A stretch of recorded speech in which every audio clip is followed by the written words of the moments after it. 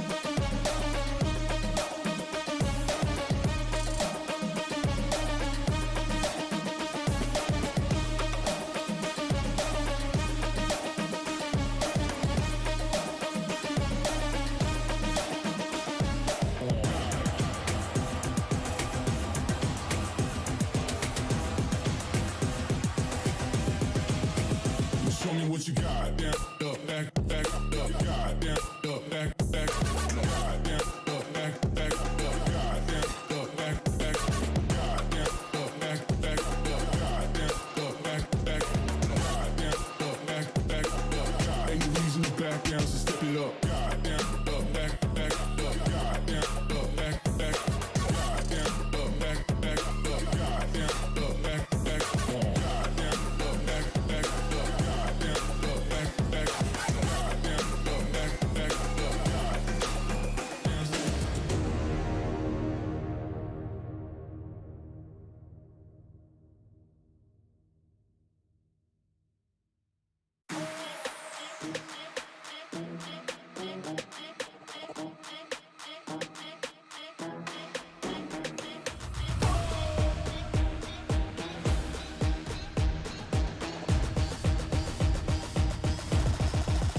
Got the money in the bank. Hit you with the. Hit you with the bank. Hit you with the. Hit you with the 808. Hit you with the. Hit you with the 808. Bang to the break. Bang to the break. Bang to the break. Bang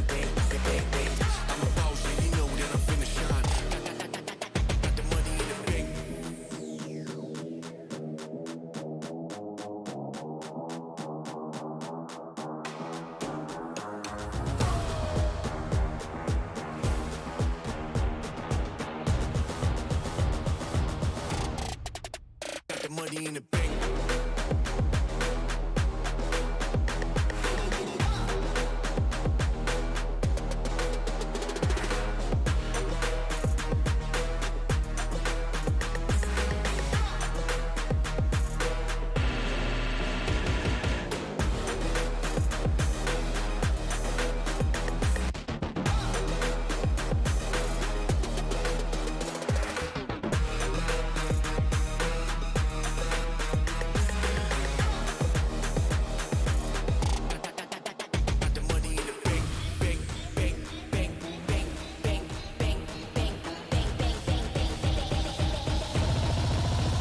Money in the bank. Hit you with the 808. Hit you with the. Hit you with the bank. Hit you with the. Hit you with the 808. Hit you with the. Hit you with the 808. Bang to the break, bang to the break, bang to the break, bang, bang, bang, bang, bang. I'm a boss, and you know that I'm finna shine.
Show me what you got. Back up, back up, back up, back up, back up, back up, back up, back up.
Crap, I got a squad on my right. Running in for backup.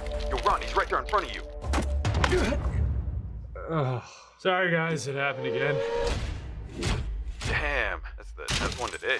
All right, I'm back. Someone cover me. You got him, you got him. Yo, that's sweet. Yeah, it is. We about to win this. I can get used to this. HyperX Alloy. Built strong because it has to be.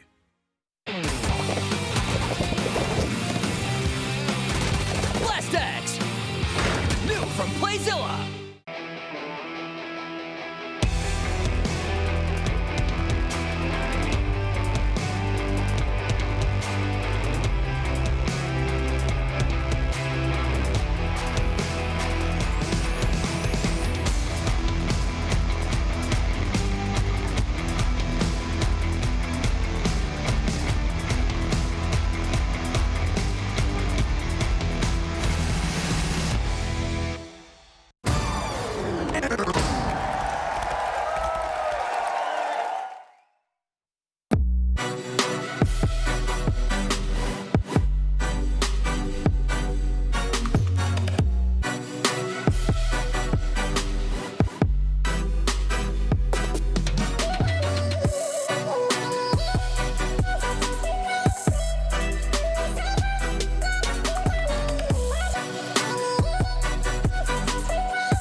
Because we're hot like fire. Generations go up. Generations. Turn it up a little higher. Generations go up. Things will slip.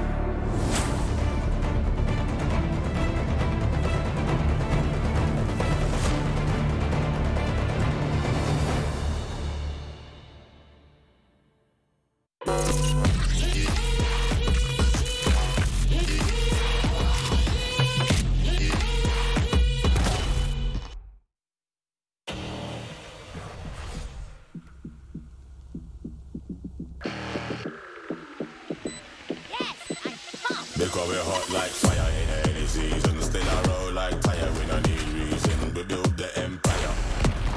We build the empire. Because we're hot like fire. Generations go up. Generations. Turn it up a little higher. Generations go up. Things will slip. The revive is a perfect rolling thunder. The grenade forces them in, and it's a 4K. Oh, the pin. Through the Omen smoke, Quio's onto the spy cam to give himself a third. Oh my god. How? Gets that kill. No way. What? Ooh.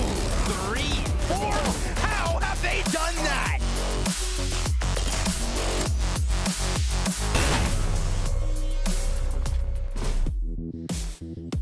Welcome to the first ever Valorant First Strike Europe main event. We started with hundreds and hundreds of teams in the qualifiers, but we're now down to just 8. And this week, EU's finest will finally get a chance to battle it out and see who can claim that crown. I am Yingsu, and I'm beyond excited to present to you the 2 guests joining me on the analyst desk today. It is the voice of EU Valorant, Mitch, and the man who's definitely not biased towards G2, Lothar. Hi guys, it's absolutely great to finally have you here in Berlin, Germany. Oh, it's amazing to be here. $100,000 on the line, best teams in Europe, open qualifiers, Sky, Icebox. There's so much going on right now.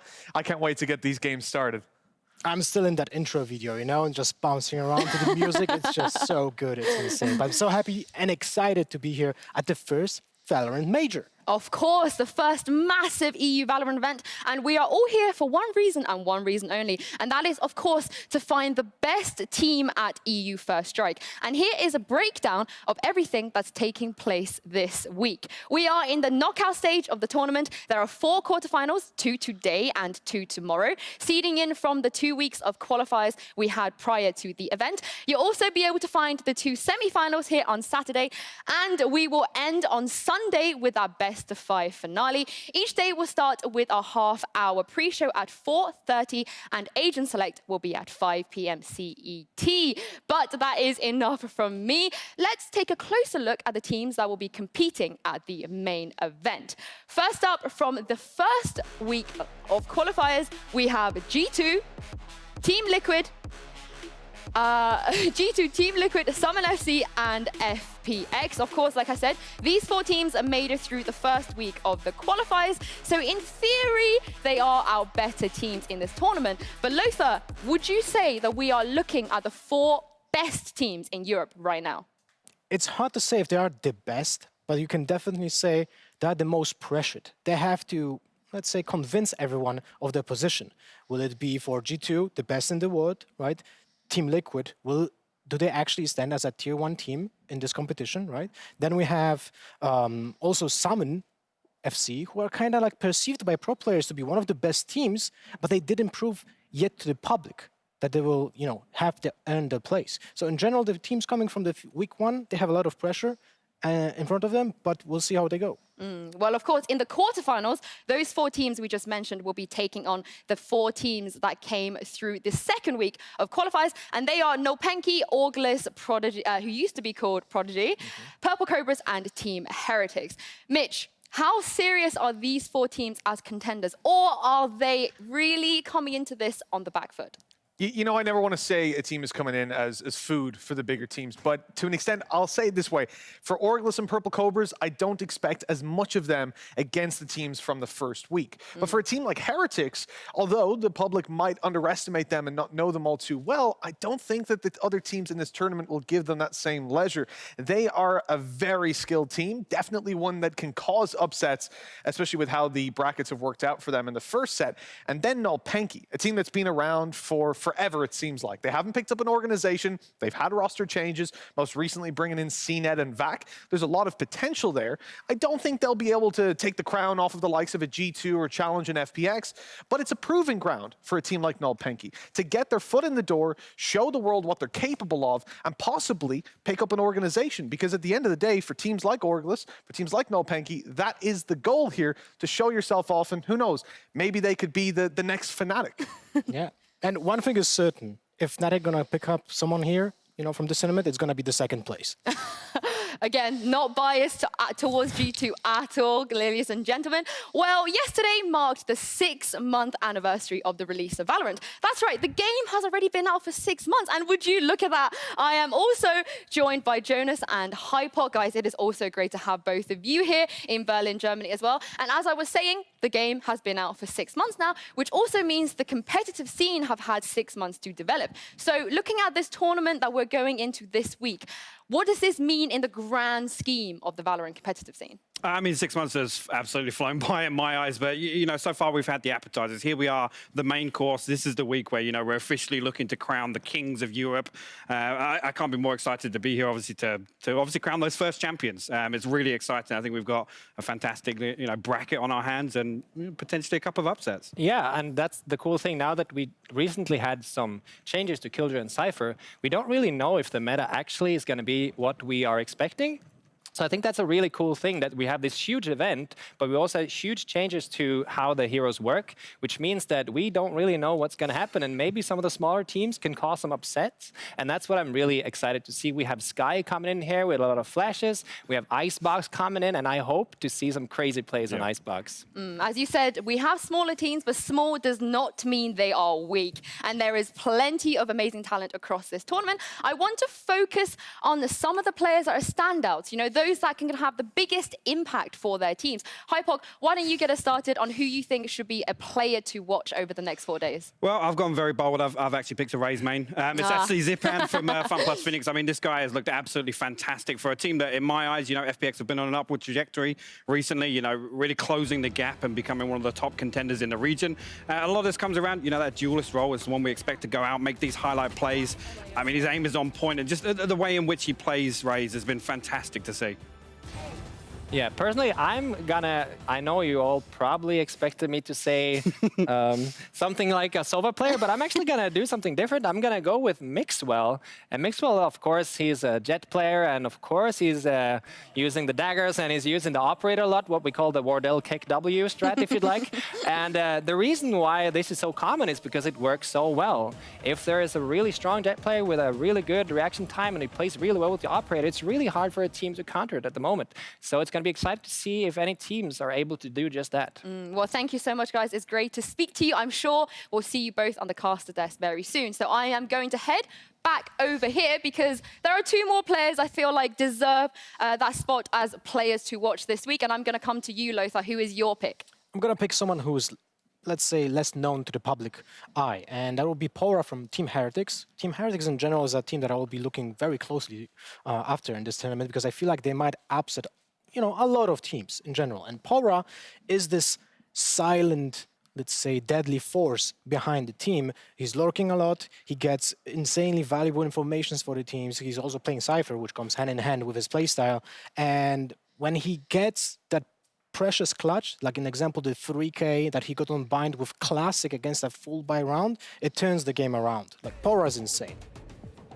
Pora is definitely a player to watch. I agree with you 100% there. I'm going to go back into the realms of familiarity for the general public. When we look at the players everybody will know, Scream comes to mind, 100%. And we can't go through one of these segments without bringing him up. He's got a very, very big history going throughout all of Counter-Strike. Obviously played on teams like G2, Titan, Envy. You have to say as well, though, coming into this game, he hasn't been two-dimensional. He's known for being a good individual player.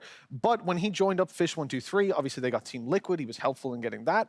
Also then moved into different roles. Sage, Breach, playing a more supportive role for the team, showing that he doesn't just play for himself. He's happy to set his teammates up for success. And then we see that even more so in his new adaptation of Jet, where he's actually, again, playing for the team, helping out with executes in a non-traditional manner, where usually Jet's the operator. And of course, we cannot have a conversation about Scream without talking about those one-taps. Of course, Mitch. And Scream will have plenty of time to click on those heads today, because Team Liquid will be taking on Team Heretics in the first quarterfinals of today. Team Liquid, they were built to be the destroyers of everything within Europe, and they missed the mark. But now they're looking to find their form again when Oras goes to G2 and they bring in Scream, another legend of the FPS genre. They're able to get a player out of position. Scream, he runs right through. He stops somebody. No, man. 3 kills on him, flawless round to close. His skill is unmatched. Mechanically speaking, he's a god, and he has shown that in many different games, and he's doing it again in Valorant. This Liquid lineup, if anything, have a great balance between extremely skilled player and versatile, game sense heavy players. How do you think you're going to match up to the likes of G2 and FPX, and are you even practicing against them at this point? Don't practice versus the top teams. Like we've tried practicing them before, but then it gets to a point where no one wants to show anything. Exciting aspects of coming up against Heretics is the fact that they seem to be using Sage on every map. 6 HP and he sticks it. Oh, that's a robbery. Which is something not really seen since the beta. So it's going to be a bit of a meta shift for us, and something that we need to be able to adapt to quickly to be able to take the win versus them. And what do you think you have in terms of like the biggest advantage over those type of teams? We've got Sliggy and Scream. The SNS duo, those guys. Sliggy's got the fucking master brain, and Scream just hits the headshots. This is one of these teams where, you know, between Lowell and Nuki and their previous success, like, let's be real, they were challengers in CS. You would expect them to look to success in a very hungry fashion. Line up and knock down. Ooh, 3, 4. Honestly, mate, that looks so easy. Was it as easy as it looked to us? Yeah, like, I'm pretty much playing Omen and Brim. I didn't do my team just did their thing pretty much. How is this happening? A 5 versus 3 with the classic. When you look at their stats, they're amazing. They have about 100% win rate on some maps, arguably with an easier record, but they didn't have to battle such big teams. Catch the rotates. I mean, they're running in with their knives out. Oh, 4 kills. Our opponent is going to be Team Liquid. I know all the players. They came from CSGO. Liquid with the Screen, they are even better, but I think we can beat them. But I think it's going to be a really close game for sure. We have Sliggy and Scream indeed, but they also have Fish123. Let's not forget, one of the most celebrated teams back in the beta. I mean, they have everything. They have a good coach, they have a great org, they have the backing, they have the support. In fact, there's not many things that, quite frankly, they don't have. But taking that into consideration, Mitch, do we feel like maybe they have underperformed and haven't gotten the results they should be getting, given the resources they've had over the last few months? I mean, the only thing they're missing is a trophy at this point, and for Team Liquid, it's been a constant struggle to even get into that top 2 bracket. Really, it comes down to how the brackets are structured, whether they'll make it there. They struggle versus FPX, versus G2, and for a team like Liquid, sure, they'll be happy to be top 3, but, well, for now at least, but in the long run, if they start falling down now that these open qualifier teams come through, I think that's where the organization starts to have a little bit of a problem, where the team starts to have some issues. So I think, yes, they've definitely underperformed in that they're not competing. Because when you look at the FPX and G2 games, it's not like they're close. It's not like Liquid are almost there. They tend to just get absolutely stomped. They're in like this tier of their own where they're not quite able to battle the top guys, but they can still beat the lower down teams. Yeah, I definitely agree. But I also kind of think the problem with Liquid is that they didn't find their identity yet. They were trying. They are known for being the most experimental team in Europe, right? They try different stuff. They try no smokes, only flashes. They try Reyna on Scream, then they pick it up for Sage, then it goes back to Reyna, and so on and so on. And finally now, I feel like in this tournament, this is a turning point for them to prove that with the Scream on Jet, they are able to play consistently and they are able to show off as a team. Well, before we get deeper into what they're like in game, Mitch, I just wanted to quickly talk about how they got to where they are now, because even though we have this narrative of them maybe underperforming, definitely underachieving, they deserve to be here, and they did the work to get here. So talk me through their journey throughout this first strike qualifiers. Yeah, just to echo that, they are definitely still one of the best teams in Europe, and they're very close to that top. I'd say top 4 is a safe bet for Liquid at the moment. They just need to push that little bit further. Now, going through the qualifiers, okay, best of ones, they are what they are at the end of the day. Anybody can beat anybody. That's the mantra we go with. They did have a close game versus Team Finest. It was 13-11. So we very nearly saw them have to go through the second qualifier to get into the first set of playoffs. When they made it to playoffs, again, BL1s versus HS Deer was a notable team where I was a little worried for them. They managed to come out with that 13-7 win, pretty decent. And then finally versus Prodigy, the best of 3. 13-11 on the first map. I'm getting a little bit worried, and they smacked them 13-5. At the end of the day, they went through without dropping a single map, which is fantastic for them. They made it through the first set of qualifiers and straight through the playoffs without losing a map. I don't think you can ask for much more. Again, though, some of those games were kind of close, so it's not like they're untouchable. Well, just after everything we've seen them throughout the qualifiers, I know we didn't get that many streams, but we did see them play a best of 3. So Lothar, with all that information taken into consideration, what can we expect from this team once they get on the server? Like, what are we looking out for? That's so interesting to talk about because, you know, from one side, we would love to see Team Liquid play more official matches, like get more information about them in general, how they play, right? But at the same time, since they only played 7 maps in the first qualifier and they just got through to the main event, they have more time to practice. So what I expect from them is to come up with something new. Train on Icebox, be prepared for that new map, maybe train with Sky, get that new, you know, let's say composition to surprise the enemies. And I think this might be also a factor that will put a lot of, let's say, how do I say that? Strength against other people, other teams that didn't have that much time, especially since Heretics, they went through the second week, so they might have less time to prepare with those new stuff. You know, this team, they like prepping their stuff. For anyone that's been following the Valorant scene for a while, they do their homework. And that's sort of massively down to the team they have behind them, the coach Sliggy and so on. Mitch, you know, you've worked a few events now with Team Liquid, and you've seen how they've grown and developed and how Sliggy has managed to bring so much to this team. How would you sum up sort of his efforts and his impact to a team like this? So invaluable. I think you see it in the video there where Eccles was saying, like, we have Sliggy and we have Scream, and to be up in that that area where your name is alongside Scream without even having to get on the server, I mean that's phenomenal. And you can see it in that it's not just in the prep he does behind the scenes, because let's be honest, there's no way for us to know exactly what he brings to the table because we're not in those practice sessions.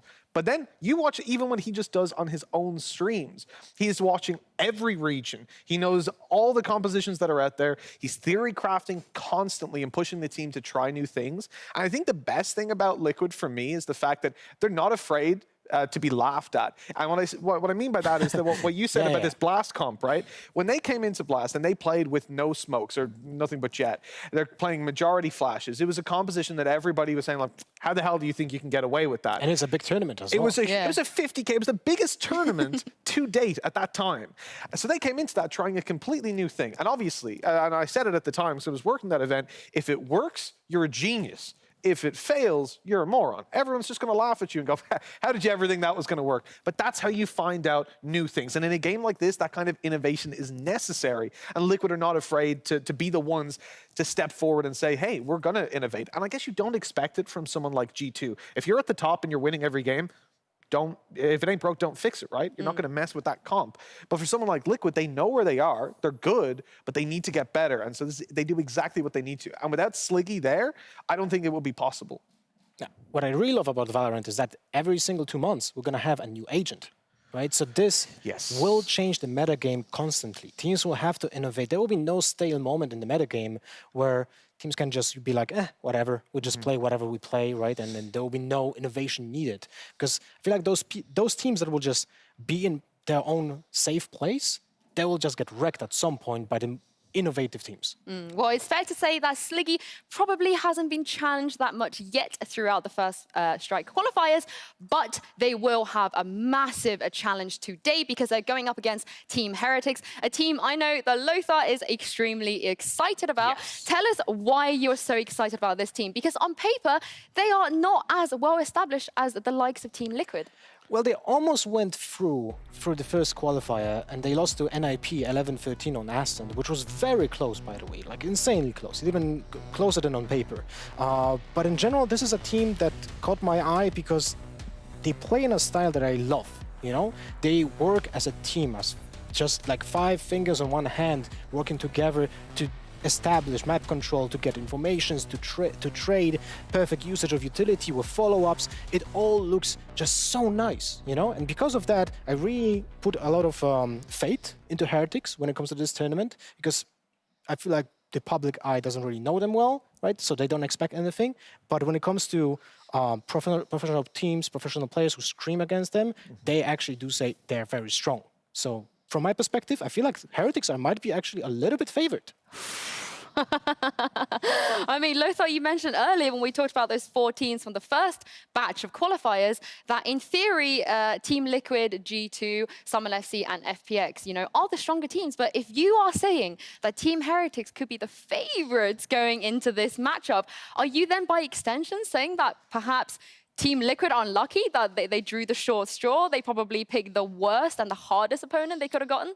I do think so. I think Heretics is the strongest team coming from week 2, and it's a little bit unlucky for Liquid to already meet them. I think I have to agree with that 100%. I think they're the toughest team by far. No, Panky would be uncomfortable just because they've got those individuals. But a team like Heretics, I mean, I've got personal history with Niso. I know him from way back in Battalion. He was an insane player back there. He's coming into this, again, delighted to see him coming in on a top team. What was interesting to me even, and it builds on your point of saying Heretics are the favorites, and listen, for the last few months, I've been a big spokesperson of, as everyone has really, ranks mean nothing. And I don't just mean that in my matchmaking games, because I'll say it there too, but ranks in terms of the ranking systems that websites have. But if you look at VLR.gg, currently rated number 4th are Heretics, while Liquid are 8th. So actually, even according to that system, now take it with a massive, I wouldn't say a pinch of salt, I'd say a bucket of salt, but still, you will see that those stats say that Heretics are the favorites. And I think we're in for a really tight game between these two. I think Heretics will bring the fight to them. And for Liquid, this is someone that they might even struggle to prepare against, because a lot of the maps that Heretics have got on record are in that first strike qualifier where they weren't actually being streamed. So that's another big issue. Yeah. Well, sorry, go on. In general, the rankings right now are kind of like pointless because we don't have just enough sample size to actually judge the teams. But once we're getting more and more into, you know, competitive scene, more tournaments next year with the Challenger Series, Master Series, and then Worlds, this is something that will just show which teams should be perceived as the best ones. Right now, it's very fidgety, let's say. I mean, I'm just going to have to speak up for Team Liquid real quick, because there's going to be a lot of people watching this who aren't going to be massively happy with you two saying that Heretics are going into this as the favorites. But Mitch, I'm going to let you tell us how Heretics got here, because maybe if we had a little bit of context, we can sway a few people. Well, I mean, their route has been pretty tough, right? They had to fight in a lot of games. As I said, you were bringing up earlier. 13 maps. 30 maps? 13. 13. So the system that they had, they were building up across 2 weeks, BO1 after BO1 against teams that they didn't know. And it's tough, you know? These open qualifiers is something that we highlighted. And actually, to be honest, I didn't think we would see G2, FPX, and Liquid all make it through in the same run, especially with Summon there as well. Those are what I consider the top 4 teams. I thought Summon would be upset, you know? A random team you've never played against. Maybe they're playing Sage and Viper or something like that on Haven. You're just not ready for it. But no, they managed to make it through. So for Heretics, it was a real grind for them. The problem for me is that even with the fact that they managed to make it through, you look at their history, they're mostly flawless, but you look at the teams they're playing. They're never really the best. They haven't played any of what we'd say are like the top 10 teams out there at the moment. Well, in week 2, it was definitely easier for them than in week 1. Not even because of the fact that they advanced through week 2, but the results in every single map they had was like 13-4, 13-5. The the closest one was against Martin Gaming 13-10, but that's about it. Every other map was just basically a stomp. In the playoffs for them was against Finest, which they won 13-2 and 13-3. Like, that's basically nothing. And right? actually, an interesting point then, what I was saying about Finest earlier, that was the team that Liquid beat 13-11 on Bind. So a very different scoreline there between those two teams playing the same opponent. I mean, we can't judge anything by that. I think we're Transitive getting properties. dangerous territory here. It's interesting you guys brought up maps because for the first time ever, we will have 5 maps in this tournament. And the new pick and ban system means there are plenty of chances for teams to bring out Icebox. I do have confirmation that the map vetoes are in. Let's see what Team Liquid and Heretics decided to go with. Well, we won't be seeing Icebox, unfortunately, because it has been banned out. Heretics banned Icebox, and Team Liquid, as kind of predicted, banned Haven, which means they are going to start on Split, and followed by Ascent and Bind. Starting on Split, for me, is absolutely crazy. For those of you who don't know this, it's a massively Team Liquid favorite map. Of course, they picked it. I'm actually surprised Heretics didn't ban out Split and just float Icebox. But Lothar, what do you think about those map picks? That's exactly what I wanted to say. Like, Heretics, I don't think they ever played Split in their week 1 or week 2. I don't even think they played it in any officials. So they've played it twice, I think I managed to find in officials. But that's going back a while. That's across their 35 on record. So when I was watching the VODs, I never have seen anything for Split because they just kind of don't play it. So I'm really surprised here. Really surprised because we know that Team Liquid is very strong on Split. They have it prepared. I think that, as you said, might be their favorite map. So letting them allow to play it, it's kind of weird. But at the same time, this might be telling us a different story. Maybe Heretics know that Liquid prepared so well on Icebox that it's even stronger for them than Split. So the games that Heretics have played on Split were versus Giants and Movistar. It was 2 out of 35 of their maps on record were played on that map. That's pretty tough. You know, to leave that through, to me, tells me that they've actually been preparing specifically for First Strike. That they've come into this to sort of float and allow the statistics to say that maybe this isn't a map that they play, probably something they'll ban so teams don't prepare against them. And it's something that we've actually been excited to see from a lot of the teams out there. Were they going to be hiding things, hiding strats, hiding map pools, and faking out? Maybe you scrim constantly on Haven, but you plan to ban it. That sort of thing. And evidently, or I would hope so, that's something that Heretics have done because this is the strongest map for Liquid. In the last 3 months, they've played 13 maps, and a lot of those have been split, and a lot of those have been split wins as well. So I would be quite scared if I was Heretics coming into this one blind. Yeah, I mean, I would not want to play Liquid on Split. That would be my permaban. However, are we saying that this could be like a 10,000 IQ move by Heretics? Because there is no VOD out there. Sliggy cannot possibly anti-strat Heretics on Split. This could just be a free win because there's plenty of things they can watch Team Liquid do on the other side. So they might actually have the upper hand coming into this, knowing what Liquid are going to do. But to be honest, we aren't quite sure what Heretics could do on Split, but that also means that Liquid aren't quite sure what Heretics are going to do on Split either.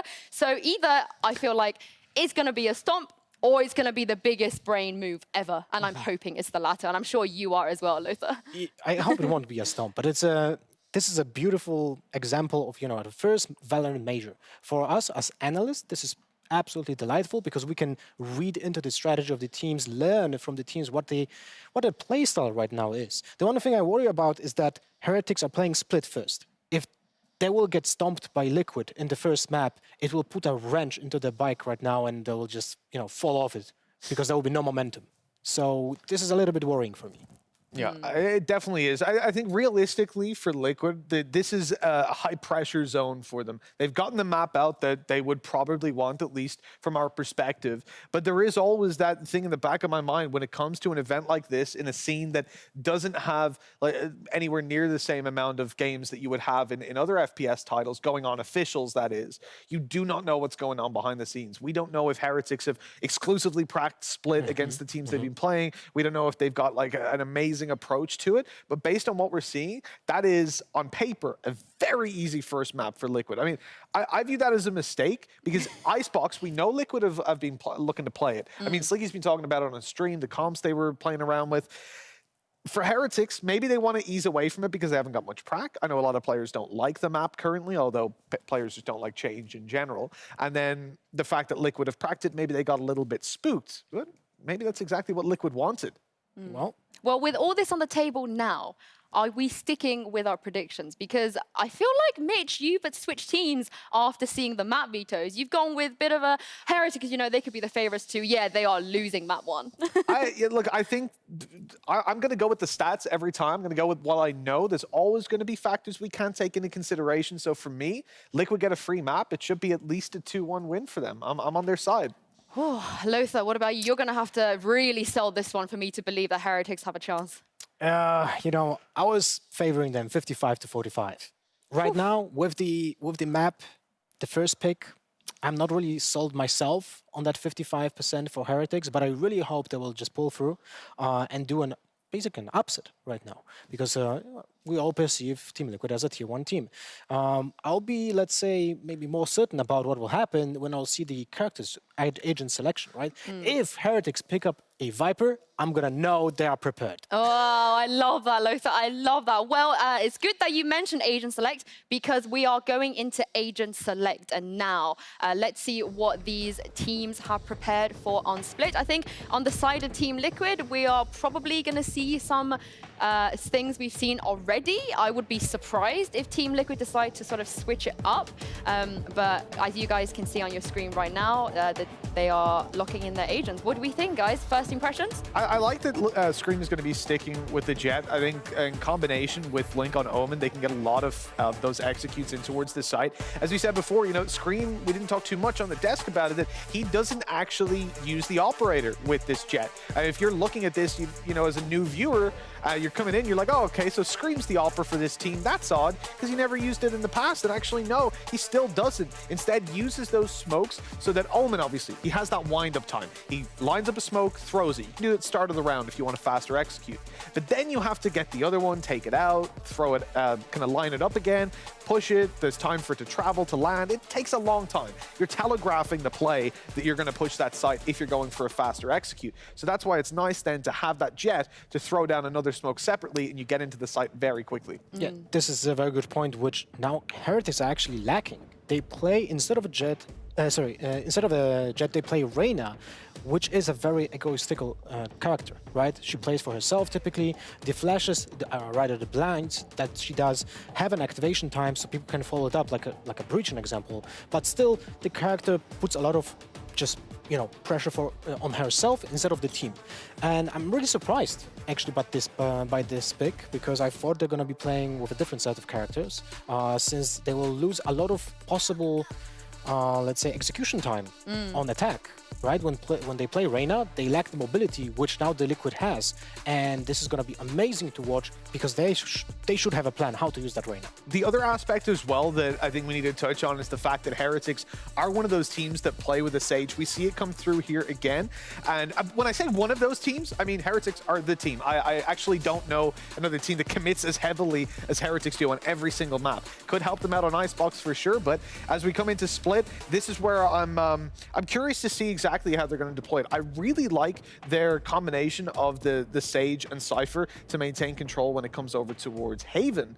But on Split versus a team like Liquid, it's going to be quite difficult to really pump the brakes on that team when they've got that faster execute potential. Yeah, I'm kind of just weirded out by the composition by Team Heretics, because who will be on B, right? It has to be Cypher, then we have Reyna on A, but when you play Cypher on Split, you typically want to also kind of like, you know, change it up a little bit, go on one side this time, go on the second side this time, but then that leaves probably B out for Reyna. And you would like to combine Sage and Raze on Heaven B to get the combination of slows and the paint shells to get the maximum damage possible out of them. So it's gonna be a little bit awkward with that Reyna on defense. I'm really wondering what is gonna happen here. Well, I'm very excited to see the Reyna, because it is Niso. It's finally time, guys. This is the VALORANT First Strike EU main event, and we are heading into map number 1 of Team Liquid versus Heretics. Take it away, Pansy and Hypok. Yeah, it's going to be an absolute pleasure to bring you guys this. Hypoc, I mean, we've got the agents, we've got the maps, we've got everything we need to get ourselves locked in for this very first map. But what stood out to you? Lothar questioning some of the picks from Heretics. The map pool even brought into contention as well. This is curiosities we're seeing coming out. I think it is. I mean, they made some really good points on the desk there, especially the fact that Heretics actually is kind of an unknown coming into this. It definitely stands out as one of the stronger teams coming through, and definitely one of the challenges if we kind of separate that top four that we've been used to talking about. The one thing I will say is we're going to split first. This actually sets the upset story, to be honest with you. If Liquid lose this one out, this is, I want to say, their strongest map in terms of macro and preparation. All right, guys, girls, everyone else, it's the first time we get to see this. First game, first map here for First Strike. You're going to have Liquid. Some of the first big names picked up. They had Scream coming in on the roster. The man's a living legend. Up against Heretics. Now, the desk highlighted it, and we're going to be keeping on this. These guys, we don't know what to expect. The murmurs behind the scenes, in the scrims, and everything, they turn some heads, but we haven't seen it officially. We're into this one, Hypoc. Where are we looking right now? I mean, looking initially, obviously got a little bit of a technical pause to start things off, but looking like we've got a heavy stack over towards being the pistol round. And one thing I will say, Liquid's pistol success rate on both attack and defense on Split, it's head and shoulders above the other maps. And also, you know, on the back of that, the round 2 conversion, we know how quickly things can kind of get out of hand on Split. You know, a map can very quickly snowball. You're spot on. And I kind of want to, though, flip the coin on that and kind of highlight the fact that we know Liquid are very good here. These guys certainly have kind of made their mark up until this point. On this map as well, some of those pistol rounds, as highlighted, this isn't something unheard of. If we know it, hopefully, the other team knows it as well. Yeah. They better be prepared for this. This is why a question mark comes in with Split being able to be played. Icebox being floated makes some sense here, but it does open up that pick to fall to Liquid. So again, it's a dangerous territory, but it could be looked at by Heretics. I mean, grand scheme of things, yes, Heretics will have a better data sample to go away, do their homework, come to this event absolutely best equipped to cause that upset. But also, you know, in terms of confidence, right? Getting a front runner out in round one and advancing over that for this team, I mean, so far relatively undecorated. Not really their own fault, but this is the big hurdle, and it's the first one for me. Yeah, and again, guys, no need to kind of keep you in the dark. Obviously, a little bit of a pause coming in, but once that's all resolved and good to go, we'll be jumping live into it. Do not fear. It's time for you to get your predictions going. Get a little thought going in chat. I can't read it. I've been told off. I'm not allowed to. But I promise you, someone out there is monitoring your predictions. I'm lying. But still, let us know who you think is actually going to be coming away with this one, because those in the know have definitely opened up a chance for a bit of wiggle room, and we may not even see it in map 1. The danger does become with the potential of a reverse sweep. I'm sure the desk could discuss that if we do see what we kind of theorize here, that technically for Liquid, I feel they are the ones who have the most to lose in this, whereas obviously the opposition here, not the same scenario. They can kind of come in as the underdogs, no real eyes on them, no real stress. I mean, they're setting us up. They're setting us up potentially for the reverse sweep. I mean, if Liquid drop Split. And again, you know, stats-wise, there's not an awful lot to look back on and say, you know, Heretics versus Liquid, but I mean, stats-wise, you've got to be leaning towards starting as a 1-0 for Liquid here. 100%, and even then beyond that, let's take a wider picture. I know some people have been really keeping up to date at home, but Liquid have proven themselves in far more best-of-3 scenarios. So when the game has not just been that best-of-1, they do very well. They've shown depth to their map pool. They have Sliggy, the coach behind, the kind of puppet master, if you will, he's a geeky man, all right? He's worked out all the keen stuff. He's been there grinding and setting up a team. Look, Scream, that is the headshot machine, all right? He just takes his time, you know? You don't want him fired up straight away. You slow build. Isn't that iconic? Isn't that iconic, though? That's the energy we're entering this first best-of-3 series with. I love it. But you know what? That's when he's most deadly. When he's kind of relaxed, he can go out there, do his thing. I mean, he's built that name for himself. Exactly. I mean, this guy, when you talk about Scream, I've had the honor of casting some of his highlights from the past. And this guy knows how to handle pressure, how to deliver under pressure, whereas these other players with Liquid, yes, as of late, they have been in the spotlight. They have had pressure on them, but not to the grand scale of this. So again, having him there is actually a big bonus. And it is a big thing. I mean, if I'm to dive a little deeper into that, Lauren, Liquid have had a rough time.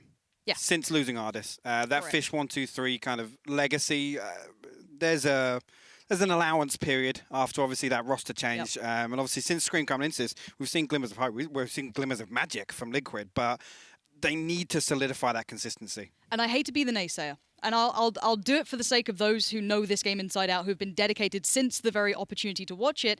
People did question, was Scream the right fit? Yes. Is he a natural-born opper, for example? Because that's what they were kind of missing when they lost Ardis, who's proven to be a very diligent secondary opper for G2. Yes. Now, picking up someone like Scream, you do get a couple of bonuses, right? You get the man can hit headshots, and at the very core of it, you put the mouse on the head and you click, and you win at least the fight. But there has been that question for sure. I think a lot of people are still impressed, and it looks like we are almost ready to go. So guys, thank you for your patience. It's time now to get ourselves ready. You can see everyone's back in the server, but as we see it's in the server, I have full faith the game will be starting very soon. Well, as well, this other conversation on the desk, and I know they touched on it with Scream moving over to the Jet. This is, I think, going to be the first real test of that change, that internal change. Because obviously we look at Reyna, she's very self-sufficient. You know, you've got that peel ability. You can put yourself into a one-and-done spot and actually have that get-out-of-jail-free card if you hit the shots. And again, it goes without saying, Scream is a player that will hit that shot 9 times out of 10. Now, kind of let's take it a step back as well. It's not just the Scream show, though. Liquid have proven, without him, you could argue they were just as strong, if not stronger, in a different meta in the game, in a different version of the game. The very early start with Ardis and when they were Fish 1, 2, 3. But that was a different time, and these are very different opponents. The opponents they're coming up against, these guys are grinders. And if people have paid attention, they'll know a couple of names. I know a couple of names. They come from previous titles. They have experience aplenty. Who stands out to you with Heretics? Who's the name you want to watch? I'm looking to see if Scream performs to the level I want to see Scream perform at. But from Heretics, where's your eyes going? My eyes go towards Niso and Pora. Those are two guys that have come up huge time and time again in terms of clutch and just putting in consistent work for Heretics. All right. No pressure, guys. You just have Hypoc judging you. But the time is almost counting down. Again, once again, thank you for your patience. It wouldn't be the first event if there wasn't a little... You get to listen to us for a few minutes. Here we go. Yeah, I'm so sorry about that. All right, we are live into this one. We can kind of take stock of everything we've expected, but I want a vicious start from Liquid to really pose a threat and pose a point to be made. But it's Heretics getting a little aggy to start with. I like this, but look at this mid-control straight away, flying up, instantly looking for fights, and they're going to find them and lose them. Scream goes down early, and Heretics... would you go back? Would you... Ooh, the double dip, going to take down 2, but now an avenue is opened. Yeah, and actually Niso kind of staying alive for as long as possible. Pora's actually got a huge task ahead of him here. Echo's going to fall. Nukia finds that one. Soulcat trades back. Cryptix finds Nukia as well. So it's down to one-man Cryptix now coming into heaven. He finds himself in a 1v2 situation. Peeks actually out. Finds that one. He's isolated it. But does he know where? Oh, my word, I thought he had it. I thought he'd isolated the Omen on the other side well enough, but no. And we discussed those pistol rounds for Liquid. They were a high point, but the pace the opposition just came in with, they were willing to find information fast. Yeah, and actually, I mean, I'm going to take a look at it now, obviously with the benefit of seeing how the buy's going to come out. Liquid, notorious for buying back into round 2. This is that play with Niso in ropes. He actually gets the heal up. The trap wire gets activated as well, but the double swing from Liquid obviously eventually trades that out. But, I mean, the round's kind of done there when Rain is able to get 2 kills in ropes like that. But I liked what Heretics did on their defensive side. They got aggressive over by B halls, and we might see it again. This might be a consistent or something they just simply want to train into the heads of Liquid. This could be something that, hey, you don't get this for free. So we keep map control building in our favor. Yeah, I like this. Heretics, again, like you said, starting that conditioning process. Nucky actually sends the boom bot into mid. Links lined up with this paranoia as well. He's actually going to send it in. Nucky's going to get caught off guard here. The triple swing through Mail does get away with his life. They do have the option to heal. You see now... We'll send that over, but Liquid finding 4 in heaven here. They're playing for territory. They've taken angles, they've taken space, and if they're patient, they'll hold for a second, see if, again, anyone gets over-aggressive, if anyone peeks into this and allows a pick to happen.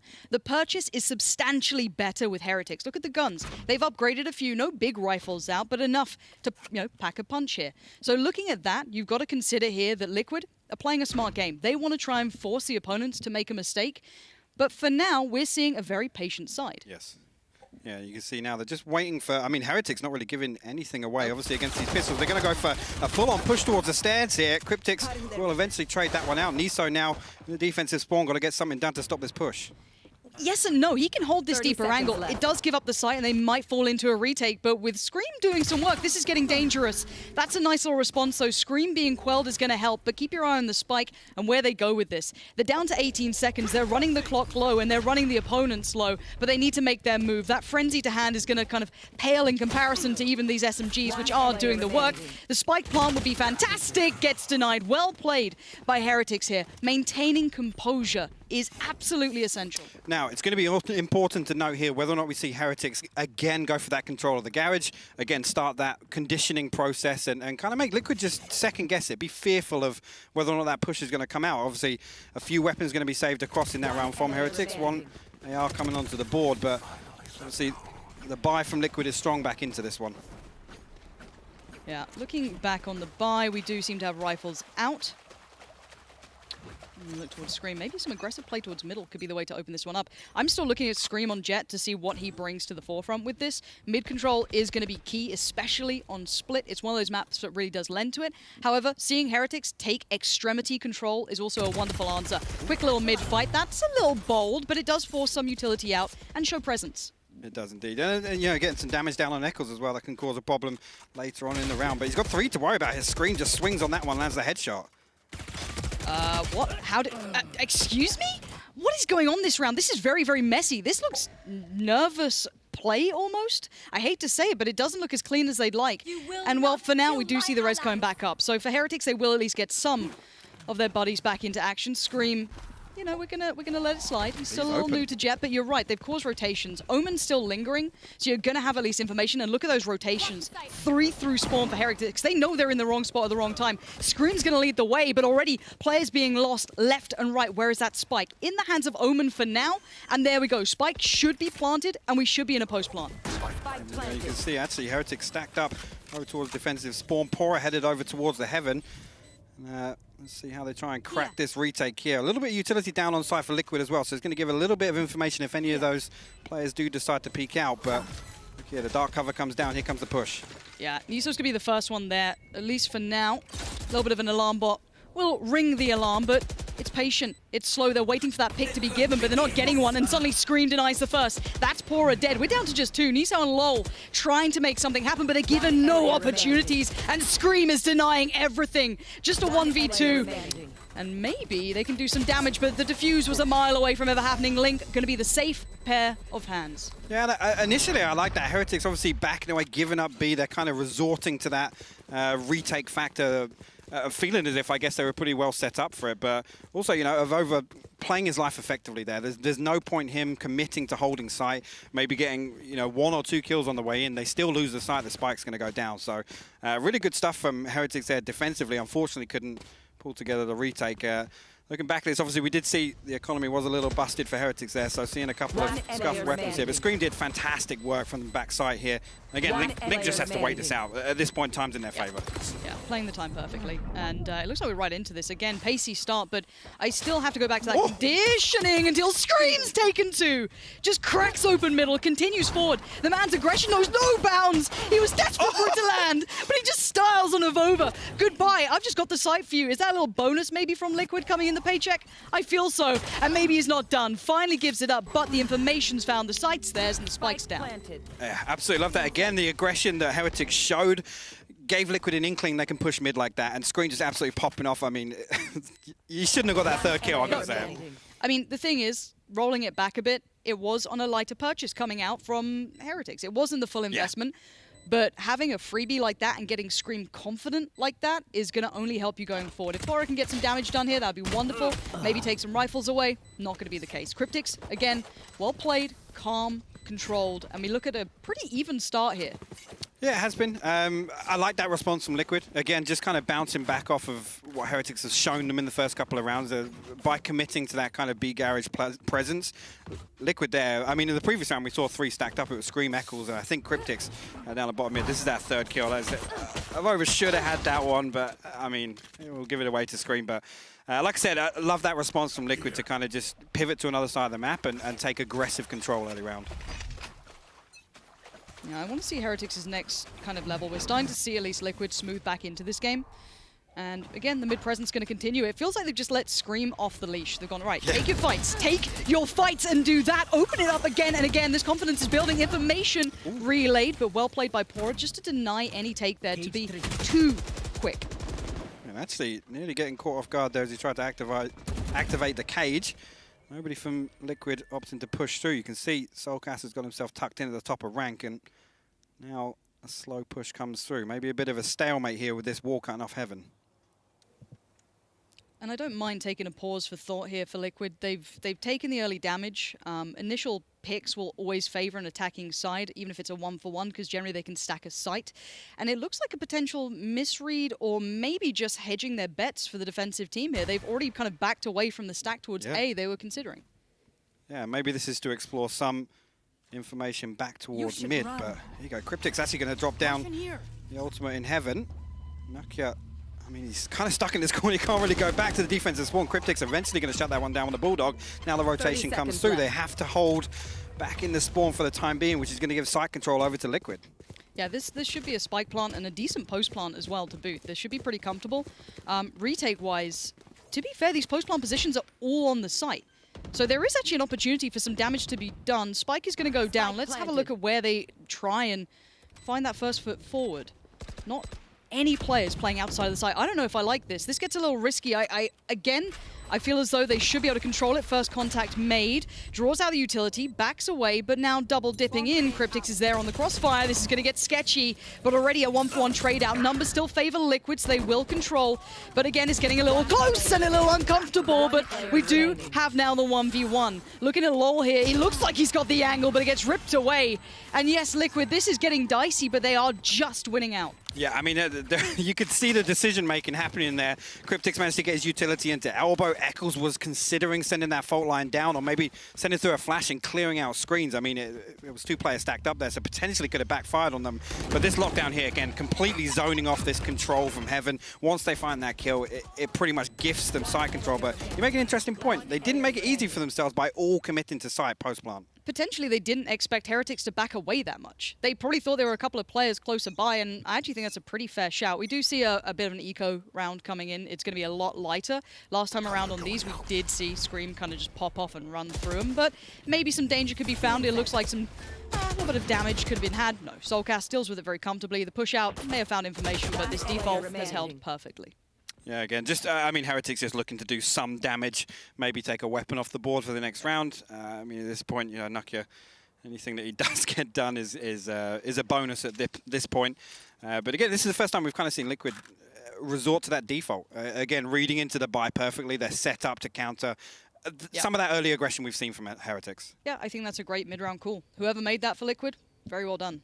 This could be just how they approach it now. Maybe they've gone through the depths of, right, when we know we're up against an eco, maybe a little bit of a forced up purchase, we hold a default, we just hold the line, and then we just lean in towards a site eventually. So a very nice play coming out, and it's kept them all standing. This will build their economy to a much better point. Yeah, I think actually Eccles might catch the time in here on Nokia. He's tucked into sewers. He's desperately looking for, I mean, he just wants a kill at this point. Link, I think, he's going to find it. 3, 2, 1. There we go. So, going to clean that one up. That is a flawless gaming presented by Prime Gaming. Really good stuff again from Liquid, kind of holding on to that. Not allowing Heretics to find any value, to be honest. And I do want to see now the reins kind of being taken back by Heretics. Those initial rounds, those initial moments. The pistol and a little bit of a run seemed to go well, but then Scream arrived and went, no, absolutely not. So I need to see them take back some control here. I like the initial foray they had in towards that aggression towards B-Halls, the Omen there, pushing up a little, getting in their face, but they then lost mid-control. So there has to be an answer to this mid-play, and it might be this. A little bit more attention, a little bit more of a committed player towards it could be an answer. Yeah, I mean, they've read into the fact they cannot give this up for free. They have to hold it in some manner. This time around, again, Liquid with a heavy stack, really, you could call it 3 players. There's 2 down in sewers and 1 over towards Sushi. You can see Link crouching behind that dark cover, and now that that's dropped, maybe this is an opportunity for Scream to swing again. The fault line comes through. Niso's managed to tuck himself behind boxes here. If he can get one in this position, he might be able to peel away. Scream misses it. Niso going to grab that, dismiss away, makes it into mail. Fantastic play from him. Yeah, that is everything you wanted. He has achieved his role perfectly. He can fall away from this now. They've lost that mid control that was working perfectly for Team Liquid. Now they have to look towards other options. And they haven't had a great deal of information beyond mid so far. So it looks like potentially A is where they're considering, as you can see the lean starting to come out. Still utility being put down by the defensive side, but let's see where Heretics take this. Already you got kind of a 2-play lean towards A. Middle is being slightly controlled by, you know, a couple of players, but it's passive. Now hearing this, they've got to know what's coming already. Soulcast just leaps in. This is going to be big ground gain, and he's further ahead than they expect, but the... My word, that was just absolutely whiffed from that. Pora's done so much, even without being on the side. And Pora's continuing to do more. Niso's already over there. This is now Liquid looking a little worse for wear. Cryptic's trying to hold on, buy some time, puts it down. We hear the ult being popped, comes in, does get Link, but now it's Cryptic's left in a 1v4. All the utility now poured in. He is surrounded on all fronts, and Heretics hold the line. Fantastic round from Pora, and that's those situations we've seen him in before. He's able to just peel away, play it from his distance. Again, both trap wires working out fantastically for him on the crossover to site, and both cages lined up as well. So that's 2 free kills just off the back of the placement of his utility. Really, really good hold from, on the back of Pora's work there. Yeah, I think that was a very quintessential Cypher round. Yes, Look at that as like everything you've ever dreamed of just comes through. And again, I still want to highlight that back to that Reyna play towards middle. That was the first step that got them forced into the position to have to lean towards the A side. That is a lovely adjustment coming through. I mean, you said yourself, that's textbook. He's in a one-and-done spot, he finds it, but the fact that Reyna can dismiss and peel away, that get-out-of-jail-free card is so huge when you make kind of solo plays like that. 4-3 now. Liquid's run has definitely been met. The answer has been made, but it's hard to replicate that. You can't put Reyna back down middle. That's something you can't do. It's not something that's easily replicated, but it's definitely sent enough of a note to Liquid that they're going to consider something else. This looks all in. Yeah, I mean, there's 3 players of Heretics on this side of the map. Over actually stacked over. They do have the wall down blocking off entrance from Garage. Obviously, Liquid going to get this information as soon as they come across it. Probably going to be expecting, you can see, actually going to clear that out with some utility from Eccles. Vova going to opt to maybe put down the dark cover to time it well with this wall dropping, but Liquid hesitating a little bit on the fact that they're greeted by a wall at the end of the tunnel.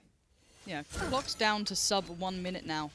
And I'd have loved to see Heretics maybe starting to explore the map a little, but that could potentially play into opening up to a pick on, for Scream. But this is going to run the clock incredibly low. I mean, this is the problem. If you stack 5 up like that into Garage, expecting to be able to push in, you then have to second-guess yourself on the entirety of the rest of the map. You've got to consider, have Heretics wandered out, tucked themselves somewhere. Looking like actually now going to default back. Spike's still in Garage, 3 members going towards Heaven here. And actually, the Rolling Thunder comes through, they're going to push in, Lauren. Yeah, it's going to be led the way by, it looks like Scream for now, but no real contest met until then. Suddenly 2 quick kills come in for the Heretics, and they hold everything that was being poured in. The only bit of success came through the B main push. That's about it, and now you have Link slowly creeping his way out. Down to about 10 seconds, though. They're running low on time. Left. Now the retake could come in, or they could take the fight now, and it looks like they want the fight now. Already, Link's gone, and we're down to just 1, and maybe 1 is enough. He's got to rush this, though. He has to find the kill, and Pora denies it. A little bit of a sniff of what could have happened, but no, a swift little backhand, and Heretics, they hold under pressure. Yeah, absolutely. Pora, fantastic crosshair placement just to find that. And again, I don't think Eccles, it would have been close if he'd have found that before the clock ran down, but that actually ties things up. And again, I got to say it, that just the fact that you're committing that much to Garage there, the wall basically breaking that round down. Like I said, you saw how slowly they had to progress through mid. And yes, then invested the Rolling Thunder to get access to B Heaven. It kind of puts yourself on the back foot once you've burned off all that time. Looking at that early utility investment and positioning, this looks like maybe a mid to A split, at least for now, considering where that Spike's currently being held with Cryptics, but they haven't had a massive amount of information on this. They've done a couple of late plays, but this has been read. Whoever's got the information from this has got it perfect. We have 4 players stacked on this side already for the defensive team. Yeah, you see the camera placement there is perfect for the cross. Scream again, walk up through middle. Niso tucked down into the ropes, but the fault line actually coming through. It's going to stop Scream from advancing and closing down the kill. Does clear out the trap wire though, but Heretics got to hold the line here at Heaven. Oh my god, Niso dropping down, finds Scream in ropes. I've got to say, Heretics have a fantastic read on this. They are in the right place at the right time. Liquid are up against it. Normally you have player advantages, but for now it's a great isolated pick up there. Now looking to further up, you still have players here, and you still have the kills coming in. 2 huge kills towards Heaven has created so much space that suddenly that stack actually might not matter. You go, Link actually gonna try and find someone on the backside. Pora finds a headshot from sight. They're traded out by Cryptics. Not expecting the second player. And Soulcast actually gonna bring this down to a 1v1 now. They're all down on site. Half HP. Soulcast still up 100. He's actually gonna commit to the res hit. Pora back on site. That is such a risky play and so well handled. Oh my, we are making me nervous here today. These 2 teams are so well matched. I mean, okay, we came into this saying that this is Liquid's good map, right? This historically has been excellent for them. Pistols, everything. We've seen it against tier 1 teams, but this is a lot more resistance than I expected. I think the one thing that kind of plays to Liquid's advantage is that they can set the bar. Obviously, we know split sometimes is all about your attacking half, and I mean, I still think you're better off attacking first. You set the bar, you obviously then know what task is ahead of you for defense. Okay. Liquid, you've got to have more up your sleeve here. I'm going to see Soulcast on a bit of a lighter purchase, it seems. A couple of them maybe lacking some of the funds, but that mid control has once again being at least commandeered for Heretics for now. You have the Reyna placed there again, the additional player put through, joined in as well. By at least one other player kind of floating between kind of B Heaven and a little bit towards the mail room, but aggression again, Pora isolating Soulcast, and now information aplenty. It's all going to be seen here. Scream does succeed towards middle, so maybe a quick switch up could come in, but for now, if you're Liquid, you feel like you've been a little too seen. Yeah, you can see actually he's going to draw the rotation back out on the back of Scream. Manages to get himself up here. Nucky actually inside the cloud burst here. He's going to be met by 2 Scream finds another headshot. Now Liquid going to find themselves into Heaven. The Paranoia actually going to come back in response potentially. No, not yet. He's going to wait on his teammates. I like that from Avova. Saving this utility for the retake should have come through. Actually, he's going to come through. Link will shut him down. Yeah, trying to be a smoke criminal, but Link shows him how it's done. 2 big picks, and now we're going to see just one. Where is Pora in this? A mile away. You know, it is the downside of having to, you know, bide your time towards A, but this retake is so unlikely. Maybe take a couple of guns away would be ideal, but let's see what Pora can do. The man is incredibly talented, but this is beyond steep. A double stack towards sight, it seems. You still have Jet towards Heaven. There's so many angles to get through.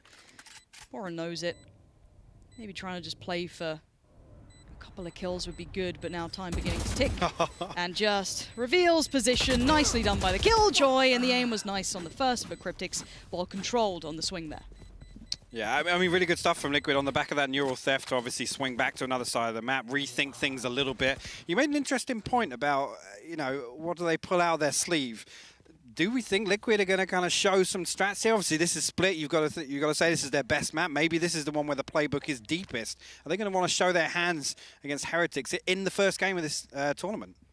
It depends how much you read into this defensive side that we've seen so far from Heretics, right? This is the first look at things. This is the first kind of example of what Liquid have been up to in that little bit of a time down and how much they're prepared for this. It's hard to take a huge amount away from this, but again, we're seeing that wall come in. I like this. I actually really like what Heretics are doing here on their defensive side. This bodes well for me. But this mid-take from Scream has been a problem, and it's been a hard problem to deal with. This guy is a nuisance, and he's creating space for the rest of Liquid to try and crack open on towards one of these sites. Well, I mean, they're able to convert it, and that's the important thing. Once they're given this territory, you can see just the speed at which they react, and they convert that into 1 or 2 kills potentially. It's getting them access to the site time and time again. Yeah, the op a little bit trickier to get a hold of these days. The economy change is making it certainly a prized possession. And you can see Jet, I thought that pick was there all day long, but again, territory is gained, and that op becomes a little bit more neutered every single step of map control that they garner. Yeah, Nokia having to back all the way up into defensive spawn. Liquid still lurking around here. 3 in mid. One actually, you can see Soulcast looking over towards. He's got a surprise if he swings on this. Pora actually going to find the headshot with the Bulldog, shut that one down, and that's a bit of a problem for Liquid now. I think it's going to be the catalyst really to push them towards this B site potentially, but Spike going through ropes here, Lauren. 30 seconds and I'm looking at Pora. They still have players here. Yeah. And if they get... Wait, are they misreading this? Are they over-rotating? Oh no, if they just hold the line, surely Pora's going to feel this out. He now knows the pressure's on. He now knows he's in trouble. Scream is checking every angle, but not the right one. Suddenly, you've got Reyna making a bit of a last-minute appearance, but with 10 seconds on the board, that spike needs to get to sight. Lol tries to do everything he can. You've got them pouring in, and it's all gone so well. Heretics just about make it back around. I mean, I can't believe that. They were halfway through rotating. I think they must have got an audio cue or something to stop that, because they were ready. As soon as the lockdown went down, that was what pulled those members of Heretics away from Heaven into the defensive spawn to start that rotation. So, I mean, the time is a factor again for Liquid. They're leaving it down to the buzzer. I mean, I like mid-round calls. I think they're fantastic. I think they can get you a lot of room. But that was dangerous and very late in the day, and you're leaving it down to elements that you can't control anymore. So, right, back in we go, back into the fray. This looks like a hefty lean, but we haven't seen a big fight towards Avova early game. He's been kind of getting away with taking this much control, and then obviously setting that Sage Wall into play. Yeah, I mean, Liquid are happy to kind of give this up. I say that, look at this. Scream actually, updraft over. Trades 1 for 1. Avova still there, and we'll find Eccles. So, coming out on top initially for Heretics. They've done incredibly well. It's the first time we've got to actually see what that looks like, and we're seeing it time and time again. Avova's success towards Link is just merely marking that, and yeah, the little Roomba can come for a party, but it doesn't seem to matter. For me, this is on Scream to find some more room. Knives out. He's got to do some heavy lifting, and if they get this pick in mid, suddenly the map feels wide open. And Niso again, himself into a cheeky little spot. Even if he finds the one here, it's good. Oh, it's not clean, but it does mean at least Scream is down. That's the danger man gone, as Soulcast is left with a 1v3 at hand. 40 seconds. Spike is in play, so he at least has that. Gonna clear out as he goes, but it's not subtle. And for now, hearing that's going to make you feel so paranoid, but you're going to see the utility pop, the ultimate comes out, tries to clear a corner for free potentially, but it's take your pick. It's no good choice can be made, and there is no right choice as Pora is there. Excellent work from Heretics. Again, I love this aggression. They're ready for it. They are bringing out everything right now. Yeah, I mean, a fantastic statement to make, really, by Heretics here in Game 1. Starting off on Liquid's strongest map, arguably. I'm loving what I'm seeing so far, Lauren. Yeah, this is a statement piece already. Guys on the desk, break this down for me. There is so much already to take away from this. Hello. Hello. We'll go back to the desk in a second's time to talk you through that, because there is a lot to be said, to be fair. That was an incredibly good start, at least I feel, for Heretics to make a point, is what I'm going to say on that one. However, I'm going to leave it up to the desk, hopefully, to give us a little bit more insight on that, as they are truly capable of doing so. So we can head over there, hopefully. Thank you so much, Pansy. Wow, wow, wow, and wow. We knew this was going to be a close game going into it. We maybe had a less faith in Heretics because it is on a split. But they had a fantastic start. You know, I did not expect Heretics to be the team that would be able to win a pistol round against Team Liquid on their map pick. Lothar, you watched that round and you had your jaw absolutely on the floor. Talk us through that first pistol round and why you think Heretics came out on top. There were a few things that really surprised me. First of all, Heretics bought 5 ghosts. Not a single person went with a small shields, with a utility, you know, that would help out the team. They instead went for the firepower, and instrumental to this round was actually Reyna.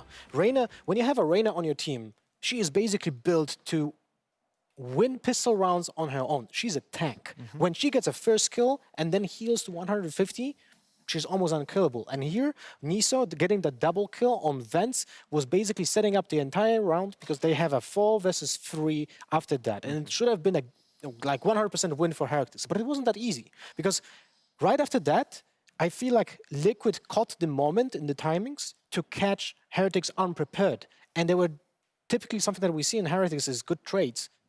In this pistol round, it was lacking. They didn't have good trades prepared, they didn't have the timings correct, and they had to guard the spike on Heaven while being in a 1 versus 1 fights. So in general, it was a little bit messy, but Heretics came on top, and that was instrumental to getting a 7-5 health. Yeah. You know, one of the things actually, when you talk about Arena, having her on your team and the pistol, absolutely, it's valuable. I think a lot of the time that opening, you'll tend to see dismisses out of it, but because the double is there, you can dismiss and heal. It's the best of both worlds. The other side of it as well is not just in the pistol, but you better be fragging, because there is very little argument for Arena being a support player, you know? We saw Scream when he first took Arena out way back a couple months ago.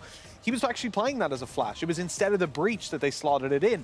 Then realized, you know, when people start getting very comfortable just shooting those leers, it's probably not best to have that kind of a role. They switch over to the breach, and then it evolves from there. So what I'll say for Niso is he fulfilled his duty. He's been fragging. He had a good half. That's exactly what we need. Now it gets a little bit scarier because on the defense is where we highlighted Reyna as being a problem for the team. On the attack, though, it's kind of the opposite. She can force those fights, take openings, reheal off them, and open a lot of space for her team. And considering Niso is already feeling, and I've seen it from him year on year over in Battalion, this guy, when he's confident, he's untouchable. You will not get him, you know, it'll be very hard to knock him down a peg. And right now, he looks like he's on fire. I mean, it must feel so good to be beating Team Liquid with Arena. You know, you are getting into Scream's head. I feel like this is what you need to do when you're playing against Team Liquid on Split. But I also want to stress that, like you said, going into the next half, Niso, we are assuming that he's going to frag out, but if he doesn't step up, is he almost going to be a liability for his team going into the next half? I mean, 7-5 is looking pretty comfortable for Heretics, but is that enough, especially if Niso decides to take a break? Yeah, I think 100%. If Niso slows down, that's where the problems start. Like, this is his time to shine. This is his half with the composition they've gone for. And really, we need to see then Niso deliver. I'm excited. I want to see him come out fragging. I mean, as I said, we go back a long time, so it's really fun to see. But at the same time, 5 rounds on the attacking side for Liquid, I feel like it's comfortable.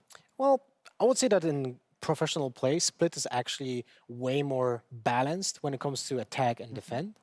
So 7-5, I was thinking it was going to be a 6-6, to be honest. 7-5 is not really surprising to me. What is surprising to me, though, is Liquid playing like till the last moment on the clock. You know, in many rounds, in round 8, in round 9, in round 11, all the attacks were just drawn out to the last possible seconds, and they lost 3 times because of that. So I wonder if that's lack of confidence, lack of problems with communications, or just, you know, just planning it wrong, because they had, let's say, issues with committing to a plan, and then when they fought the opposition, they didn't have time to kind of get into the fights, and they couldn't push on sides, and they were just getting dismantled by Heretics. Well, as I said, Niso does need to step up, but they are 7-5 rounds up. Let's see what they can do in the next round. Back to you, Pansy and Hypok. Yeah, thank you so much. And yeah, 7-5, I don't know how much I take into this yet. I mean, it's a very good start, and I want to give credit to Heretics for it. This is just the first foray, though. This is the first look at what to expect, and I'm going to say it. I think, you know, hearts are racing, everyone's a little nervous, no one's quite settled in yet. But this is a statement to be made to start with, for sure. It is. I mean, dare I be the bad guy and say you should always win your defensive side on Split? I'm with you. I am with you. I'll go there. But yeah, I mean, the important thing to note is that looked good from Heretics. For me, I'm very impressed so far. Again, a team relatively with a few question marks around them coming in. You've got to pit them as the strongest of the outside of the top 4. Yeah. So far, I'm happy with what I'm seeing. Yeah, I'll give you that. I want to see if Liquid calm down a bit.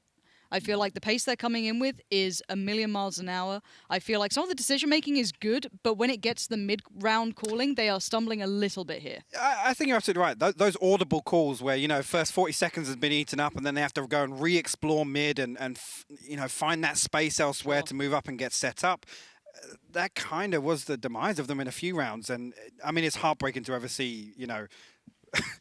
A team kind of be set up for something and be denied by a wall, and that's a factor. I mean, but you say that there had been pressure on that side of the map by Heretics constantly, and Liquid didn't explore that early enough. So they get punished when they walk into it late, and they're like, oh, so this is what they've been doing, and we hadn't really been testing it because we've been running Scream up mid. So it's kind of, if you don't default and get the information, eventually you're going to kind of fall foul to that. So again, I do want to credit it to Heretics, but I'm hesitant because this is the first half. So I think pinch of salt still. I'm still going to I'm leaning on experience here. I mean, with the way we saw Scream play in a couple of those rounds, you got to say that's going to be a factor here on defense for Liquid. If they can assert dominance over mid, you know, on the back of a strong Scream performance, that could be the deciding factor. Okay. It's time to see what truly Heretics are made of. The pace change, it's on them to set the tone now. That's what I want to see is, I want to see if they're this bold still. If it still comes through on the attack, game on. Well, this comes down to actually, we can really put to the test Heretics' homework exercise, to be honest. Not bad at all. We'll see how well prepared they are for this, because we know that this, again, is one of Liquid's specialties. All these pistol rounds, these early rounds, very choreographed. We'll see what Heretics do with this already. A couple of players towards mid, clearing out as they go, removing any sort of markers on the way, any utility, any sort of giveaways, and they're through pretty scot-free. This is a very passive Liquid hold. Yeah, Soulcast back over towards the steps, and actually Scream forced all the way back into the defensive spawn. They're going to give this up and opt to play also retake, but yeah, I mean 5v5 retake on B site here, it's no easy task, Lauren. No, and Scream going to be absolutely ninja'd out in the smoke. There are no smoke criminals here. This is a different game. And already you're going to see that advantage lean heavily. Heretics pretty happy with this. Cryptics with a quick one back, though. Going to punish that overpeak. That little bit of a look down towards that defender side, and you're going to get your head taken off. But this retake is tough. This is tricky. They have so little information here.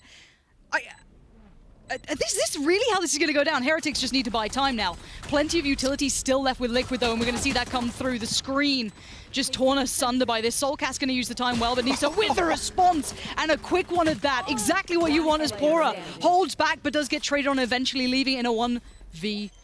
Nisa isolates one, takes Soulcast off the defuse, and the 1v1 is his. Heretics send a message in the clutch. And that's a big round. We're in pistol round attack on Split. Again, we talk about Split being a map that falls victim to that snowball factor, and we know how that's kind of a strength for Liquid, is winning that pistol round and then converting round 2 as well. You know what, that can be a Red Bull clutch right there. I'll give that. At the very start of the game, hell yeah, why not? 8-5, and now there's a problem for Liquid. At the start, if you pick up the pistol and you come back in on a second half, suddenly the scoreline doesn't feel so bad if you're trailing. You catch up probably too. Now you get a little nervous.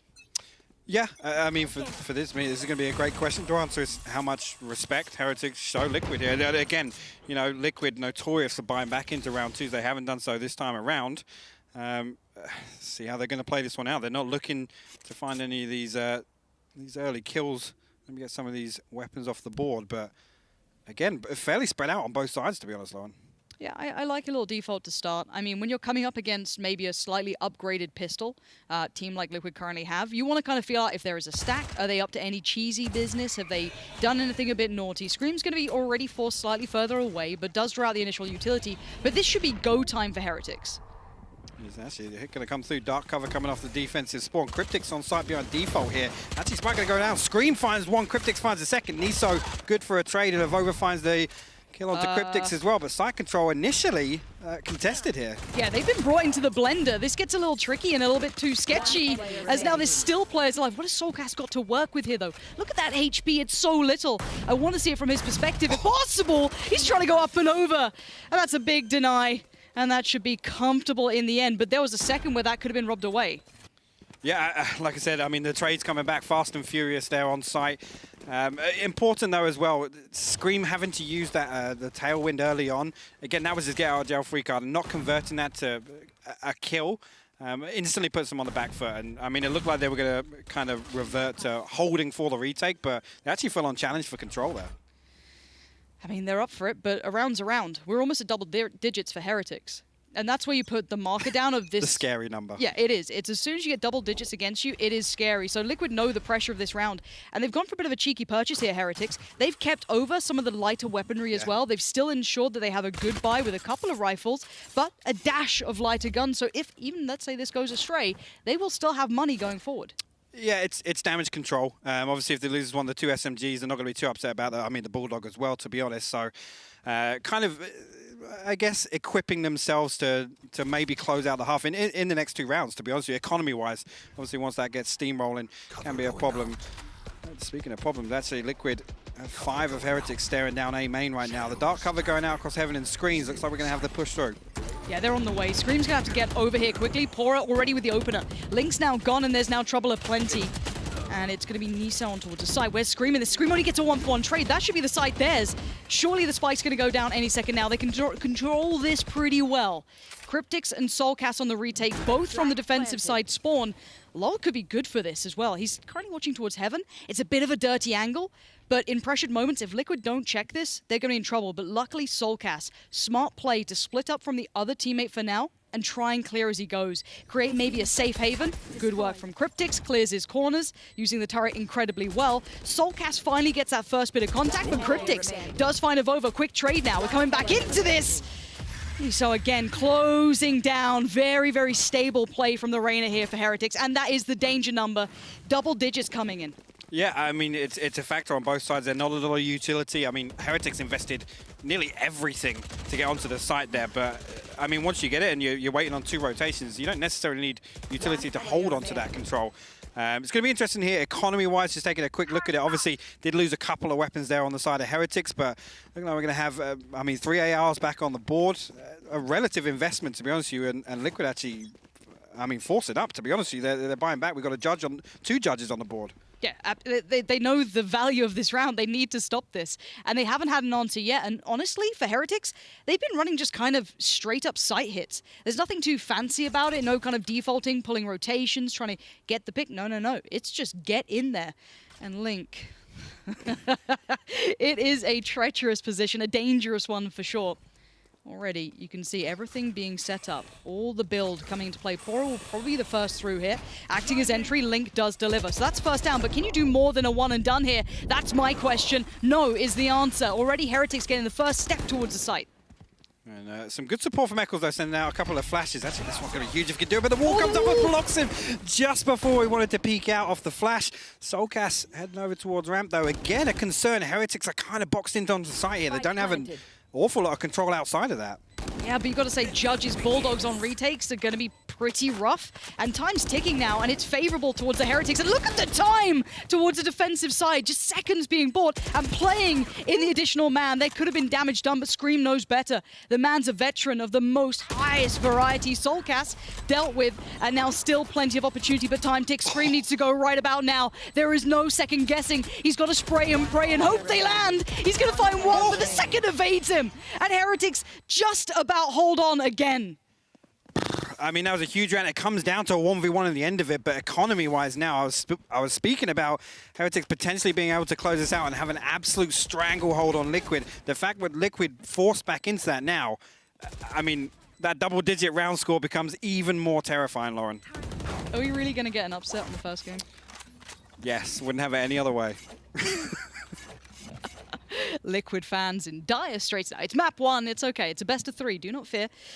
We'll be all right. It's only one of the best maps for Liquid, but still, the buy's a little light here this time. You're going to be seeing Sheriff's bits and pieces, but an ultimate pop is going to at least keep Scream pretty viable this round still. Beyond that, though, I still see Bulldogs. I still see slightly weaker purchases, and I like this switch up of pace from Heretics. Let's talk about that. This kind of more standardized default round. See if there's any naughtiness going on across the map. I mean, Heretics initially a much slower approach this time around. Maybe expected a much worse buy than Liquid have, to be honest with you. The way they're approaching this, they don't really want to give away a free kill at the start of it. Again, pretty much a default spread. I mean, Poor over here doing A-main things as we've seen him do previously. Avova actually making all the way into the vent. How's he gotten here? I don't know. I mean, Soulcast maybe just got timed out here. Speaking of timing, how's he going to get found with a headshot there? So they rotations, they're done. They can't get to the other side. That is incredible from Avova. As soon as they got contact towards Heaven on B, instantly he knew they'd try and push and rotate, and he gets everything they needed. Liquid are in trouble here, and there's no 2 ways to put it. No, I mean, Neural Theft goes out for good measure as well, but it's a series of bad timings, to be honest with you. I mean, Heretics, just a fantastic reaction based off that information, too. All right, Scream and Cryptics, shot in the back, put down, have a little nap here. Cryptics now going to be dealt the same fate. This is Heretics sending more than a message. This is a beatdown. This scoreline, I expect it to be the other way. I wanted to see maybe a little 12-5. Okay, let's keep that narrative building that maybe Liquid have something. But this isn't pretty. It's not, and again, just economic turmoil on the side of Liquid. Again, we're obviously backs against the wall. Going to be a force out here. Managed to get 2 Bulldogs. The Phantom obviously Scream previously saving that money from popping the Blade Storm. Eccles, I mean, whichever way he leans towards. But yeah, this is, it all comes off the back of that pistol round. The round 2 conversion with what money was invested back, it just instantly becomes a problem with that scoreline. Okay, so we do have a little bit of a second of a pause here to actually, let's talk things through, because there was a lot of kind of win conditions we put with Heretics that could have happened, and it seems that a couple of them have happened. Now, the one thing we kind of added to that, though, was that this was traditionally a good map for Liquid. Yes. So Heretics have kind of come true and come good on all of their promises, but I don't feel I'm seeing the best out of Liquid here. No. How much weight we can put on the fact that Heretics have a fantastic opportunity to prepare for this. They have a great data sample, right? They can go back and say, what's their best map? What's the map we wouldn't want to play them on? Let's rehearse that best. Because they seem very well equipped to deal with them even on attack, yeah. Heretics just took a tactical timeout. Just let them stew in it for a second. I love it. If that was actually the case, if that was the reason. Mind games. Oh, it's gorgeous, because you know Liquid do not want. This was not the start. This was the debut.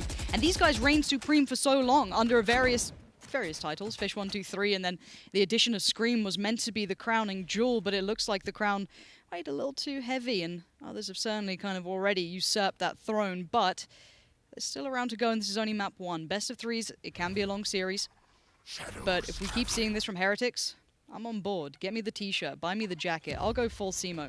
Hey, this is, if this is them playing on Liquid's pick, I can't wait to see what Heretics have got up their sleeve for their map pick, to be honest with you. Soulcast tucked inside the dark cover right now. Going to allow 3 to pass. Actually, the slow wall comes through. Dark cover drop. Scream good for 2 from this spot, though. Yeah, Scream going to control it. The veteran just gripping onto this round, maybe a lifeline at this point, but Avova gets a freebie, and suddenly, again, it's open. You're going to get a bit of information, though, filtered back through towards Liquid, but you can see the intention that Avova wants to paint. The spike is on the way. We still have Cryptix on the site. He's going to see 1. We're going to see Cryptix at least get Avova, but now here comes the rest of the hit. And Cryptix back to the wall, holds it together for Liquid. Dire straits, but he does deliver. Yeah, I mean, this is the thing. If we can see Liquid, I don't want to say dig deep. It's a tall order to ask to get 6 on the bounce on a map like Split. But again, just staying alive for so long and creating that pressure from Heretics, they have to focus their efforts onto him. And look at this, picking up 3 from sight with the Bulldog. Just absolutely brilliant work from him. Okay, so you just need someone to get 3 kills every round. Yeah, There's the bar. yeah. Get to it, guys. Yeah, I mean, some of these players are having a little bit quieter of a performance, and they do need a little more than this. And to be fair, from Heretics, I wanted to look at that as a kind of slower-paced round. It looked like there was an opportunity, and they leant in towards it onto A, but that faded away pretty swiftly. But are they going contact on this? I mean, actually, the turret's going to spot it out Yeah. there. Nakia walks out, does get greeted, but you're right. Nobody actually committed onto site here. The lockdown is obviously in the back pocket. You can see Cryptix positioned over towards the defensive spawn, so happy to give it up. Is this a fake? If they are pulling a fake, look at the spike right now.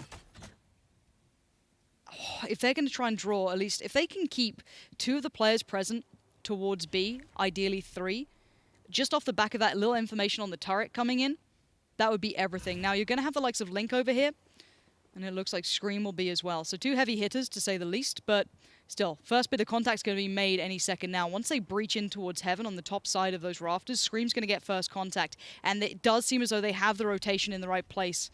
So 3 players now present for the defensive side, but this is quiet so far from Heretics. They're going real slow, and Scream's already found 1 and 2. So the split that was coming in has been dealt with well by Liquid. They are holding just about onto this, but the site hit's still in motion, and it's still delivering. Uh-oh, suddenly, where is that spike? How close to site? It's on. So now we've got to look towards... Oh, Nuki needs to hold this together. He has to take the information fights. He has to be about this, but Killjoy could be such a nuisance now. Yeah, the lockdown goes down. It pretty much blocks all of sight except for the back 2 corners here. So going to force Niso into a tough spot. Nukia, he's got to get some damage done here. Does get locked down. Scream going to swing out. Scream didn't see him. Oh my word! No. How is this happening? And Niso's got him. Oh my god, this is a absolute fumble. Soulcast saves the day, but I am baffled with what I just saw. That would have been the most heartbreaking way to lose out. Can you imagine? Oh my word. He's he's having to explain, like, no, Scream, he was literally standing there, dude. What? I love that though. With just the hands poised, watching a jet up, tailwind pass. That was brilliant. Oh my. 7-12. Let's look at the money now coming in for Heretics, because they've had a good couple of buys. I'm pretty sure they could probably still buy, but yeah, this was all great and dandy. Scream potentially missing a player. As you can see, it was happening, and the information being filtered through to the other teammate. If Soulcast didn't just go absolutely clutch then, I would have lost my mind. I actually feel bad. It looked like Niso almost baited his teammate there by dismissing into screams. That feels bad. Well, the main thing is that, to be fair to Liquid, they have now broken the money of Heretics. There's enough to get a bit of a force buy going, but it's far from ideal. Ooh, a couple of ults being committed, though. This is Liquid putting a lot into this round. Already Soulcast getting aggressive. That's pretty dangerous. This 3-play stack down middle, I don't mind. But you're doing it against lighter weapons, which can be a bit risky.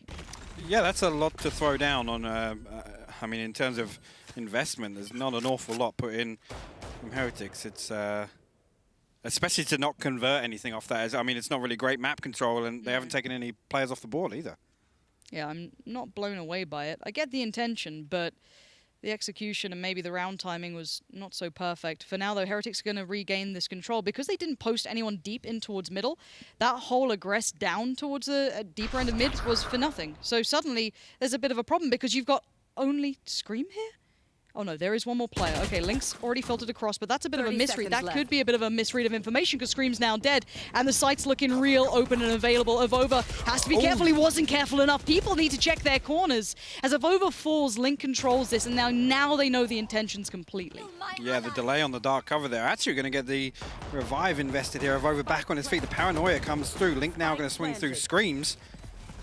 Let's see if we can get it. Dark cover back down, and actually the turret going to be negated. Link finds the first on the way in, though. Yeah, Link's still doing well here. Desperate to hold on. Avova, it is a one and done, but with the utility, it does suddenly have a little bit more depth to it. And the time's ticking. Liquid, what is the plan here? You have to wait for some of that utility to surpass and fade away, but this is a filthy crossfire. These two players are holding this, and there is no opportunities being given. Is this really how you're going to lose the round? Soulcast says, no, check your corners! Avova's got two! That was meant to be a one and done, and now it is a 1v1 as Nisao is trying to play the time. Play it perfectly, but Soulcast, he's on the spike. But has he got enough time? No. They've left it too late, and as if that's the way it goes down, I am beyond belief here. But Heretics are probably beyond their minds winning this out. That was crazy. I mean, the fact that Avova stayed alive for that long, the fault line came through and stunned him in the corner. Not only that, he gets stunned, still finds 2 kills from there. Okay, Liquid just lost Split, arguably one of their better maps coming through. I do not know what to make of this. Like, this retake, how did they not check this corner? How is this happening for Liquid? These guys are, I want to say, better than this. Credit to Heretics all day long for doing this against them, but there's some sloppiness coming out of Liquid here. Sloppy is the word I was just about to use. It didn't look, I mean, even in the rounds that, you know, on attack, Liquid looked very confident. I mean, they took those rounds easily. The ones, I mean, I'm going to counter what you said, you know, that running down the clock the way they did, that was kind of their demise in the majority of rounds they lost. All right, I need to catch my breath and, I don't know, put my brain back into my skull because I really didn't expect to see this kind of go the way it went, if I'm honest. I wouldn't have minded a closer game, but Liquid look a little shaky here and Heretics mean business. I mean, the guys on the desk highlighted this, so I can't wait to hear their thoughts. We're going to head to a short break. When we're back, more maps coming up, more breakdowns coming your way, and maybe, just maybe, an upset to start off First Strike.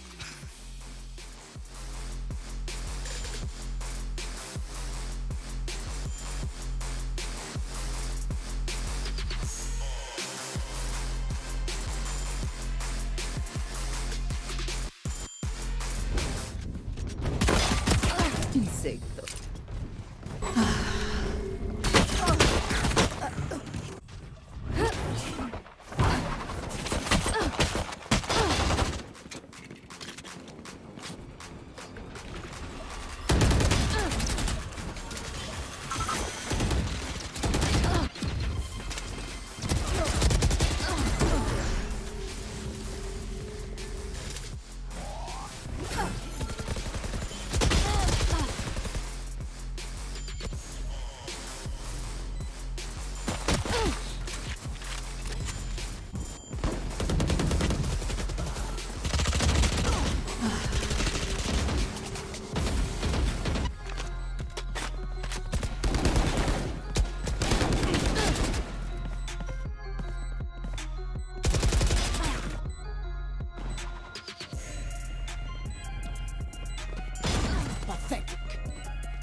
One enemy remaining.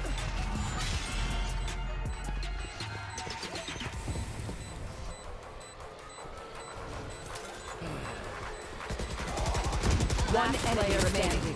One enemy remaining.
back to the first quarterfinals of Valorant First Strike Europe, where Team Heretics have just beaten Team Liquid on Split. I know Pansy was absolutely speechless by the end of that map, but me, Mitch, and Lothar have plenty to say, especially Lothar here, who has been gloating, let's just put it that way. Put it lightly, he's been gloating.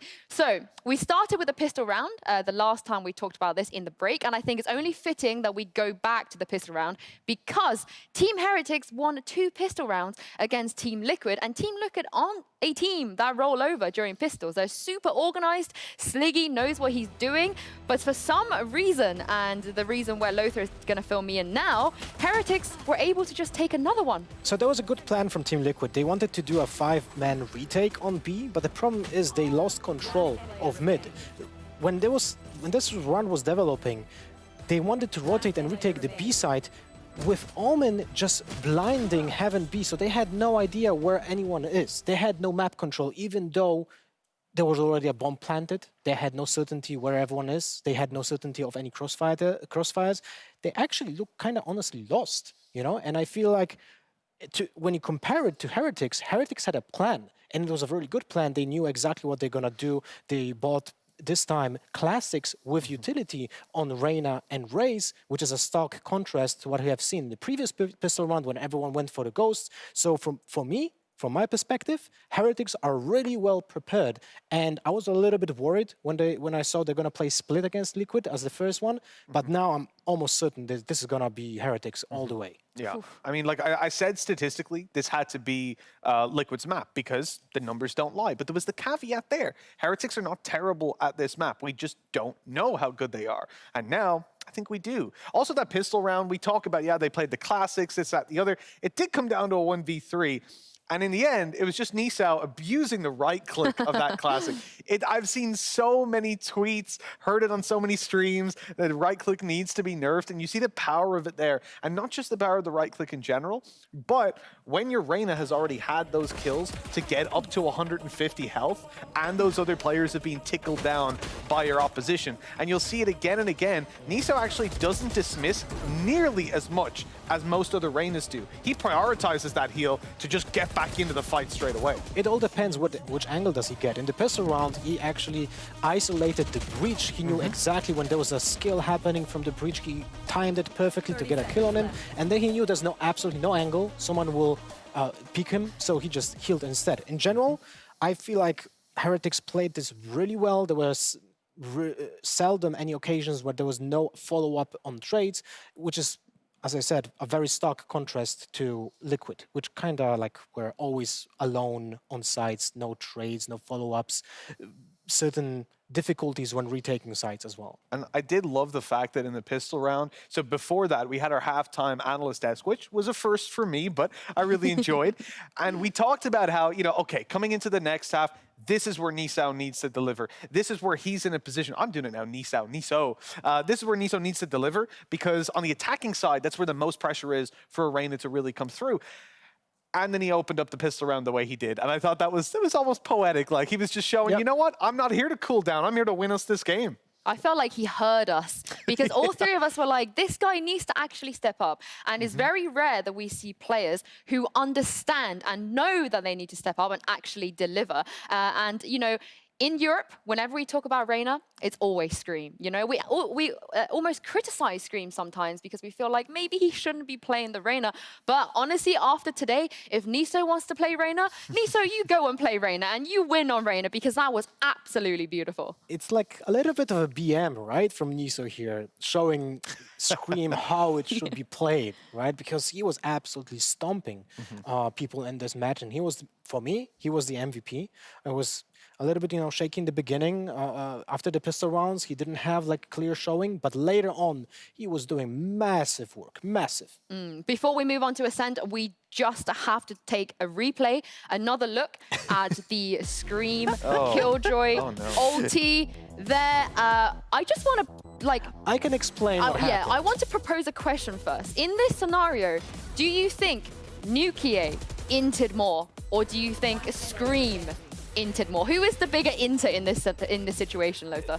This was a very unfortunate series of events. First, Nukia coming into a position where it seems like he wanted to catch someone off guard and then destroy the lockdown from Killjoy, but he was way too slow on that, on the execution. Then he knew he was kind of like in the middle of it, so there's no way of him doing anything, so he just had to hide, right? But then Scream, you'll see him actually taking a 90 degrees turn, but it was straight into the wall. So he made the small flick. He didn't see anyone because he didn't clear it exactly, and then he dashed.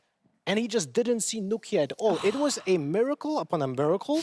And then to top it all, Niso with the dismiss on his kill on Scream, he went to position to Nukia for her to have a trade, but Nukia was only like released from the stun, so he was picking up the weapon. It was barely, like I think, milliseconds for him to be ready to shoot at the guy coming after Niso, and it would have been actually an end of the game, and that would have been absolutely hilarious way of finishing that match. Yeah, I mean, Mitch, what did you make of that one? Who inted more? I do want an actual answer for this. I genuinely think Niso was the one that inted more. And like Tom adding in an extra answer, making my own little box down the bottom, because the situation he was in, when he dismissed to his teammate, as you said, trying to get the trade value out of it.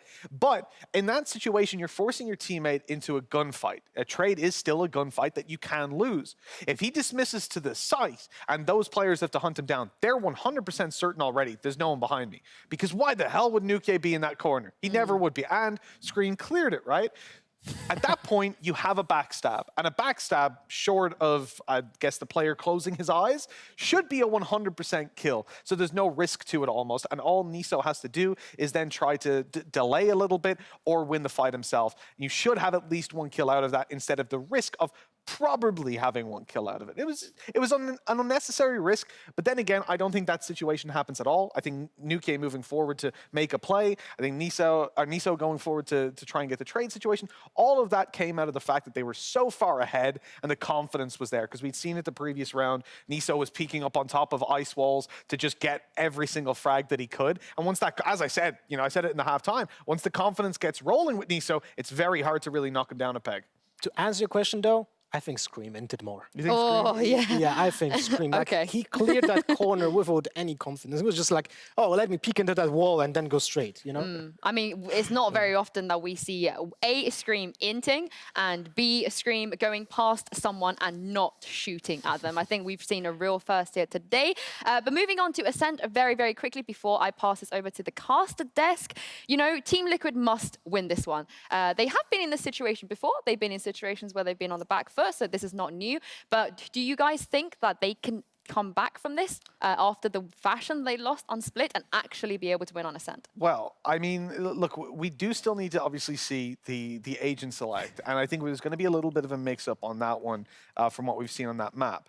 What I would say, though, is individually, Heretics have looked far better. We have seen the struggle there from Eccles, which ever since he went to the breach has been in effect. That said, if he's setting his teammates up, like your Scream, like your Cryptics, who is surprisingly the one doing a lot of the damage on attack side Killjoy even, you are then going to have Eccles falling down, and then that's acceptable. What I'll say, though, is Link had a really bad game. On the other hand, I'll give him an excuse that he never really got to get going, because that operator on the defensive side is where he tends to really shine. He didn't really have a chance to get that op out. So then it only leaves one person, and that's Solkis on the Raze. Solkis, Raze, Split, you shouldn't be having you shouldn't be towards the bottom of the scoreboard. Yeah, I wanted to point out one thing. You said, surprisingly, Cryptics had a really good match, right? But he is actually, I would say, the second most important player in Liquid to actually perform. And he was performing in the previous matches. He had an average combat score of 232, which is second, just right after Scream. Everyone else has lower than him. That was prior, of course, to this match. But in this match, it actually even kind of goes further down the line, because Cryptics had a decent match, while Sokas, Link, and Eccles, they want to forget this match, right? Yeah. They want to forget this. I think all of them maybe want to forget this one, but they do have a chance to prove themselves on Ascent. Whether we think they're actually going to do it or not, I feel like you said, we need to see the agent select. But I don't think we're going to see any surprises because realistically, what are you expecting from Liquid? Do they change up their team comp? Is that the answer? Because I don't think so. I feel like they can perform on Ascent. You know, I think they should just stick to what they know. They should definitely stick to what they know. I think the most important aspect right now is just mentality. We know Scream is a veteran. He played in so many tournaments. I'm for sure certain that he is capable of just wiping the score clean and just coming into this match with a really good mindset. But I'm a little bit worried about the other 4 players. They are not as seasoned as Scream. And if they're going to lose their confidence, this might spell doom for them. Well, speaking of the other 4 players, we are heading into Agent Select. This is where it's going to be very, very, very important for the next map. And Mitch, take us through what you've seen so far on screen. No! Oh, I saw Sky, and I was like, yes! We're excited for just a second. Looks like it's just a bait, though. Minus Cypher plus Killjoy over on the Heretics side. Minus Reyna plus Sova as well for Niso. That's exactly what we're seeing, so no surprises there. And for Team Liquid, to see the swap up as well of Solkas from Raze to a Sova, exactly what we would expect. They are sticking with what they've been publicly playing and practicing. That is not something I expected to change all too much. Maybe, though, the only thing I would have said that could have been different would have been the continuation of the Reyna on Niso. But the problem there is then you don't have a Sova on Ascent, which you definitely want. Who else can take one up? You could probably sacrifice the likes of your Sage, perhaps. But evidently, comfort levels there for individual players probably what's barring that from happening. So I'm fine with the composition they've gone for. I think we won't see Niso having as much of a lights-out game as we did already. But that's not too big of an issue because there was certainly a lot there to pick up the slack elsewhere. I mean, Niso had a fantastic game on Reyna, but in general, he delivers results on any character he has. So cannot wait to see him, see his Sova on Ascent, and I feel like it's instrumental to win Ascent. The Recon Arrow and Sova Drone gives so much more information on this map than you compare it to an example Bind or Haven when there are 3 sides. Ascent is so open, you know, you have many angles that you can clear with just 1 arrow. And that's insanely valuable, especially since you lack Jet in your own team, because you don't have a way of breaching a site instantly and just clearing more map control. Well, Team Liquid absolutely have to win this next map if they want to stay in first strike. Let's head over to the Caster desk now and see if they have what it takes to bounce back. I bloody hope they've got more than map 1. I'm not gonna sugarcoat the pill. I don't think we need to. We've said the Heretics, did great. They did well. They turned up and did what I expected. Liquid did not. Liquid have underperformed here, and Heretics have taken advantage of that. I mean, the terrifying prospect is obviously we're coming away from Liquid's, I don't want to say comfort pick. Again, Ascent isn't kind of an obscure pick to make. Obviously, Liquid have got their reps on this map. But I am worried in regards to the fact that Heretics have started so strong. And they looked so good on Split.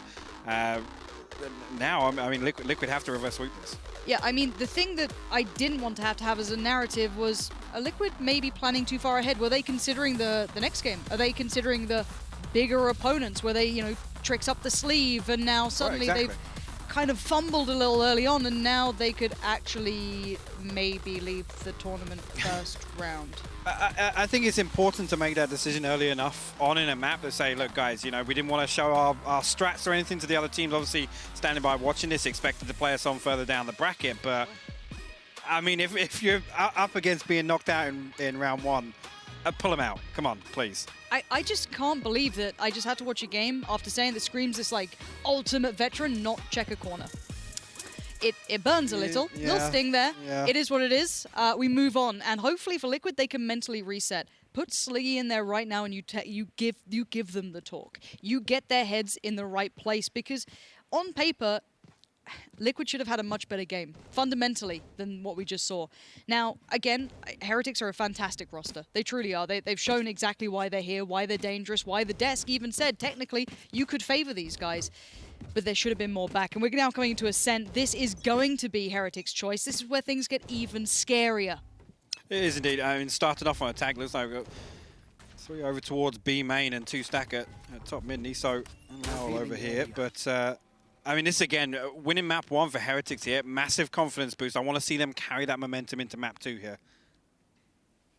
Yeah, so far, I'm just going to see how Liquid approaches. Do they get a little aggy? They do. So aggression going to be kind of toyed with over towards A, at least pushing a little aggressively. But when you have deep players holding, like we see the Sova on the other side, they're waiting for this. This is a set play, this is a set intention, and they're being very patient, and they're slowly building mid-control. You've got a Vova leading the way, and you've got kind of a 2-man squad with him, and then you have Killjoy and Sova at the very back lines, making sure no one pushes too far out. And I think this is a great little approach to start with. Good clear towards middle. It's going to give away some of the game, but if someone pushes out, they will catch this breach, I think. Yeah, 3 members of Heretics actually making it up towards market here, and only just now we got rotation coming out. Actually, Eccles going to find a little bit of company in the form of Pora over in the attacker side. Spawn turret goes out. Now let's see how they respond to this. Could be misinformation. Now it looks like the actual adjustment is going to leave the Omen pushed in, but it's Eccles' lovely push. Pora's going to be frustrated, but now the pinch comes in through short. You've already got them on the site, and you've already got Link dead, but there is support there. Scream was quick enough to make it around. The Jet, no slouch on making up some of the space, but that spike is now being toyed with. You've got Heretics going to get that plant, and now into the post plant. But look at Avova. He was the player who got posted up, pushed up towards middle, and he's already made a nuisance of himself. Bought a bit of time, but it's still tricky for Heretics to hold this. It is Scream down to 10 HP as well. Nakia and Lau just need to hold on to this. The shock dart comes through. Could do a little bit of damage on the way in. They've got to be careful here. Did he look, he's just pushed up. He's played the timing, but Eccles is too smart. Really well checked there to make sure they double checked in case anyone pushed up as they kind of mantled down. So well done to them. Liquid will get the first, but you could see the intentions then from Heretics. No, it's a big factor to consider. Eccles maintains control of A main, boxes those players into sight. They have to make a play if they want to win that. And, I mean, you saw the point at which Lowell's kind of jumping up to try and peek Heaven. They're trying to pull something out of the bag. Yeah, I like it. I mean, they can kind of set the pace however they want now. They have this map advantage to play with, and they know that Liquid are going to be back to the wall sort of gaming here. There is no ease coming into this. It has to be everything shown. So I want to still see that aggression being toyed with. And we've seen what can happen with, you know, deep Omen blinds, a couple of smokes here and there. You know, I mean, we've all seen the clips. We've seen Tens and all his fans and friends, but nothing too much. But you can see the intention behind it. That is going to be a filthy shotgun angle if they breach around the corner. It looks like timing's not on the side, though. Yeah, let's see. The Owls aren't going to give this information away. Nice. Eccles got to be careful, but deals with it handily. So maybe going to try and get some damage in with the shock dart. The first one's actually good. Wow, it's going to do about 40 damage to Eccles. So he's got to back away from this close angle with the judge. I mean, suddenly, even the weaker weapons become incredibly viable. That touch of damage is so vital. But now Scream's going to hit the rotation. I like this. This should be safety for Scream. He shouldn't overdo it, and this is a really nice just kind of crunch point that they've created here. Not allowing anyone through until then. A little bit of a dink and a dip down. We're going to be seeing just one standing, and not going to get anything out of it, are you? Scream going to just stamp authority on this round now. Bear in mind, this was against pistols. There wasn't much invested. I think there was maybe a Sheriff and maybe a Frenzy at most, but very little coming back in there for Heretics.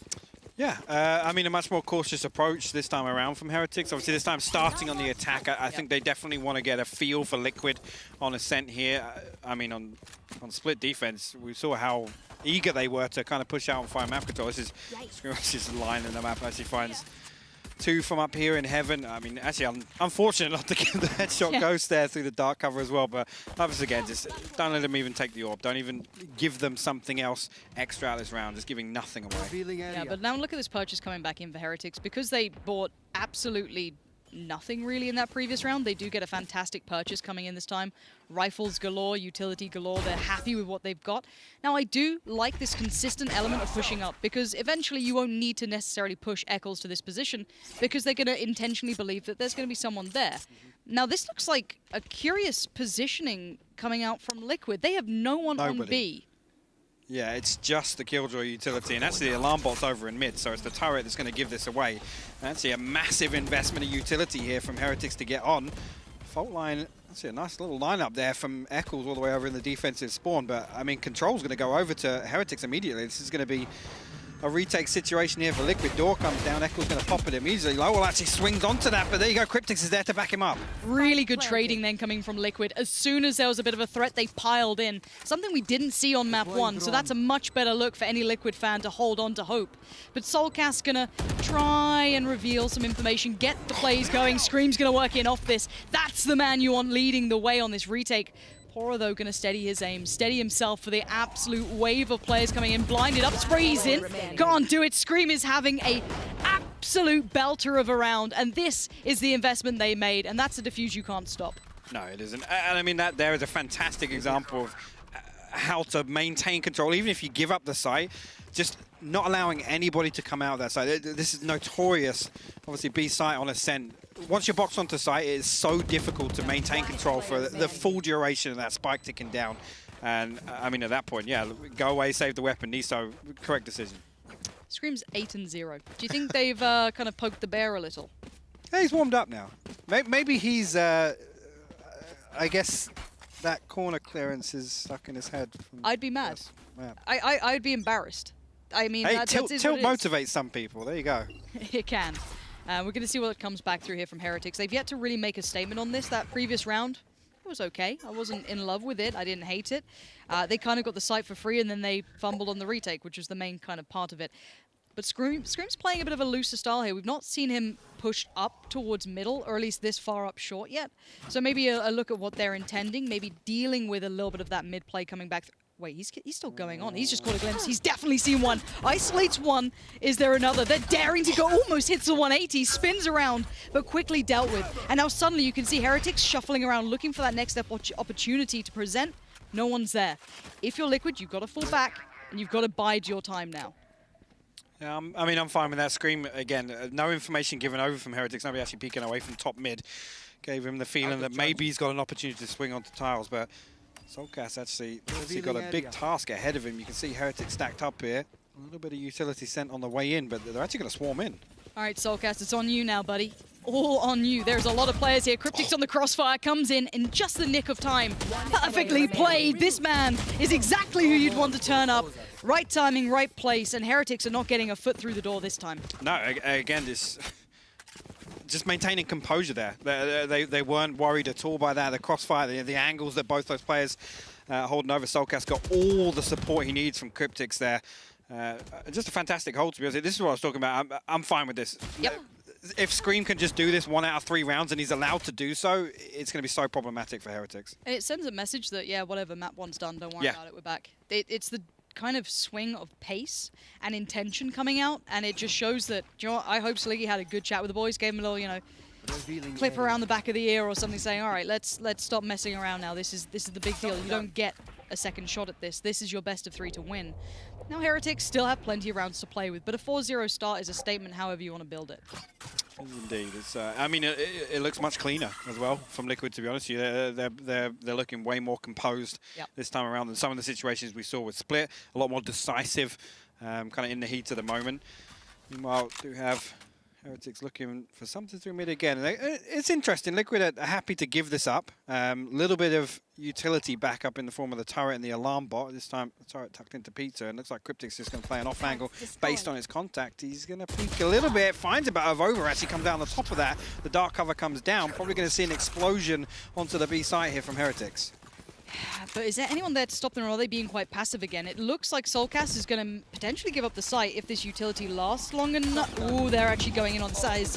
A fumble and a half. That was a mistake from at least one of Liquid's players. I want to see if anyone else falls foul to this. That was unnecessary. Yeah. Unnecessary to commit, and that almost shows that nervousness again. Left. Now, this should be a pretty clean spike plant. I don't think anyone's going to stop this, and that seems as though that's the case. It might be time for Liquid to consider even a save. Yeah, I mean, Lowell sneaking his way through mid there as well, whilst everybody's tunneled onto the defensive spawn, just watching if anybody pushes out of the B side. Scream actually looking like he wants to get up close, but again, the retake at this point, highly improbable, we'll say that, but again, just looking to do some early damage economy-wise.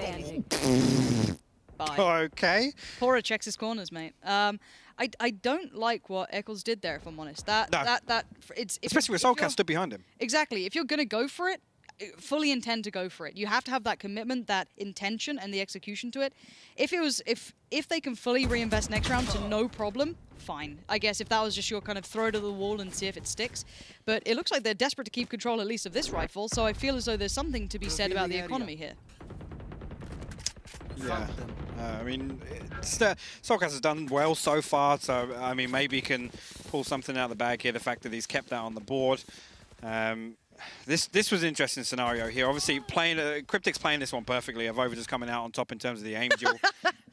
When you check your corners. Yeah, there's a meme in there somewhere. Yeah. There is. Ooh, Cryptics, hello. What do we have here? Sinatra, is that you?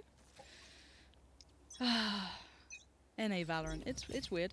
We do have the op going out for Link as well. So again, Liquid were one of those teams that we always consider like, are they really, do they have the player to take that role on? And it's gonna be interesting to see what Link does with it on the Omen. It should at least alleviate some of the other players to get a little bit more curious across the map. It looks like Breach is going walkabout, so that's Eccles having a little look down short. Maybe they can kind of stack a little towards middle and potentially even fight that. Yeah, I mean, the interesting thing, you were talking about Eccles' presence on A main. Heretics aren't even coming into A lobby, to be honest, to even investigate that. They're happy to give it up. But again, similar situation to what we saw on Split with kind of mid control being relinquished, but at the cost of, you know, gaining B garage control. But so cover going down. The owl drone in, dark cover going to come down. Link reacting off that information, but I mean, this is all a fake. Niso straight away through the attacker's spawn, going to wrap back over. Scream already coming through defensive spawn, so all this utility and 3 members of Liquid looking like they're going to commit to holding on to B. I still want to see where Scream goes. He is the pivot point in this, and wherever he leans is where they expect the hit to come in. For now, it looks like they're still potentially gambling towards A, and now he's on the way. They know what's coming through, but Killjoy could be a huge issue now for 30 seconds how left. this kind of unfolds. I'm looking to see how they commit towards this one and what they do with it. His Scream's still here. We've got the players on the site, locations revealed. Everything is noted now. Let's see, come through. Cryptics staying alive for a lot longer than I thought, but a 2-for-1 trade in favor of Heretics, and the revive coming in gives them the upper hand now with the spike about to go down. Yeah, this post plant is going to be pretty brutal. They still maintain a lot of map control with Niso where he is. Scream could be a game changer. There's the flash. Scream uses it. Gets further forward, but they need to clear this corner. The timing on the flash! Oh my word! Niso just comes out on top of that, and now he can be the biggest nuisance. He just needs to live, and the cross becomes near on impossible. They have to funnel utility in. They cannot deal with the site without removing him. Suddenly he goes down, but it is still 3 players here. This is great work from Heretics to bide time, to stay their ground, and Link and they can do nothing, do nothing but die, and even to a turret. Ooh, Link finds one on the way out though, but this spike is about to go off. Link gonna tuck his tail between his legs, head back through the defensive spawn, but wow, I mean, what a response initially. I mean, it's so crucial in this situation for that player in B main, in the form of Niso in this situation, to stay alive as long as possible. If he gets the kill, fantastic. I mean, the timing on that flash was awful. Probably the worst timing ever. They were both staring at each other. But the important thing is, with one less thing to worry about and having the information of when the defenders come back onto site, it's so huge for the team holding on to control. You can see Look at the investment. Yeah, they had to. They had to pour so much into just removing him. His positioning and his ability to just bide time gives me, honestly, MVP that round. I'm more than happy to give him that. And that's it. It's the buying time on retakes, and it's showing that at least Heretics have a good idea of what they want to approach this with. It's, can they repeat it, though? I don't know if the repetition's quite there yet for them. Another slow start to this. Heretics happy to kind of just keep Liquid guessing early game. Again, they're playing so deep, they're not really giving away information at either entrances to the sites. Obviously, with the recon coming through B main and Eccles, I mean, previously doing what he was doing on A main, not really kind of giving Liquid anything to work with, Lauren. No, not really. Eccles just kind of being cautious about this. He's got to be very careful with how he approaches this, because it's a fine line. We haven't seen them testing short too much, so this could be not necessarily the unknown, but you can already see Jet pushing out through those B halls, so they are garnering a good deal of information. Already the Jet's going to fall away back towards B, but you can see the intention on the rotations, heading through spawn, and they're already leaning towards A. This is a very good read for the defensive side. Yeah, Lowell actually tucked all the way up just outside the tree right now. You can see him in the cubby. I'm going to clear out Wine. The Nano Swarm and the Boombot. Bit of an over-investment, to be honest with you, not necessary for both. Dark cover comes down though. Link's still in heaven. Now Lowell got to make a play if he wants to deal with it. He does find Eccles over there. I'm still not loving this. Eccles is getting caught in the weirdest positions, kind of somewhere in between holding the defensive line and taking the fight potentially, but the site is all theirs, and say goodnight, Link. That is going to be just signed, sealed, and delivered.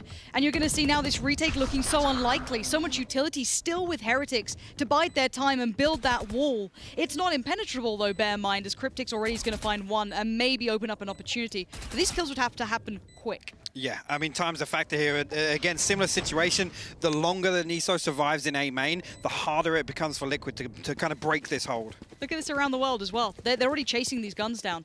I want to see if they actually get any of these guns away as well from Liquid. Cryptic, Scream, and Soulcast could really do with keeping control of this.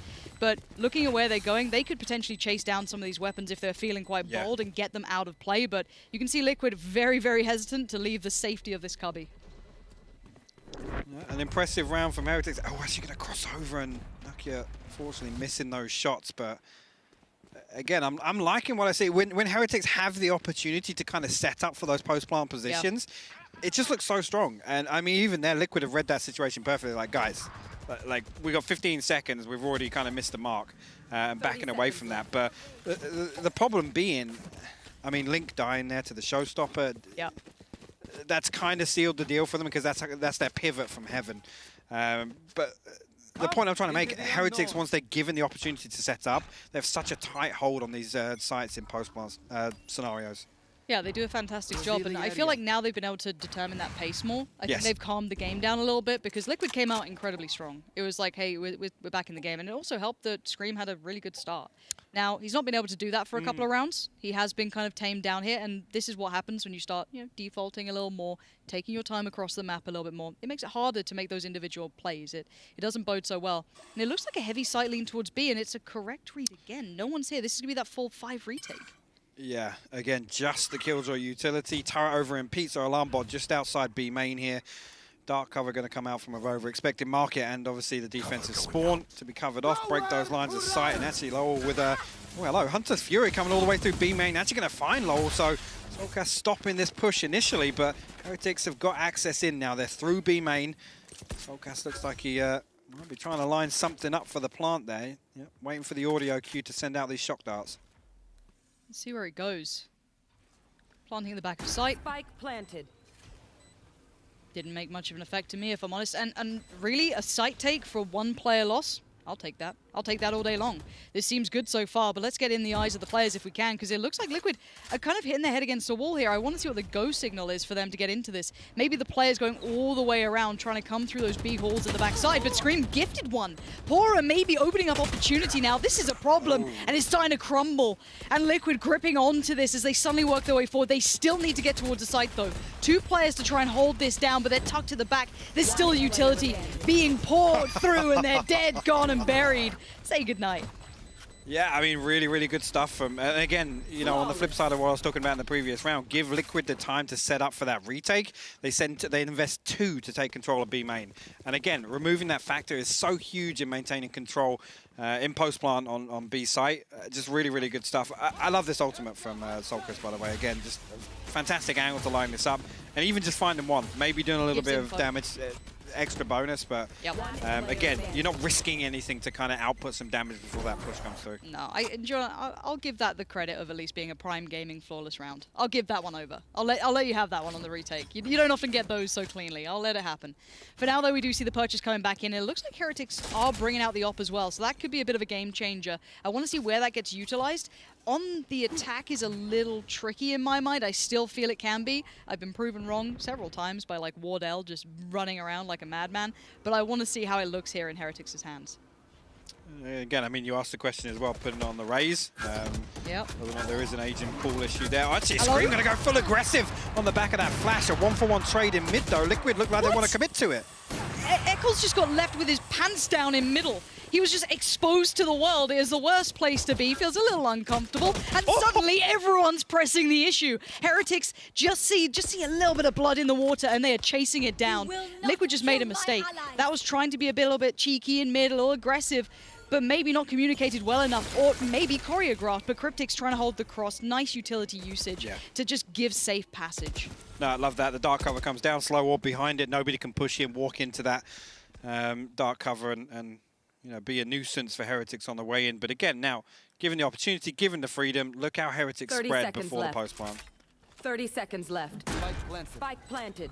Revealing area. Where are the final two? Out of charges. Heretics.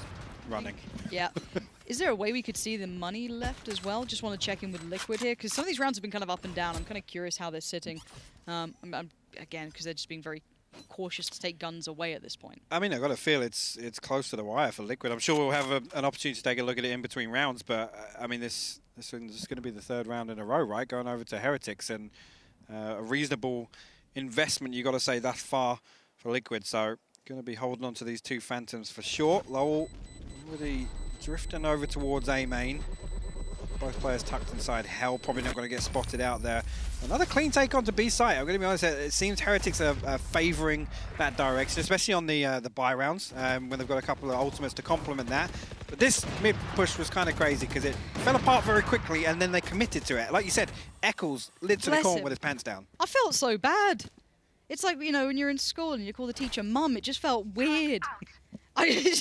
Poor guys just had like, I was here for you, Scream, but you've really just thrown me through a loop. You digging up any memories there? I have a lot of trauma to go through, and doing it on air seems the most appropriate. Yeah, obviously. Of course. 5. All of my choices in 2020. 5-4 though. Liquid do still have the lead, but it's waning, and the response from Heretics has been good. I think we have seen a calmer Liquid, and you can see what's happened to the economy, it looks like. A couple of issues have come through, but it does seem as though they've fashioned a purchase. X, have you not learnt your lesson? Back in middle again, are we? A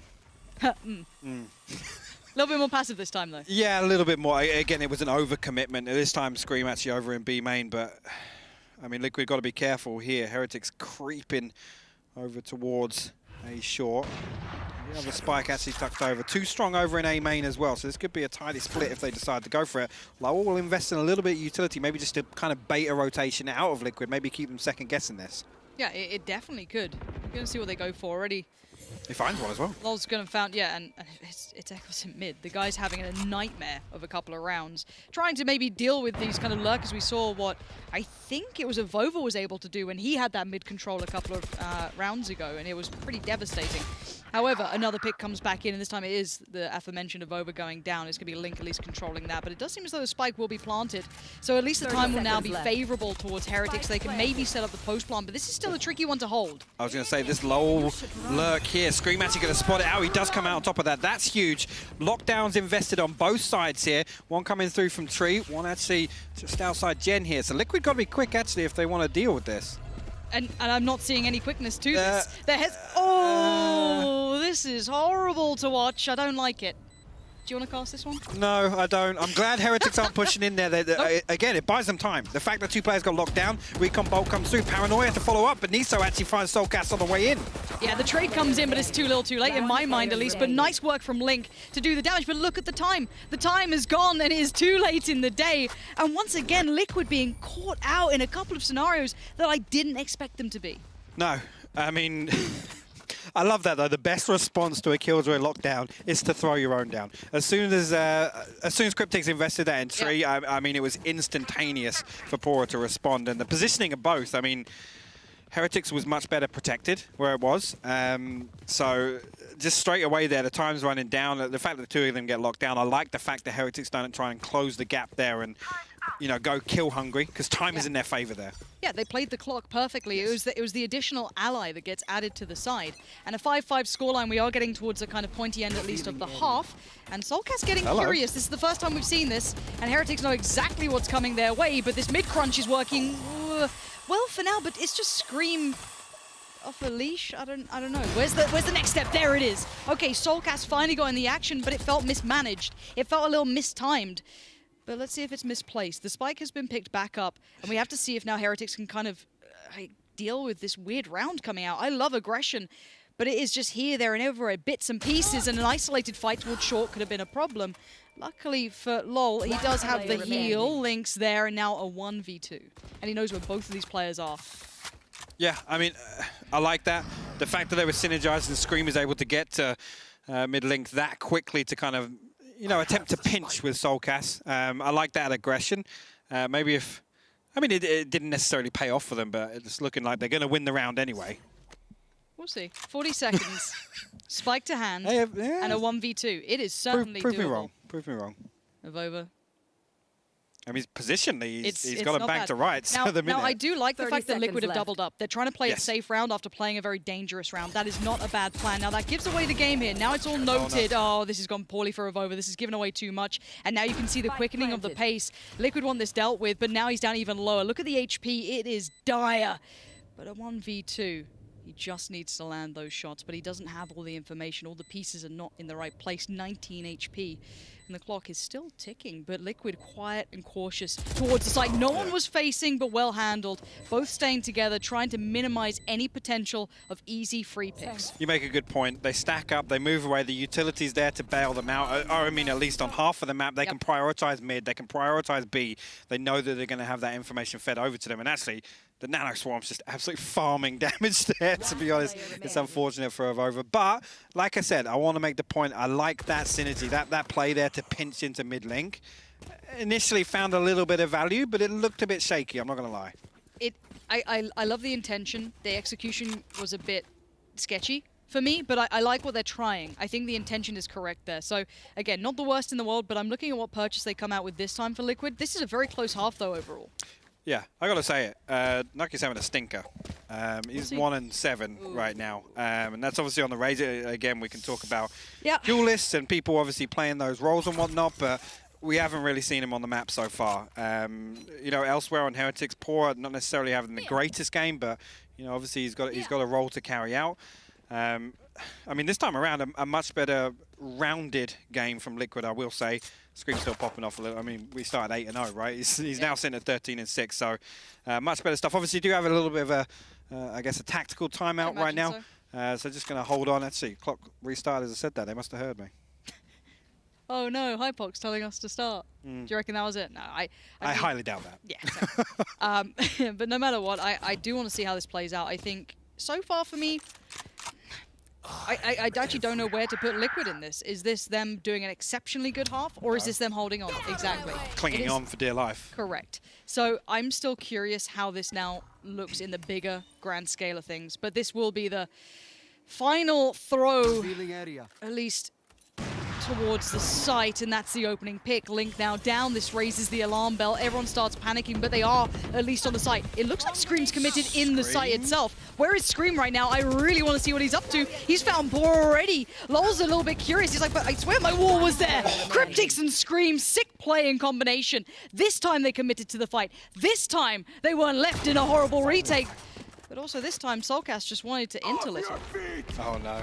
Yeah, Rolling Thunder comes through. So might actually be able to tuck into the corner, but it doesn't. Eccles cleans up the easiest kill we'll probably see in the entire series. But good stuff there. I mean, the utility usage was fantastic. The fact that Scream commits to that site hold and actually manages to sync up with Cryptics to find those kills. It was perfectly timed, actually. Cryptics nearly fell outside market door there, but the ping, the information given over to Scream allows them to obviously wallbang through the boathouse.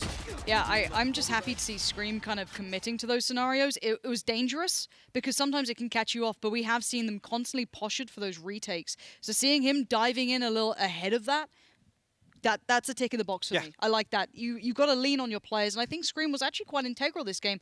Risky too, though. He was playing that fine margin between over-aggression and going on your own, but it did get them a couple of rounds, I feel. No, and you made an interesting point. Between Eccles making those not aggressive plays, but kind of gaining control in terms of territory, and then having Scream kind of play this rotating role and pivoting between both sites. I mean, if you can counteract that correctly in both rounds, Eccles comes out, finds no information.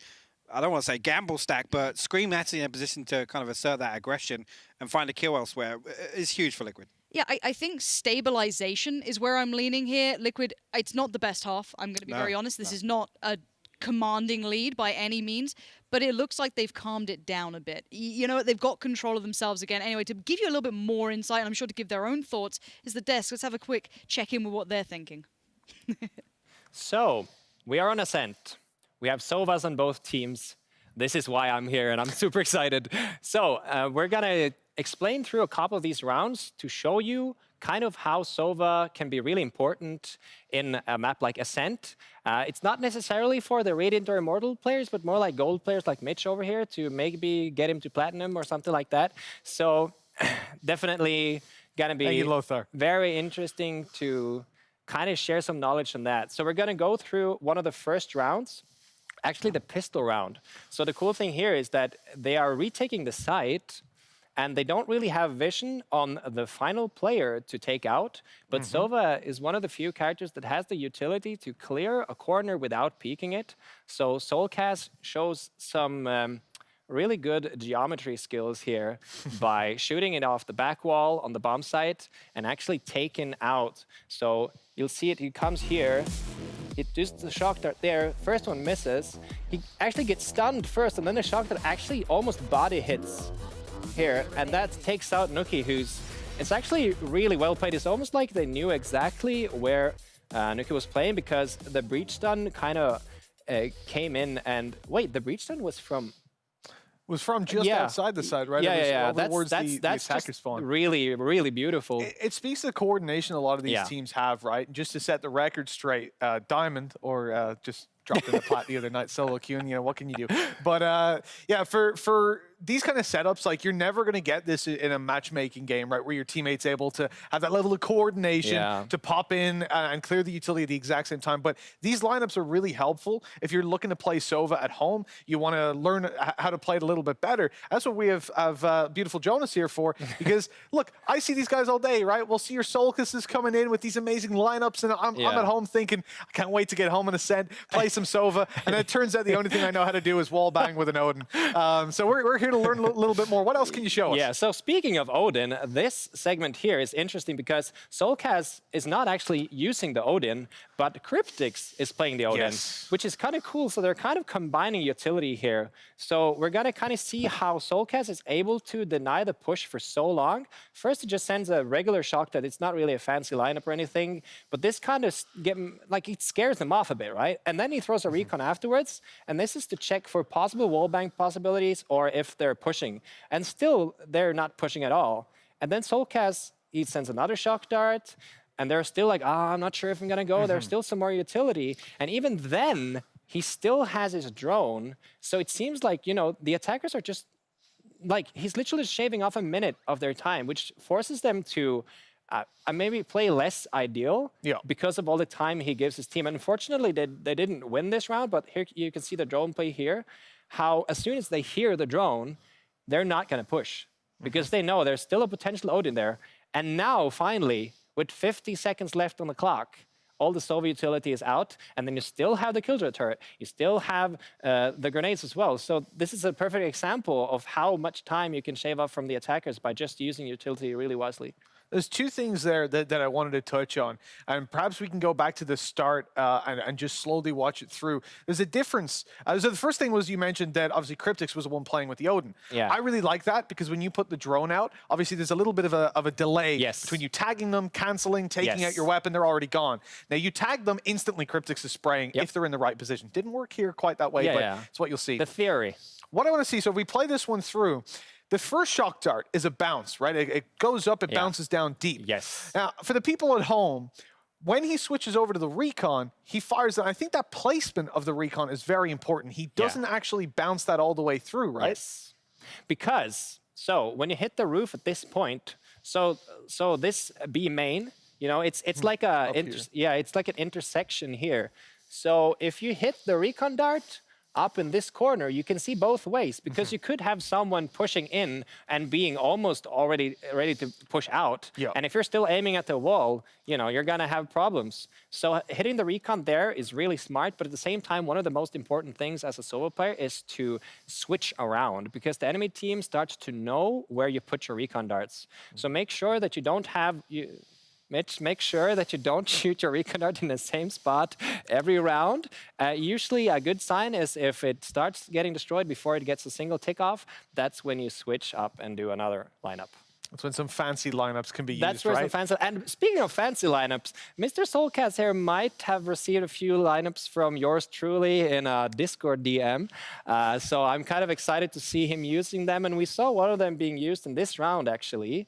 So we're going to play that off. Now, this is we're going to see the entire round. So first of all, what he does, as soon as the Killjoy nade comes out, he knows that they're probably going for a fast push. So he just sends his ultimate blindly straight away. He still has his recon, and this is where we see, this is the B default anti-plant shock dart. Now he's probably, maybe he needs, I'm not sure why he's delaying so much, if he's not sure, because he ends up spending way too much time before doing it. Because so here's the lineup, the actual lineup. So you're gonna see this one flying, and hopefully we'll see it from the over-the-top angle as well afterwards, how this one flies and hits the default plant spot. Now, the attacking team was pretty smart. They didn't actually plant defaults. If this is because they have their own post-plant way of playing, or if this is because they were expecting, because you can see here the bomb is planted in the back left corner, while the typical spot is to be safe behind the green boxes, and that's why I made this lineup to land exactly there. But the problem with timing a double shock dart to kill a planter is that you need to have this sixth sense. You need to feel, you need to look at the minimap, you need to feel where you are, because it takes only about 4 seconds to plant. It takes much longer for the arrows. Here you can see the lineup probably. So he started doing the lineup when he heard the plant. There you go. So one bounced up and they both hit right there on default plant. It's beautiful. It's beautiful. It really is. I mean, this guy must be a genius. He must be. Whoever showed him that has the biggest brain, the biggest IQ. But speaking of big brains and big IQs, it's time to get back into the game and see what else these guys have got planned for us and what our big brain, big IQ casters have got. Take it away, Pansy and Hypuck. That was very flattering. It's almost like you could just watch a Sinatra VOD and you'd probably get some. I had to, dude. You've brought up Sinatra like 8 times already. So I mean, it's over the Mount Baron. You know, it kind of works. Have you not watched much NA? Does it? I'm just not familiar with who you're talking about. You don't like that other game? No. Fair play, honestly. I don't think many people do. It's the correct answer. 7-5, though, is the half-line score we're coming back into. Now, this is a better look for Liquid, I think is fair to say. I don't think it's the best look, though. I think there is still plenty of room for danger here. No, I mean they've looked much better at recovering rounds. Some of the things on Split that I saw, we're talking about them, you know, kind of allowing the clock to decide some of these rounds for them. This time they're way more decisive. They're looking to make plays. Again, we're talking about that mid-link push, things like that. They're looking to take control of these rounds, not allow them to kind of slip through their fingers. I do want to see some of these kind of choreographed pistol rounds that I know that Liquid has up the sleeve. Same. They have been, I don't want to say weak, but it looks like a 3-2 split towards at least A for now, just because of where we're having the likes of Link lean towards. Yeah, looking like actually all 5 are going to revert back over to A main. Slow push through, and again, I mean, nobody in heaven for Heretics. Maybe going to look to do some damage from outside of the site and not commit to an all-out brawl. Maybe give this up and work the retake. Again, you know, a big factor here. If they can kind of keep control of Garden just outside this door. Dark Cover comes down, slow orb through. Lowell not going to take any shots, though. Nobody opting to close the door either, Lauren.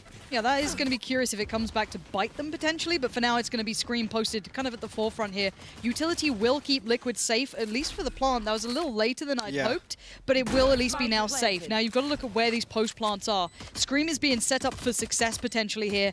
You're going to have X. This flash is huge. Trying to get this at the right time to see if the timing is right. Now they know someone's there. A quick little peek up, but the timing. He gets forced back. He was unable to find anything from that. No, again, I love that it's well thought out. The fault line goes through Heaven as well. It's going to stun up Niso and Poro on the way in. Paranoia goes through, and actually response Paranoia, and the recon comes through. Niso finds Soulcast outside of that dark cover, and actually the trade's coming back in Heretics' favor. Yeah, but it's still Scream! Oh my God, Scream.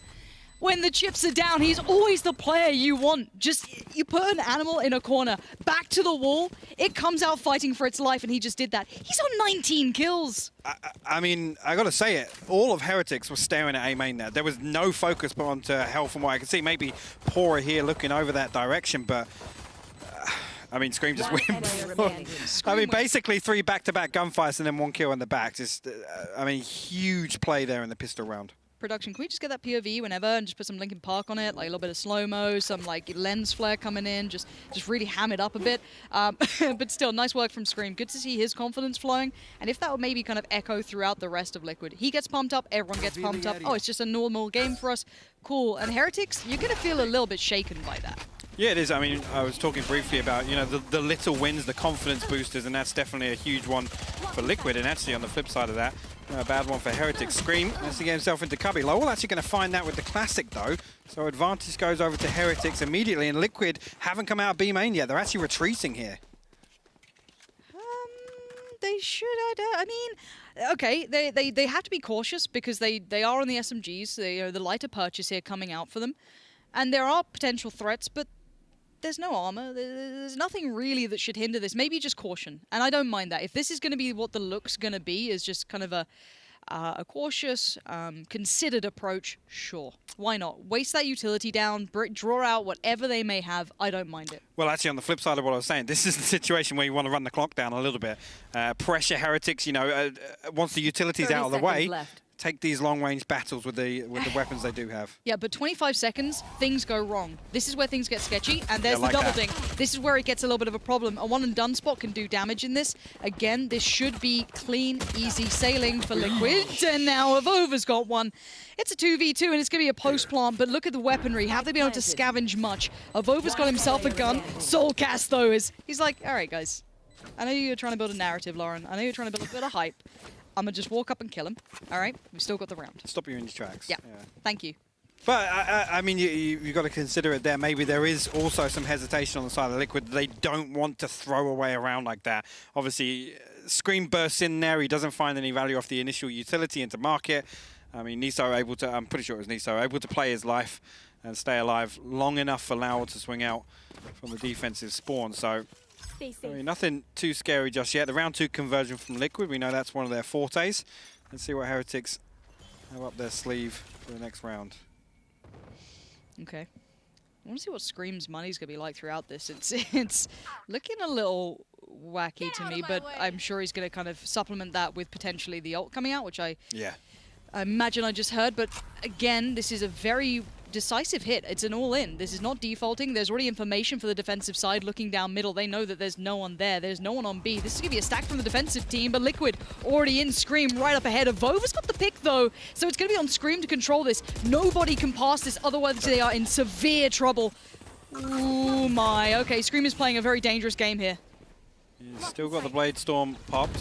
More Cloud Burst to go down, but Spikes across. They've at least got the spike in towards the site now, so that plant is becoming more and more viable.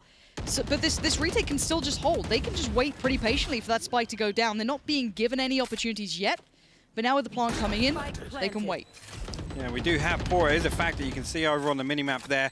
He is going to try and flank through. Again, all this information will be fed back over to his teammates. This time around, Eccles not alive. They can't do that rehearsed flash into heaven, so Scream just has to hold the line with this Blade Storm for the time being, wait for Heretics to give something away. But what have we talked about? Getting boxed into sight. Look at Liquid right now. Avova's still got utility. Pora's still got utility. You're seeing it in play right now. Scream's found Avova, though, and now the trades come back up, but Scream is still delivering. Sets up Cryptics, but it has to be big work from Cryptics, too. Niso's on the spike. He's defusing right now. He's holding the defuse. Cryptics takes the fight and loses it. Niso might have just clutched this, and yes, he has. Defuse comes in. Heretics hold on, and they bring it on the round. I mean, there was a moment there I thought Cryptics might have invested the lockdown. And that, again, at that point, you know, backs against the walls, a 1v1 situation. Do you want to risk away giving rounds like that? Or do you want to play the forward game and have that still in your arsenal to pull out whenever you need it elsewhere? But, I mean, the fact he's able to hop off the defuse there and still win that, that's spicy. It's a little bit of spice, you know? You're at Nando's. It's like a medium, you know? A very tame medium. Okay. It's not extra hot, yeah? No. Easy. All right. Tepid. Tepid. My mood in 2020. 6-9, though. This is still Liquid leading. They haven't hit that double-digit number, and we haven't seen the economy stabilize yet, I feel, for Heretics. It's still been in a state of flux, but this is a much better-looking Liquid I still want to highlight than what we saw on that first map. That was just sloppy. This is night and day. It's a different-looking team, so shout out to Sliggy, I imagine, or maybe the IGL coming in saying, guys, roll it back a bit here. Regardless. Heretics, nice use of utility for a quick peek and a safe kind of back away, but mid-control slowly being garnered by the attacking side here. And Niso actually still holding the angle there, dark cover. Screen did swing on it, doesn't find anything initially, but expect Niso to respond with a little bit of utility. Nucky actually tucking back into that cubby on shore. And he does actually find a kill as well. Link caught off guard, and he manages to use utility again and get away from Scream. He's just being toyed with. Scream's got 1 bullet left. That's all he's got to play with. And yeah, the utility now being poured in. Nice counter push though from Liquid to see that all the attention was on short, and now they get punished for that. Beautiful work from Liquid off to the back of just kind of playing in towards the side itself. Spike being slowly filtered through, but no, it's been dropped. Cryptic's had the spike, I'm pretty sure. So there's still room for play here and time for rotation. This spot in Garden from Lowell, time and time again, is crucial for these pushes onto A site from Liquid. You can see now the spike is caught in a precarious spot now. Liquid need to deal with this threat. Scream creeping over towards it. Poor over in heaven. And the time running down here again. Lowell finds another one. Soulcast will trade that one out, but 8 seconds now. They need to get this spike planted. This is going to be a tilting round. If they mess this up, if they lose this, wait, what? Did they just? They didn't pick up the spike, so they Oh can't my plant god. One player remaining. What do you say? What do I say? What do I? Right, so now it's 7-9 in the favor of Liquid. I mean, I want to move on. How have we seen the clock run out so many times? Running too late. Like, don't get me wrong. This is. Okay, here's the two ways I could do this for you guys. I could have lied to you and said that was really exciting, or we can be very honest and say, what the hell just happened then? I don't know how that mistake was made, and maybe there's more factors to it. Maybe we missed something, but from what I saw, they simply didn't plant within the time. I mean, I praised them for their composure early on. That's the kind of mistake you make when you're under pressure and, you know, things are getting a little bit nervous for you, but that's a freebie. For Heretics, to be honest with you, that's a freebie round. Yeah, we absolutely take those every day of the week. And already, Lol's going to start things off. Lol's been huge from that spot. Yeah, he's been nasty with his Scream, tries to get aggressive. No, big denial there. All this kind of like cheeky individual play seems as though it's already been met by force. And this weird purchase, a lot of lighter weaponry coming through, is actually paying dividends. I mean, again, I was just saying Lowell has been huge from that spot. Knock, you find a dirty headshot actually onto Soulcast as he goes back to look for something else in mid. But again, limited buyback into this, he still finds value from that spot. The way in which Heretics are playing A site right now, giving up the site itself. Knock, he finds a second Link. Good for the trade. Expecting Link to obviously just back away and try and keep this rifle on the board. But I do want to make a point. Liquid don't really have an answer. They're not pressuring short enough to get Lowell off that spot and kind of, you know, make best use of that split onto A. Okay, Link. 30 seconds left. Oh, the timing. Oh, it feels bad. There's been some horrible timing for Liquid. I'll let them just have that as bad timing. But the gap is now closing. As much as these rounds may seem a bit like memey, I do want to highlight the fact that it is now 8-9. It's 8-9. And I'll be honest, you know, they may be cracking under pressure, right? That mistake in a previous round, they're not picking up the spike. You got to argue those are things now.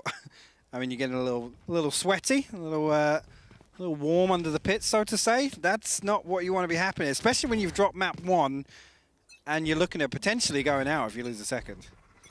Okay, pressure starting to build now, and the money looking a little worse for wear for Liquid. They do need to be very cautious with this. You can see the lighter armor coming through, a Sheriff here, a Ghost there, and a couple of rifles. So Soulcast and Scream are your danger men for Liquid this round. On the other side for Heretics, once they work out that they might be against a lighter purchase, I want to see how they approach this now, maintain their composure under what could be, I'd hope, a scripted round if you're on a kind of half-buy. Yeah, interesting this time around. Nokia actually playing up in heaven. We haven't seen that previously. I was just talking about how Heretics have kind of favoured short and playing around that tree and garden area. This time around, Nokia is posted up. He is watching through to A main, waiting for that information to come across. But Lau actually over towards B side. 3 members of Heretics, in fact, with the mid control as well. And Liquid look like they're going to try and pinch onto A, as I said they probably should in the previous round. Okay, well, this is going to be a big area of denial. If it goes straight through, yep. Okay, dashing out, nicely done by Scream, staying mobile, quick on the feet. Avova's still there, and he hasn't really given away the game. That might. But now suddenly everything gets a little revealed, and Liquid are bringing this close quarters. I quite like that. Bring those pistols into areas where they can maybe operate, maybe hold on. Avova just barely alive. Scream takes him down, and suddenly Liquid are looking a little bit more deadly. Oh my! Until then, straight away, absolutely eviscerated. Liquid looking for anything. They need the plant, they get it. Soulcast has to go big this round. Indeed, Liquid down to 2 here. 5 members of Heretics. And again, this is another round you don't want to let slip through your fingers here. Liquid Both stacked into tree, actually. Soulcast going to find a Vova elsewhere. Lowell actually uses that timing to get over the top and finds both kills. Liquid will fall. Heretics will get the defuse. Thank you. 9-9. Scoreline-wise, Heretics are keeping composure at this point. It looks like Liquid are looking... I like the intention this round, honestly. I like that pinch towards short. I like the pressure that they were able to apply. All the intention was great, but you saw that ultimate just completely dismantle them. Yeah. Do you know what the best thing was as well? And it was actually two members inside that died, but the slow orb that comes down into tree would have been so perfect to kind of combine with. I don't know if it was a factor in the end. Obviously, we were watching from Niso's perspective, but just really, really good stuff from Heretics. Okay, Heretics keeping their heads up here. I was kind of curious if Liquid were going to keep that pressure building that they were kind of doing in the early forays of these rounds and this half, but it does look as though they've hit a bit of a barrier. Let's have a little look as to what's going on for now. I want to see if the economy's in a curious spot. It looks like Liquid are able to get the decent enough purchase. I'm not sure how Scream's faring money-wise, but of course the ultimate will be popped, so he should be fine. Already aggression on short, I love this, but Soulcast handles it with ease. That's the first time they've won this cleanly. Yeah, and again, this is this is Heretics prioritizing short so heavily on A. Again, I mean, they don't really need the mid control at that point. Once they've got Avova and Nakia tucked into tree, Scream now with the Blade Storm pop, but Spike is headed towards A, at least lurking over on A's side, so maybe waiting for Scream to find something before making a commitment either way. Dark cover. Nice. Lovely fake. Out. Let's see if it baits out any movement on the side of Heretics. This is a gorgeous fake so far coming in from Liquid. I'm still waiting to see how that Spike gets on. Yeah, Scream, beautiful. This is lovely. This is really good. He's going to cut him in half. Exactly. Yeah. He can be wherever they want. Now, he is going to be noted because of the bolt coming through, but this now encourages the play from Link. They're going to take the site for free. This is a beautiful fake play you've just seen come out from Liquid. Even with a player advantage, you can see the benefit of opening up short and how it's paid off. Spike now down. This is beautiful. Now they just have to deal with the players coming back in, though. Yeah, lockdown for good measure as well. Cryptic's just going to tuck himself into hell as I say that. Niso does actually find him with the wallbang. Scream, catching Avova, trying to escape out the window, and Heretics just desperately trying to get over to the defensive spawn. Niso actually caught on the heaven ramp. He has got a teammate there to defend him. Should Scream look to try and get that one, but I say that. The trade comes through. Pora finds Scream in response. Yeah, it's all but done. Yeah, it is. It is. Keep hold of the guns, play it smart. And I just want to highlight how much of a nicely crafted round that was. Perfect. I'd hope the desk could maybe take some time on that, because most people, I know you guys at home play all the time, but for those maybe just tuning in, they're like, why was that so cool? That was such a well-executed fake piece after getting that pick towards short. Yeah, and it lines up perfectly. The fact that Scream is able to dash into market door, then wrap through mid, even with the... obviously, his location being revealed, and I mean, all he's got is the Cloudburst to cover off defensive spawn, but the fact he's able to get out of there and get back over to A short so quickly to help with that push onto A site, just really, really good stuff. The timing was absolutely perfect for them. Okay, let's see how the switch up now comes down for Heretics. I want to see what they do here, because they've just had a really nice execution against them. That's got to be a Liquid playbook sort of piece coming out, very scripted. Yeah. I want to see what their response is. Do they get aggressive again? Do they try and take some map territory? Do they have to now kind of question that mid play potentially coming through? So I'm going to keep my eyes on, is there any aggression? It looks like this deep hold coming in from Liquid is going to be their just starting point, but this is not necessarily new, but having the op here could be a danger. Response there from the... Lovely. And a little bit of information from the Owl drone. Nade, unfortunately, just forcing Soulcast out of that corner at least. Flash comes through. Scream going to clear out B main here. A heavy stat. Actually, a lot of presence from Heretics. I mean, leaning towards B site. Again, Avova over on that short position, which we know Heretics converted from time and time again. But the spike is over with Link and Cryptic. So... maybe trying to repeat the same process from the previous round here, Lauren. Okay, but this could be the double pump, right? You send Scream in again on his own, but this time your players are actually behind them. So it does seem as though the spike is wrapping its way back around spawn.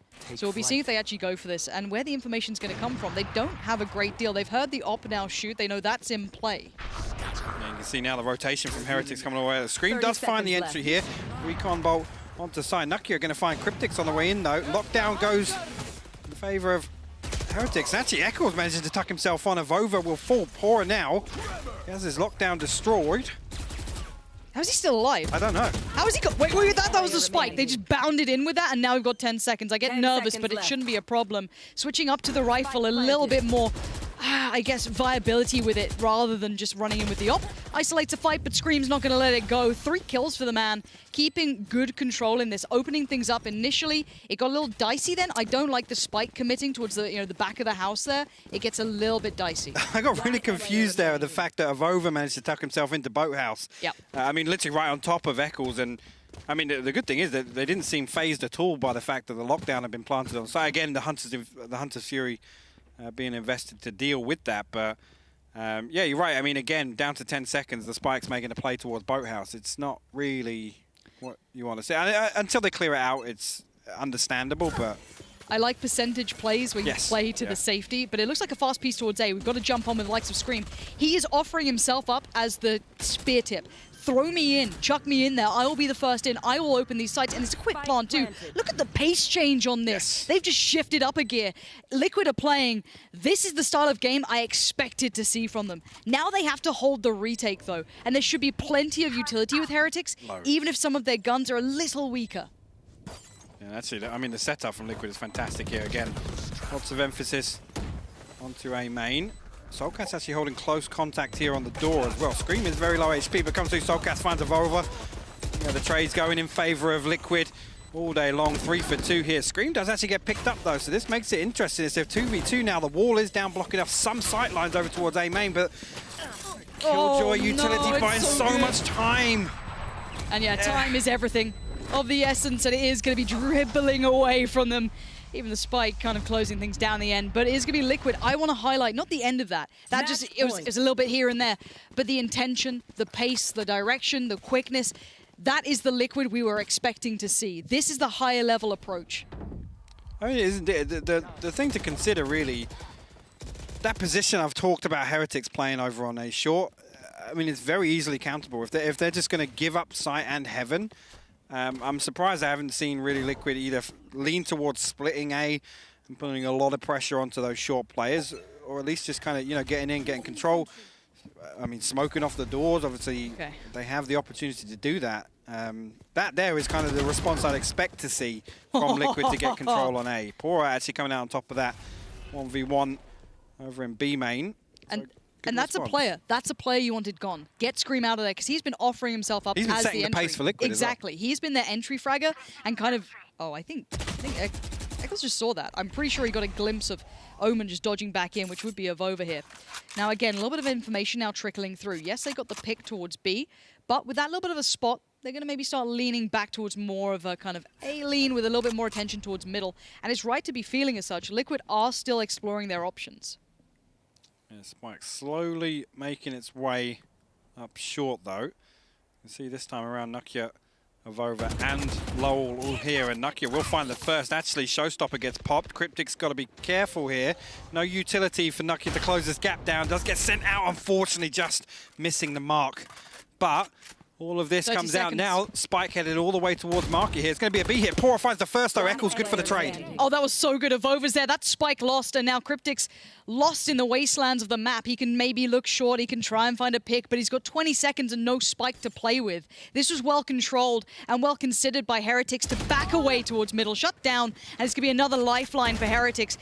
This game is going to go pretty far. I want to look at Liquid's money as well. Keep in mind how their economy's been a little bit back and forth here. I want to see how they stand in this. Hopefully they can get a really good purchase here and get themselves ready for what could be a long game. Yeah, I mean, it's a really, really good response here for Heretics to kind of pivot back over to focusing so heavily on A. And especially, when they're putting that focus in and it's resulting in them finding first blood and then the second kill. I mean, it's just plain sailing for them. Liquid, look like obviously, I mean, Screamy has got the Blade Storm to consider as well. 29 and 14 for Screamy. He's having an absolute blinder. Yeah, he is leading by example. He is delivering as, big players turn up in big games. And this is what this is. He's dragging them across potentially the finish line, at least in map 2. 1 round away from tying this series, at least 1-1, taking us all the way to a third map, which, you know what, I wouldn't be upset about. So for now... Not complaining. No, a little bit of patience being shown from Liquid. It's certainly not the fullest of purchases, looking towards Cryptics potentially there, but it is certainly serviceable. It will do the job. And let's look at the early intonations as to where they may go. Looks like short control is being considered again. Yeah, this time around, I mean, all Killjoy utility for Heretics invested onto A site. A little bit of a mix-up. Okay, and Nazi playing mid with Niso. So there you go. Here's that focus actually onto short that I was talking about. I've over shut down in that position. And actually Soulcast follows up and finds a kill in mid as well. So initially, Liquid getting everything they need to get into A site. Oh, and Scream's just hunting them down. The man's on a mission. He wants to close out strong, but there is still life in Heretics, but it is being drawn away from them. This would seal the deal in map 2. Just Lowell alive. And, well, I don't know what else he can do. If Oba's back up, I guess that's going to help him out, but just fed to the wolves, as Liquid have done just about enough, I feel, here. This is them stabilizing. This may not be a proud moment for them, I feel, but it is at least just righting the wrongs of map 1. Soulcast to close, 13-10. Yeah, I mean, they looked much better than they did in map 1 split. My concern is that even when Liquid looked that much better, it's still such a close matchup here in map 2. And again, you know, especially looking at Liquid's attacking sides, it took them so long to kind of figure out the best way to crack that defense on A site and kind of shutting down that control that Heretics were getting from short. Like I said, it's just worrying that it was that close and they look so much better than map 1. All right, if your win condition is you got to have Scream turn up, I guess they got it. I guess big man's there. So wait, was that a 30 bomb? It's got to be. It's got to be at the end then. I mean, Scream had a great game, and I'd hoped I didn't have to go into it's the Scream show, but it kind of was. Kind of was a little bit. A little bit. But I mean, he's a good player. I'm happy to see it happen. However they get there, this does mean we get a third map. Series now is going to go all the way. I couldn't imagine a better way for this to happen. Both picking up wins on each other's maps. But regardless, before we get to that, let's look a little bit back on those Prime Gaming highlights, have a little look through of all the glorious moments, head to the desk, head to a break, and to talk you through all of the good stuff.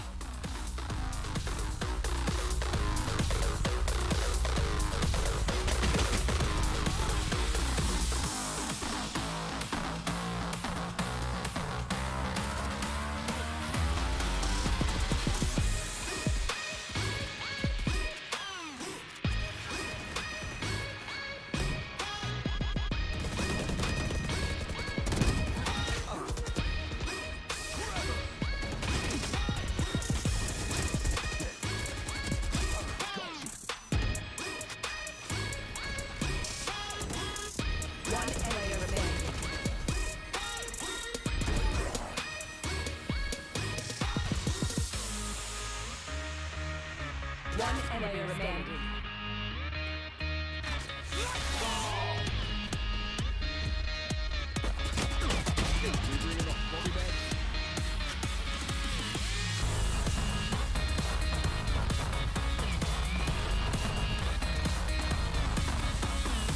One enemy remaining.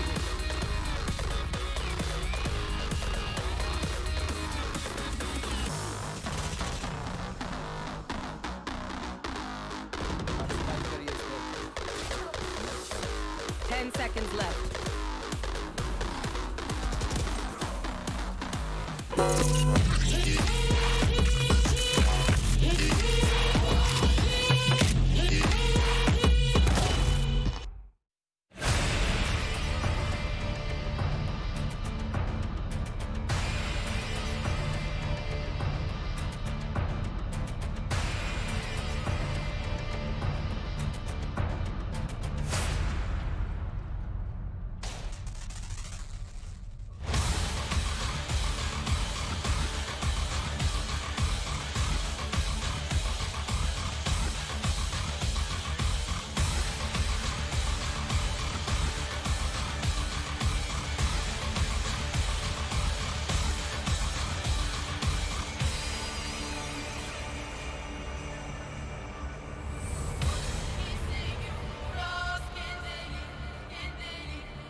And welcome back to a Valorant First Strike EU main event, where we're heading into map 3 in this quarterfinals matchup between Team Liquid and Heretics.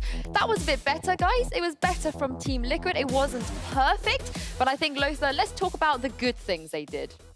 The good things that they did, well, Scream just pulled off a 30 bomb, right? Yesterday when we were doing rehearsals, I just said, kind of like a joke, maybe not exactly like a joke, that Team Liquid is currently just screaming for support players. And in this game, it kind of felt that way. And it's even more important that Scream wasn't doing 30 exit frags. Almost every single one of them, all of those frags that he did were very impactful, like site opening, maybe some rotations opening kills. So this was really instrumental from Scream to actually deliver that result. And they won just backing off of that. I mean, just looking at the stats, right? Scream dropped 30 kills. And Mitch, I know you have something to say about this because I don't think that in a game where one of your players dropped 30 kills, it should be that close. 13-10, where Scream has dropped 30 kills. What does that say about this Liquid team? I mean, I feel like, you know, on paper, it's very obvious to say some of them aren't really stepping up. And they rely very, very heavily on Scream, as so you should, because Scream is there to drop 30 kills, and he's doing it. But they're not making it easy for him, are they? No, you know, the thing for me when I look at how they're playing right now, there's some times where we can get the excuse, like you'll see the likes of Eccles. He won't have the best of games when it comes to frags. It's very easy to look at the scoreboard and go, he's a noob. But the reality is the role that you play is very important. Now, Scream is first man into the site a lot of the time. You saw him constantly trying to seize advantages for his team. He's dashing forward, trying to draw fire, bait out any utility that's there. And that's not the guy I expect to drop 30 kills. And that's definitely, if he's succeeding, what that tells me is you're getting into sites successfully. You're actually getting the map control that's hardest to get, and then you're falling down at the basic level of the game. For example, picking up the spike to plant it. That's a very basic thing to do. There were a couple of mistakes that were made, and look, I think Liquid, they're feeling a lot of pressure right now. This is a team that doesn't play that often. 13 maps in the past 3 months.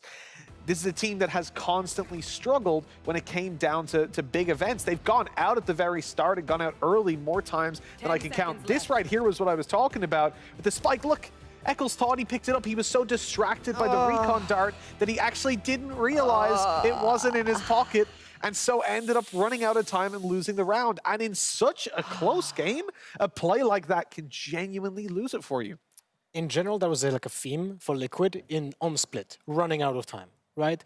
Here on the same map, same issue. It seems like split was pretty clean when it comes to like the executions from Heretics and so on. But here, I felt like both teams are pretty messy. You know, all of the situations were kind of chaotic. Also, few of the players from both teams have now bad games. Nuki, I wouldn't like say that he's gonna be bottom fragging in 2 maps. Maybe not bottom fragging, but he's like 9 and 10 frags in 2 maps now on Raze.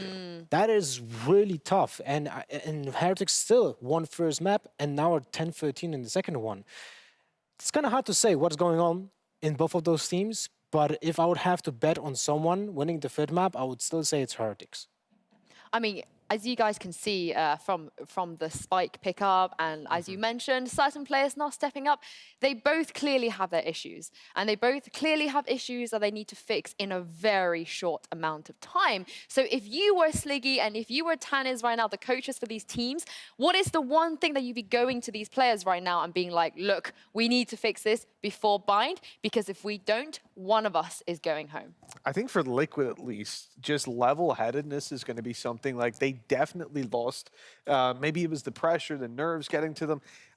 It's hard to kind of tell a player how to fix that. Like, the worst thing you can do to someone that's panicking is say, hey, relax, bro. It's never going to work. You can't relax yourself. When I look at Heretics, though, like, again, what brought them through that first map, to me, for a large extent of it, was how individually strong Niso was and a couple of their other players. Personally, I would love to see him go back to the Reyna and try to bring some of these duels forward again in his favor, challenge Scream a little bit more. But it's a tough one. Like, at the moment, you're seeing what the series that we expected, really, like between these two teams. I'm really glad that we've gotten it and it's not sort of a blowout in either direction. Yep, that's true. Heretics, I feel like they just need to focus on keeping composure and maybe like trying to tell Naki to, like, you know, get a briefer. You're gonna get it in the first map, because I feel like there's a lot of pressure on him. You know, he is the character that should get the frags. When you have utility, all of the utility deals damage, right? And it's expected of you to deliver that damage. And right now, he's not delivering that. If he wakes up for the third map, it's going to be an easy win for Heretics if everything else works as planned. But in general, I still like the way Heretics are playing. You see the synergy in the team. You see that they follow up the traps. They follow up whenever they have a plan on the utility usage, which is something that we don't see in Liquid right now. Well, is that enough to stop Scream? You know, you can step up. You can, you know, you can get 4Ks on your Raze. You can land every single ultimates that is possible to land in the game. But are you realistically going to stop Scream from fragging? Because in the first map, they kind of got rolled over, but Scream still had the second highest frags of the game. This is something I love about Valorant. Valorant is so different from other tactical shooters because it's very heavy focus on personal performance. If someone is playing a character that has a lot of mobility, cool damage, you know, skills like Jet with the Bladestorm and Raze with the Showstopper, it allows one player to shine. And if someone has a day like Scream today, an example on Ascent, I feel like he can just kill anyone and destroy every single plan the opponents have. You know, so you might have the best execution, the best lineups, the best talent, but if someone just kills everyone, then everything falls apart. I will say as well, you know, one of the things that I'll critique very heavily when I see it, so I suppose I should balance that out by complimenting it when I see it being done right, was actually the economy management for Liquid. And it's something that I think we haven't touched on too much in Valorant as a scene, because it doesn't maybe play as much of a role as it does in some other competitive FPS economy-based shooters. But Liquid had this stage where they bought out 2 rifles, 3 pistols, half armor on every player, full utility, very important no matter what kind of buy you're on. If you can afford to have it in the next round, just buy it now and carry it forward. And they went for a round. Didn't work out, but then they were able to get a full buy in the next with one caveat. They were missing a rifle. But Scream had the Bladestorm. So then Scream popped the Bladestorm. And I've genuinely seen it at decent level where teams... Someone has a Bladestorm, and they actually still take the rifle, and their teammates are left on a pistol or a Spectre or something like that, and it's very perplexing when that happens. On top level? I've seen it in a top 10 team. I won't name and shame because I've actually blocked it from my memory. I can't remember who it was, for sure. But it was at an Ignition event, and I nearly lost my mind. Well, I have seen top players from top teams in EU didn't know about the changes of economy after saving, an example. So I was in an official match, And I was like, this is awkward because he saved the pistol, didn't die, and then he had way less cash for round 2. And I'm like, You know, I would love to name and shame, but I feel like we've had such a surreal day today. Just all the little bit of whiffing here and there. So I'm going to keep it positive and move it on to Bind, because this is the decider. And this is the map where there's enough information for both of those teams. This is not a split situation anymore. I'd say this is more of like an equal footing. I don't know what you think, Mitch. Yeah, I would agree with that. Bind was actually one of the maps that I didn't expect to come up in this, purely because I thought we would have an icebox in. I think the veto went down a little bit differently. I saw Bind as probably a decider if they vetoed the way we thought, which was taking out your split, whereas the icebox was taken out instead by Heretics. Now, when I look at Bind, I think with both of these teams, from what I remember, play Brimstone.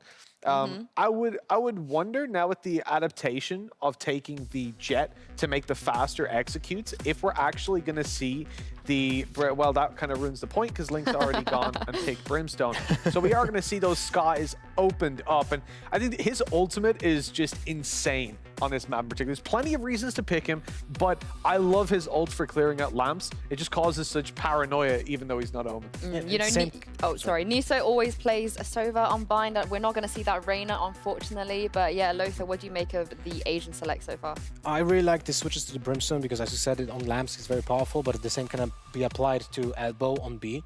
But also what tells us the story about why do you pick Brimstone over Omen on this map is because all of the executes on those sites are typically blazing fast.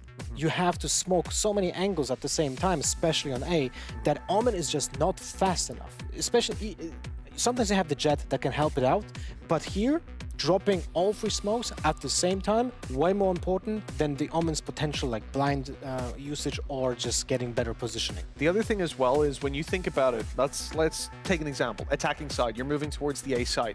The paranoia actually can't be used as efficiently as it can on other maps because when you paranoia, you can't close the distance in effectively enough to actually combat the player or to capitalize on the player that you've blinded. And the other end of that is when you're moving, let's say for example, you paranoid up mid and you want to really rush down that lamps player, you're going to be exposed to heaven and you will have to smoke heaven, but you can't smoke that quickly and then paranoid. It's very discombobulated if you're playing an Omen, whereas with the Brimstone, okay, you don't have your paranoia, but you get to make those quick plays in.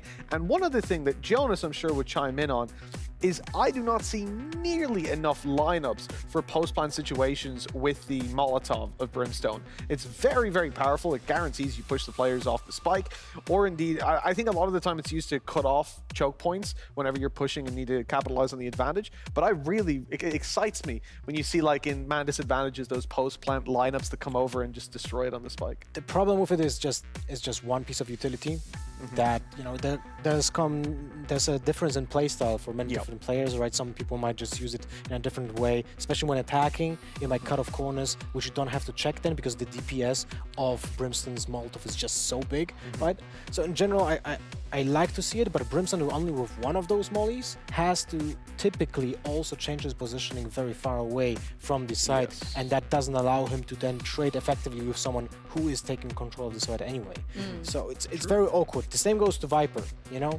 It's a very similar discussion. Well, now, before we head into game, I just want to quickly get both of your thoughts on who you think is going to take this next one. This is the most important prediction you're going to make. I didn't change my mind. It's Heretics all the way. Oh. I'm going to probably regret this, but I'm going to side with Lothar. I think Heretics, purely because Liquid, to me, there is one thing that can happen that loses them this game, and that's Scream not turning up. Whereas Heretics, they have got something to fall back on, which I wish I could say the same for Liquid. I cannot wait for Reddit to rename you as Heretics, Mitch, man. I feel like that is coming in now. But guys, it is time. It is map 3. It is Bind. And for one of these teams, this is their last lifeline. Pansy and Hypoc, for the last time today, take us away. We get the third map. I didn't think we'd get here in this fashion. I thought maybe a reverse sweep. You know, I thought map 1 was a lock-in for Liquid, and then it kind of looked terrible. Then we had Big Daddy Scream turn up. You know, little different. A little bit different, yeah. I mean, it's an interesting point to make around agents. Obviously, with Niso switching over off that Reyna, I don't really feel, you know, Heretics were able to deal with that presence Scream was creating. I mean, the space he was creating for Liquid as well, not having a duelist to kind of counter that. So, I mean, I've got to say it, that does kind of come down to Nukia having an absolute terrible performance on Ascent. Whether he can turn that around, obviously, you know, Bind is Raze's background. Back garden. It's playground, so to say. Maybe able to, you know, have a little more impact this time around. 10 seconds away from kicking this off now. Liquid have had to dig deep. And by that, they had to activate Scream. You had to go full headshot machine mode to get you to the third map. Whereas Heretics played a pretty respectable game. But now you've got to look at Liquid as, are they playing to not lose? And can they keep facilitating this pace? And it looks like they want to keep it up. But Avova's got a good read early on. Maybe those steps were heard. But instantly that smoke goes in. Yeah, the rotation already coming through defensive spawn. Lowell actually thinking twice about it. Recon Dart comes through, and the Owl Drone actually going to head through the window, but nothing given away just yet. Heretics holding the line for the time being. Liquid still lurking around outside B mid up towards the window area itself. And Poor, interestingly enough, he's got his camera down inside the window, and he's tucked inside the teleporter. So looking to make a play out of that position, but Liquid actually drifting back over towards A short. Okay, well, you say that. It's the spike's just staying, Scream, yeah. And to be fair, if you want to reference Liquid as just Scream, also pretty relevant after last map. But that may change, and I want to see now with that presence noted, at least towards A slightly, what the response is. So far, they've drawn some utility out of one player, but that's about it. Pora's keeping calm here, and I like this, still being present. And if they spot that camera now, okay, game on, they know what's happening. They've got to commit, but Pora's already found one. That's the spike lost. Oh dear, this could be a disaster in the making, but Soulcast keeps things at least looking somewhat decent until the party arrived. Heretics just shut down everything. I am in disbelief once again, leaving just Scream alive, but that's always going to be a tough phrase to say, but with 10 seconds, his options are so limited. Tries to isolate a single fight, not going to happen. Down he goes, and Heretics with the first. That Cypher setup from Poor with the spy cam in window. Sick. Again, as soon as that information is relayed, I don't even think Liquid was still anticipating that peek out of the teleporter. No. And he's able to come out, do a little bit of damage initially. He's, again, kind of gets caught off by the turret for a little longer than you expect, but here's that opening kill onto Eccles. Again, he's got to come here, but the reinforcements come through. The collapse is absolutely perfect for Heretics. And that's the thing you want to highlight, is that they didn't hesitate for a second. They piled the hell in. As soon as that contact was made, we're having no threats. As soon as that spike was lost, straight in there. And for Heretics, you want confidence building. You want to put Liquid in that danger spot. You want to put them in their back foot position. So economy-wise, it was highlighted, and I'm glad Mitch said it. It is Liquid being quite diligent with how they manage their money. But for now, they are going to have to kind of step back, take a sheriff or two, or maybe just a frenzy, and try and play around that. Absolutely. Obviously, Heretics, Spectres across the board. Scream comes bursting up short here. Nukia good for two, but Eccles will find that trade. Things will slow down. Obviously, the K's cutting off these sight lines. Liquid going to have to rethink this approach. Now, Nukia is a question mark that we put towards, can this, be a big delivery moment for him? And I do want to highlight, he's at a very good start. And some players will respond better to, even if it is eco frags, that pumps the confidence up. It starts feeling a lot more viable. Let's see if Liquid, though, can make much out of this round. They have got that pick, so there is a chance for a bit more danger. But for now, it hasn't really equated to much. And yeah, with Pora patrolling, you're not going to get much more out of it. Nice work from the Heretics side, keeping most things into control here. Yeah, just really clean from Heretics there. Again, not really sacrificing too much up. Scream sending up short, I guess, looking to just find anything he can on the way in there. But, I mean, Heretics well equipped to deal with this, the pistols of Liquid, so to say. And again, I mean, you're right. You look for those little victories to build some momentum for a player that has struggled so far. And again, I know some players in other titles that respond to it even 10 years into their career. They will have a better performance if they start strong. So it can apply even more in this regard. And we see that fun trade out of utility towards showers, always an indicator of intentions, but it is a default from the attack inside. Spread across the map, as you can see on the mini-map, to ensure that no one gets too much information on any side of the map. And what I'm loving so far, again, we're only in round 3 so far, but Pora rotating, keeping them guessing. Now he's obviously focusing his utility elsewhere, and that's something that can keep a team pretty much second guessing every single round. If they don't know where that free information is going to come from, where their rotation is going to get called out. Meanwhile, Heretics stacking heavily into the window right now. Nukia on site. Again, though, I want to look at where that spike is and just highlight this is not going to be a quick, responsive piece. So even if a Scream does get the opening, the spike is still due. Spike's here. He's thinking about it. Someone else can get it. And that would be Link's job. So it does seem as though they are kind of gathering towards the B side. So that does look like that's their intention. And Scream's going to have to potentially crack this open. The double stack towards window is pretty strong, and it may hold back the two players coming their way, leaving the rifle, which is in play for at least one of the Heretic sides, towards holding long. So this is going to be a 30 seconds hit. I get nervous at late round hits, but it's perfect. They've just drawn enough of paranoia that, oh, maybe they're at A, but that double stack's still in place here. There's so much danger aplenty, they can't break through. These trades are not efficient enough, and window is still being held down by Heretics. This is a problem to hold in a post plant. It is indeed. I mean, we talk about those alternate angles to worry about here, and having the ability to kind of set up coming out of window here. Scream has tucked himself all the way into defensive spawn, so it's going to give some information away, but Low will find Eccles on the way in. Now Liquid are down to 2. Scream's got to make something work from this position. Decay's going to cut off his sightline here. Yeah, he can play for the spike, though, and that's what he's going to do. Link doing a similar thing. They've got to call which angle they're holding and create a nice crossfire. Link better hold this line and let Scream do the damage. Going to find one. That's Niso down, and now a 2v2 begins. But Link looks flustered, but pulls it back together. Just about finds Pora, leaving Lol now in the 1v2. They are low, but time, it's not on his side. And with the spike ticking, it's going to be Link to chase out. They're going to die for this one. Lol's going to make it costly, but the round will be controlled by Liquid.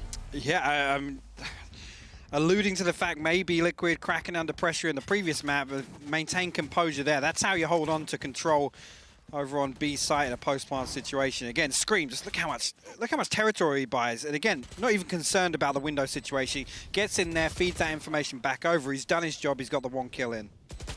Yeah, looking back on that, that was pretty valuable. Now, keep in mind, though, that Heretics only had 1 rifle, if I'm not mistaken. I think that was on Nuki. So, yeah, it was. So he's going to be down to, I think, just a Spectre this round. So, again, the economy kind of evening out here. This is going to be far more manageable. We do hear the ultimate being popped as well. Oh, and Vova lucky to be alive. Yeah, a little bit of damage coming across. I think he's going to rotate all the way out, maybe find this heal from Lowell. Scream still with the Blade Storm popped, and Spike making its way over towards this heavy presence towards A for Liquid. And actually, I've over just second guessing the rotation back to B site there. Again, they've got the Cypher utility set up. They have that information. Don't necessarily need to commit to holding that side with 3 now, but here comes the push from Liquid.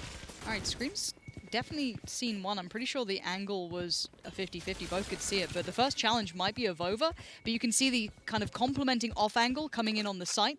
But this is not subtle. There is no subtlety to what Liquid are doing. This has been very well noted. So they're going to hit against 4 defending players here. Nuki's eyes will turn for a second, and that might be enough for Scream. It's not. And now he's in trouble. Suddenly he has to just take the fights and wins the fights. He's still... Oh! Scream just absolutely beheaded Niso. That is going to leave him ringing. Pora and Evolver, just how are you going to come back into this? Evolver's baffled how this has just happened. Surely they had everything on their side, but Scream just did them dirty. I love how active they're being in the post plant as well here, wrapping all the way back in towards Lamps, forcing both players at Heretics onto back site.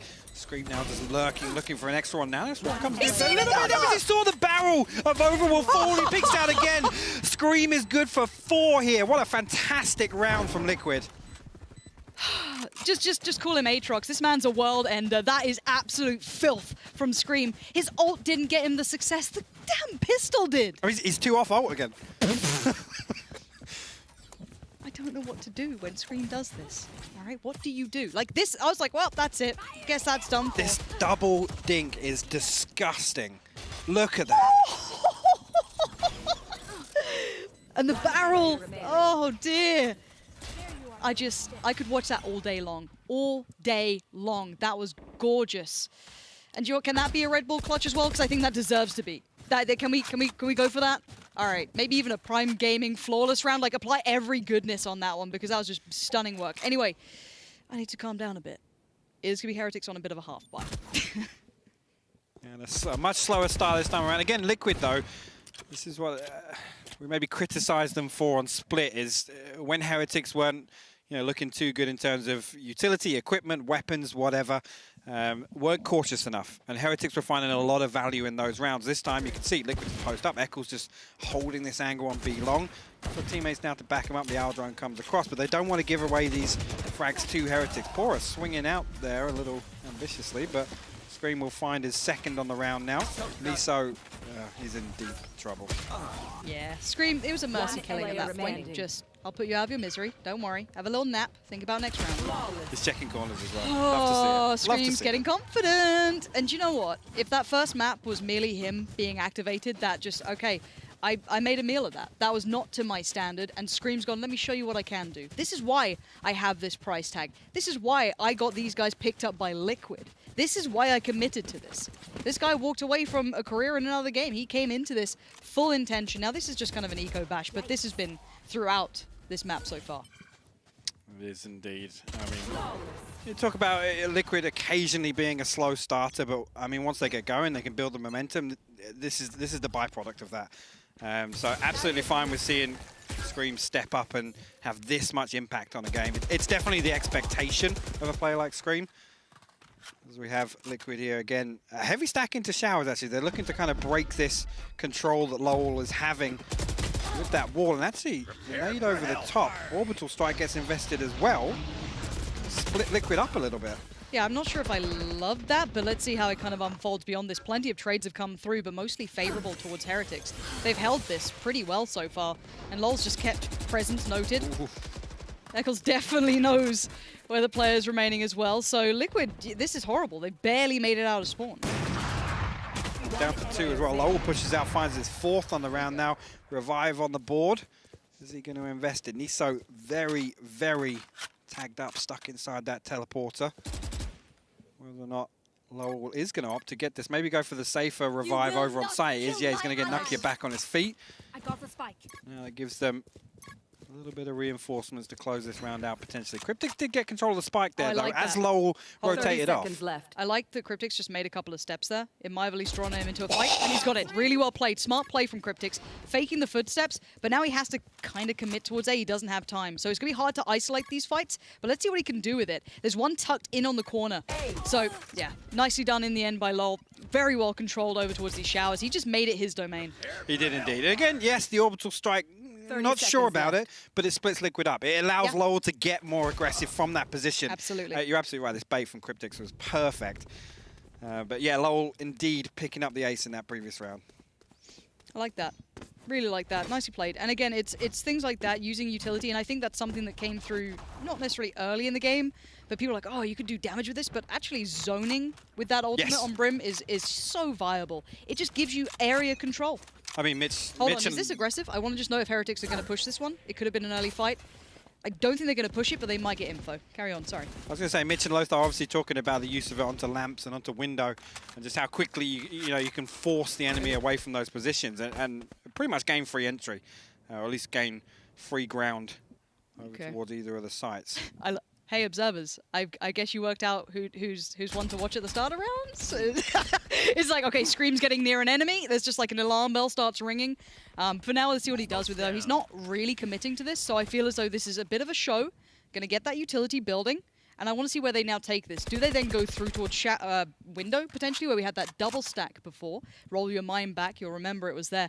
And I like this. Falling away slightly gives a little bit of paranoia. You could see then Cypher checking on the cam. Oh, are they over by showers? Where are they? They've lost a bit of a track here. This is nice from Liquid, but the re-aggress, they haven't pulled players away. They haven't, and Sky Smoke does come down. They're going to try and clear this out with the molly as well, but... Actually, Orbital Strike invested onto side of Rolling Thunder through window. This is going to be the push coming through here. Liquid going to find the first on the way. Actually, no! Link does fall. Okay, but where's Scream got to? It looks like he's bounding around behind the scenes for 20 seconds. Where's the spike? It's on the site. And again, yes, the window hold maintains, but now the ultimate gets popped. Does it deny the plant? It does. They're buying time for now. Eccles is back on it. Oh, Bora! It's perfect until Scream again might be just ruining all their fun. But with 7 seconds, surely he cannot do this again. No time for a plant, and that fight is not going to be given. Oh, I guess you need the clock to run out to stop this man.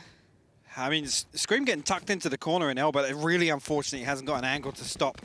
Obviously, the kill coming onto Eccles before the spike can be planted, but I mean, there was a very slow, methodical kind of setup for that execute, and I mean, initially didn't get an awful lot of value off of those ultimates invested, to be honest with you. The push wasn't quick enough. Okay. Let's see what the buy's like. Again, I do want to try and keep up with the economy. You're going to have to bear with me, viewers at home. I'm getting used to a new UI. Things look a little prettier here. All right. Just want to keep my eyes on it. It does seem as though they should be fine. It looks like Heretics have enough to fashion a purchase, as do Liquid, of course. 4-3, a decent scoreline for now. Obviously tied up if you're just tuning in. 1-1 in this series so far.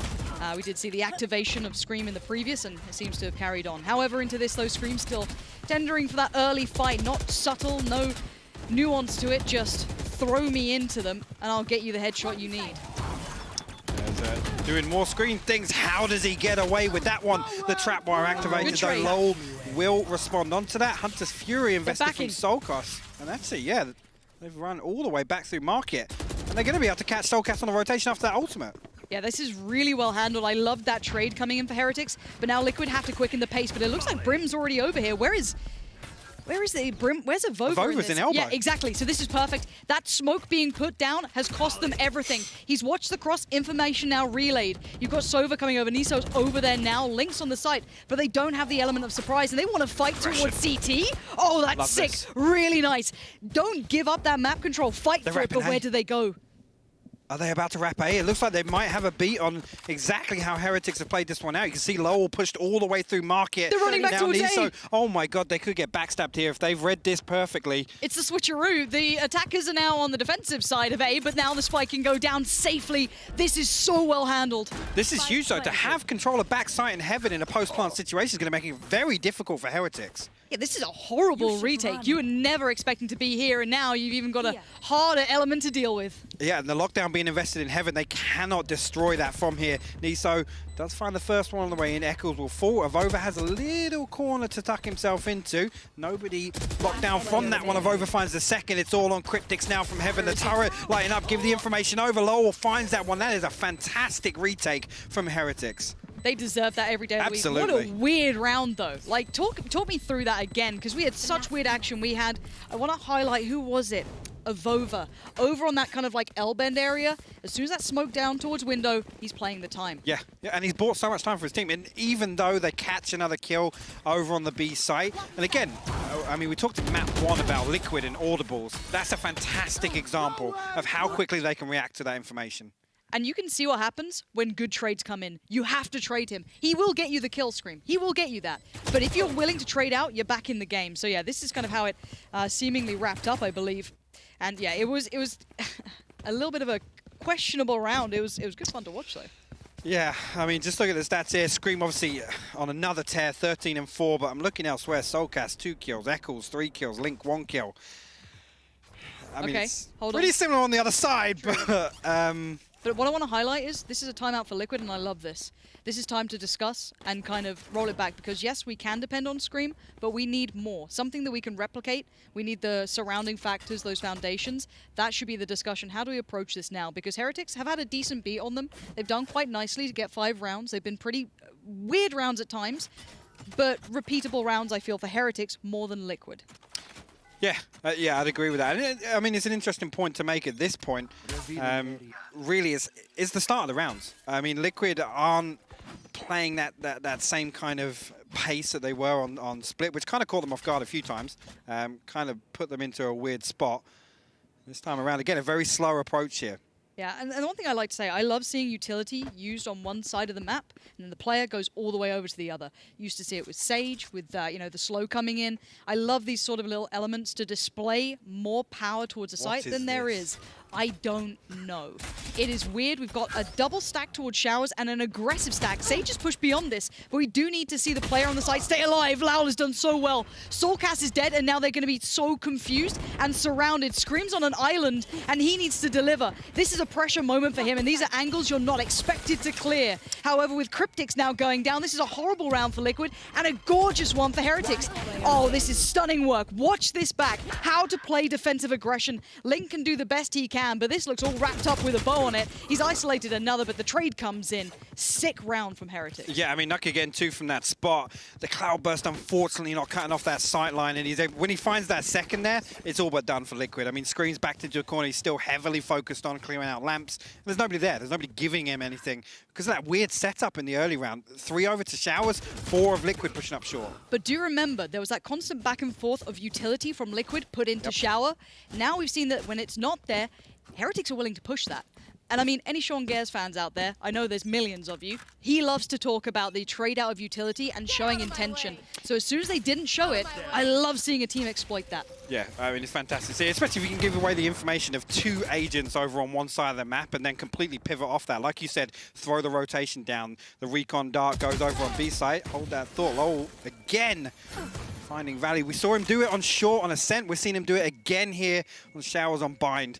Just finding value from playing the same position over and over again. Yeah, and Soulcast needs to be a little bit careful. To my knowledge, he's the only one with a rifle for Liquid here, so it's a bit of a hero rifle, and it's now unrecoverable. That's a problem. That's now lost and cannot be retrieved to the next player unless they commit into a dangerous scenario. Good work from Cryptics. Nice shot, and Scream, hold on.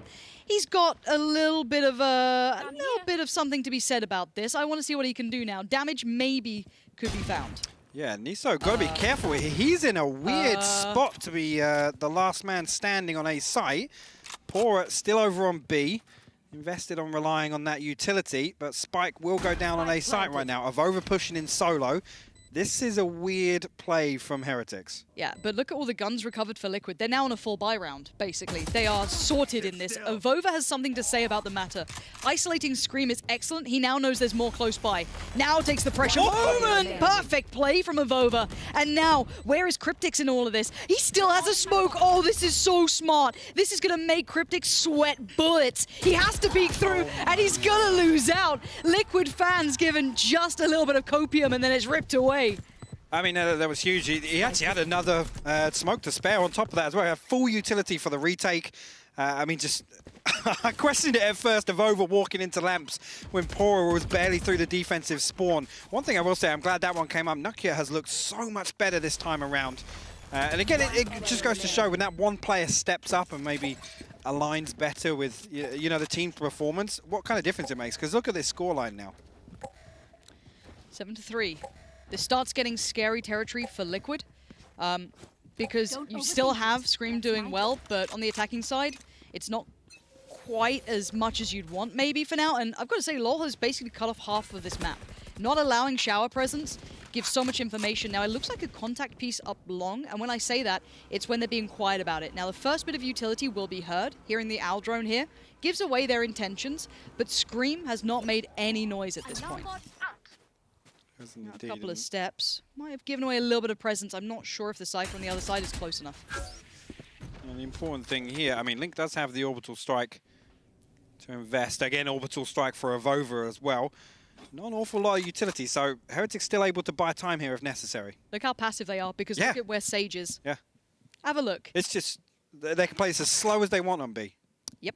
They can sit passive, sit safe. Okay, hold a deep angle because we know where they're going. Yeah, okay, yeah, ult the site. Fantastic. None of us are there. This is all wasted. Liquid not defaulting is going to be a problem. That is lovely. That Molotov might have just brought this back, but here comes the counter ultimate. Pours that one in. Nothing to really come from it, but it denies at least a quicker plant. Now Pora needs to be on point. Good for 2, not for 3. And now a 3v2 begins. Link's going to just drag that over the line for Liquid for now. But the spike does need to be dealt with, and keep your eyes on LoL here. Working his way up. Nokia just needs to stay alive. He's going to make a nuisance of himself, and that's the spike now lost. The post plant was in window. This is a huge issue now for Liquid. Yeah, no smokes as well for Link, so they got to jump out, they got to commit this, they got to take the aim battle. 10 seconds. Lowell now holding the line outside. He's going to get wallbang. Cryptics finds a wallbang as well. They somehow come out on top of that. That looked all but wrapped up for Heretics. They just had to live. Yeah. They could have played post plant. Oh my, just a little bit of a moment there could have been made. And a case could have been made for Heretics winning that, but that little bit of nerves just kicking in. I'm sure that they'll kick themselves in hindsight, but look back on this round. This round is why information is king. It is, I mean, straight away again, like you said, Orbital Strike goes down on site. It doesn't matter. Lowell's over there. He's feeding that information. They know that they can sit back in defensive spawn. They can sit in elbow. They can wait for Liquid to have to jump out of window and take those awkward aim battles, you know, waiting for that recoil reset. It's just fantastic to see the way Heretics are kind of dealing with this control that Lowell has put up. Another early push here from Scream. Again, shut down a little bit by the Aldo. Pora actually going to swing on this one. Okay, don't bait Pora, because he'll take that fight and he'll take it further. You really want to encourage that behavior? No, now you don't. And now Heretics are holding this down. It looked like Liquid wanted a quicker pace, and they might regret these choices.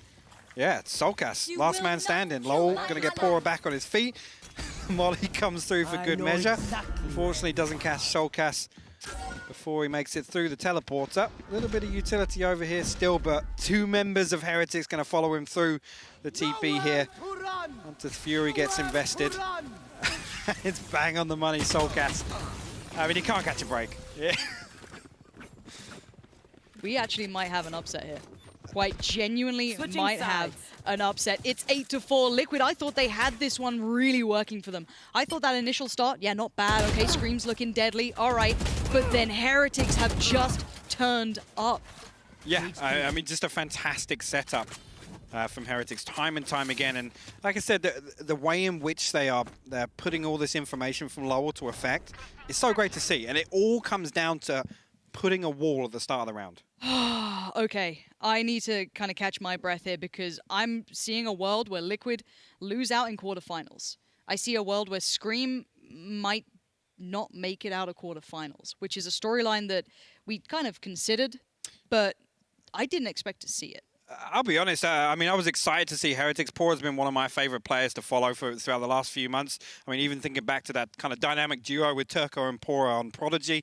So it's really fantastic to see him land in a team. And what's also fantastic is for them to kind of, I guess, really exceed my expectations here initially in game one. They look absolutely fantastic. Okay, let's hold on for a second because we're going to take a moment to review some of what we just witnessed, which was absolute madness. So let's head over to a quick little moment with the desk to break down some curiosities, I'm sure. Thank you very much, Pansy. We have been throwing the word upset around today, and I sort of want to discuss that because after everything we've seen from Heretics, are we really considering what's happening as an upset, Lothar? For me, it's not an upset. It's kind of like a, let's say, smaller chance of expectations, right? But for the public eye, I would say this is an upset because it's a lesser-known team coming into a big tournament against the Team Liquid with Scream, you know, spearheading this organization, while this is the Heretics that I have known from watching their VODs. Well played on every single angle, not only being aggressive, but also played aggressively, like smart aggression, you know? Pushing, getting map control on defense, that is cutting off certain angles, and it gets so much information for the rest of the team, so they are prepared of what's happening. Team Liquid was actually just playing kind of like a half of the map, most of the time. And 3/4 were taken by Heretics. You know, it's a map control that I would love to see in stats, if possible, at some point. Maybe it will be, because I think Heretics is absolutely crushed Liquid in map control. Yeah, 100%. I think we saw that on the previous map as well. Obviously, the end result wasn't quite the same as what we've had here. One thing I want to highlight is the fact that we've been throwing the word upset around, sure, and I've been upset with the performance of Solka in this tournament. Very, very much so. Like, this is the biggest tournament in Valorant EU history. Certainly brings a lot of pressure with it. But the role that Solkas is playing, certainly on the Rays, we said 9, 10 kills. He finished that half with 3. And the scoreline 8-4 could have been so much worse. That clutch where they found the 2v2 that was spray so down, lucky. That was unbelievably lucky. To find 1 kill on the spray down is enough. 2, when they had 10 seconds left to get the spike and plant it, that was insanely lucky. This should be 9-3 at a minimum. And for Liquid, that is scary. You've got players that are not showing up. Both Solkas and Eccles finished that half out with 3 kills each. While Nuki kind of showed up for Heretics in the meantime. Absolutely, Nukia did. We've also seen Lowell. He's got 18 kills at the moment going into half number 2. And the thing for me, Scream as well, in the late stage, when it actually matters, he wasn't there either. Like when he started out, we had 12 kills in the first 4 rounds, 5 rounds. And a lot of those were like versus the weaker weapons in the pistol, so on. But then when it comes to the buy rounds, there was nobody here for Liquid. This was a flat performance. And we are on the final map. If they get knocked out in this tournament, there will be roster changes. There's no way that Team Liquid can afford to have the kind of reputation they do in Europe right now. And that mounts even more pressure. And based on how we've seen them respond to that in the past, in the previous 2 maps, I'm not very confident. Mitch, am I getting this right? Are you saying that if they lose today, they have to kick Soulcast? Because that's what I'm hearing. I mean, you said that. You said that, not me. So whatever Yinsu thinks, I mean, I just said changes in general. Maybe I meant agent composition changes within the roster. I don't know. Soulcast has to go, though. I heard that. Ah, okay. I mean, I won't put you on the spot too much. I do feel like we are beating this next point to death, but I would really love to take a look at the pistol round one more time because it is one of the reasons, and it's sort of kind of like the perfect example as to why Heretics are winning.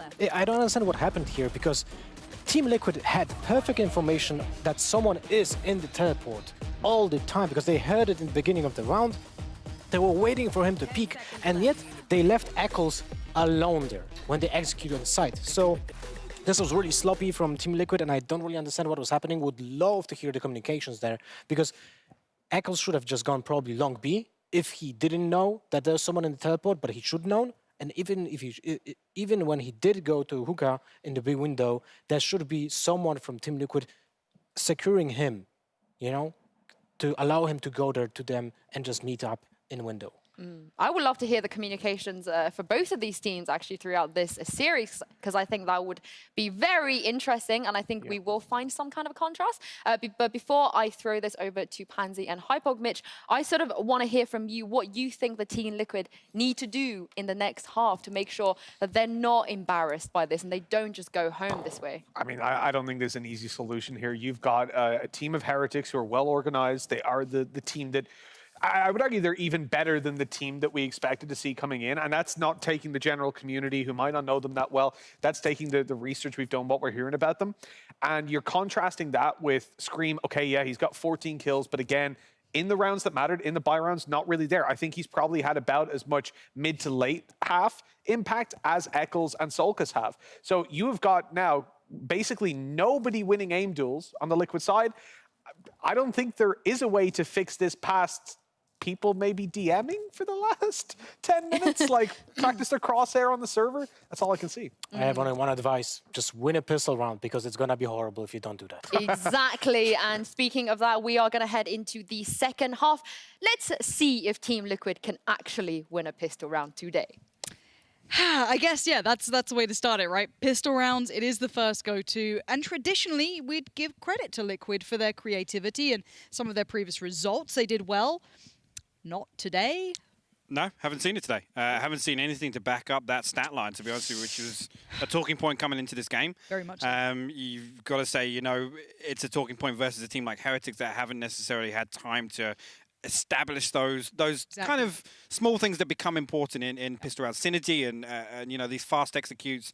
But yeah, I mean, Lothar kind of closed that off perfectly. If they lose this pistol round, it's like terrifying scoreline. Yeah, you do get into... It already is a terrifying scoreline, yeah. by the way. Okay, we're not going to pull punches here. This is on Liquid. Yeah. To step the hell up. You don't get to come into this and go out in quarterfinals with your name being Team Liquid. You deserve and are expected to deliver excellence. And we've seen occasions of it, but we have not seen the consistency that I wanted out of them, nor the preparation for this. If they've been aiming too high, too far ahead, that's their own problems. Heretics were ready to take the fight in front of them. And as much as, yes, this will be remembered as potentially the crumbling of Liquid, do not doubt that Heretics were at the helm of this. These guys have led the damn way, and they should be proud of what they've done. But let's see if they can seal the deal. Liquid need this pistol or it's bust. Yeah, and initially, heavy stack from Heretics over towards the window. The turret going to give that information away. Scream already rotating through the defensive spawn. Avova finds an entry though. Soulcast will fall. Niso, all the information going over off that Aldo. Cryptix is good for one. Scream finds a second. And actually, looking like they're responding here. Niso and Avova both low HP, but Scream will fall on site. Okay, where's Link in all of this? We have to see it from his perspective here. He's left in the 1v2 to potentially give Liquid the chance back into this. And now cut off from one direction, funnel to the other, isolates the fight, can't get it. Avova does it with 3 kills. And there goes that pistol round. I just want to say something right there. That's like zero respect kind of pistol round there. Love it. Brute force. Yep. They find their way in again. This owl drone is huge from window. Cryptics does well to find Pora down on long. Scream finding 2 is huge as well. And at this point there, I mean, Scream's then committed to holding sight, and that's the problem. As soon as Niso's able to get out and close that distance, it's tough for Scream to do more from there. And this is going to put the money under the microscope here for Liquid because they can't take a round where they're not feeling dangerous because it's instantly double digits. So even here, judges, we've got everything coming out. Just get an investment going and get us around. Oh, Lord, this is going to get real sketchy real fast. Yeah, and I mean, the other thing to consider is, take it with a pinch of salt, Heretics' track record on bind is flawless. And the one thing I will say is they have a very, very strong attack in half. Usually, I mean, hovering around a 65% win rate. Here, as we see Lowell and Niso. Lowell back in familiar territory in the showers. Looking back over, Sky Smokes come through, and here comes the explosion. Link going to find one initially, but Heretics get front side control. But I like the fact that he pushed up into shower to try and maintain pressure, but Niso seems very aware of this. Now, the spike does go down, so the plant is there, but it's a bit sketchy, to say the least. Now, they are winning out the duels, though, and there we go. Suddenly, the pendulum swings once again, and Liquid were in the right place. They had 4 players there, and they still did 1 kill. Yeah. Yeah. I mean, now's the time to worry if you're a Liquid fan, because this is double digits now. Again, a little bit of investment coming back in from Liquid as well, so you've got to consider the economic position here.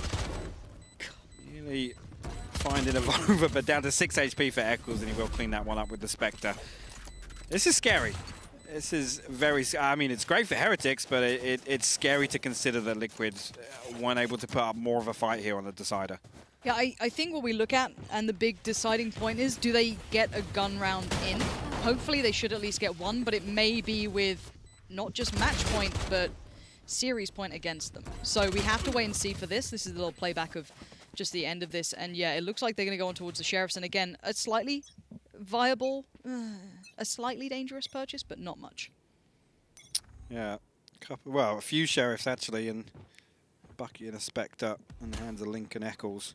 Get out of my way. Heretics holding up to 4 SMGs. The Spectre's still on the board, and Lowell opting for the Phantom. Liquid looking like they're going to rotate over to try and stop another push onto A. Eccles has got himself pushed up all the way in window. So a little bit of information gathered from Liquid, and they're trying to react based off of that. I mean, so far, looking good. Heretics are here with the spike, looking to push up short. Yeah, they have peeled away the extra player back towards B, maybe hearing steps potentially up through middle or an intonation or 2, but Heretics are playing a very loose style here. They're being a nuisance, and Scream's going to be good for 1, but now here comes the rotation. They have managed to spot out, or at least note there is a player towards window. Oh, good work. This is no. great damage coming in. Eccles is trying to do something for his side, and there's still the player on the side. I was questioning Soulcast wrapping back around early, but the Sheriff looks so safe in his hands, but is Lowell left in a 1v3. Trying to isolate 1 towards CT, he does get the chance, but Scream says hello, and we might be saying goodbye. It does seem as though Cryptics is going to wrap it up and give a chance to Liquid. That is huge from Eccles, by the way. Yep. How he has found 2 with the Bucky there, that should have been traded immediately from Heretics. Especially with the information, we saw just a glimpse. Pora did manage to tag him with the spy cam. But just watch this here. You see he's taking the dart out. He's still hovering on the box here. The first one comes through. Unfortunately, Pora runs out of ammo. He's not able to convert that. So Eccles, I mean, kind of sealing the deal for Liquid in that round. Okay, it's the first step. We have to treat this as potentially, building blocks. And the economy can't falter. They cannot have an individual pop off against them. There are so many conditions that are now going to mount against Liquid. And this is the true pressure. This is when it really has to matter. I mean, I don't want to overcomplicate it, but, in terms of buy rounds, if they win this one out, they're only really... they can only really afford 1 more mistake in terms of a round loss after that, because, obviously you lose that, especially if it's kind of 3 or 4 deaths on the side of Liquid, they're going to struggle to buy back into it. Hold that thought, though. Scream will open this round up. Pora will fall, and Heretics looking to force the issue once again onto the B site. Nice plant. This is great. Heretics have just quickened the pace and playing a very messy style that's very hard to contain and control and keep composure on. This puts instant pressure towards Liquid, and even with the lighter weaponry, you've now divided the site into very manageable chunks. But good damage control from Liquid, not giving away more than 1 life. Sorry, from Heretics, sorry. Yep. Only giving away 1 life, Pora falls, so they find themselves in a 4v5 situation trying to hold on. The flank comes through. Actually, Scream will push out, find Lowell. He's still hiding inside the tube, good for 1. Just comes down to 1 man. Nukia, he's had a much better performance this time around, but that's a tall order. Scream good for 4 on this round, and I mean, yeah, it's great. Scream doing Scream things.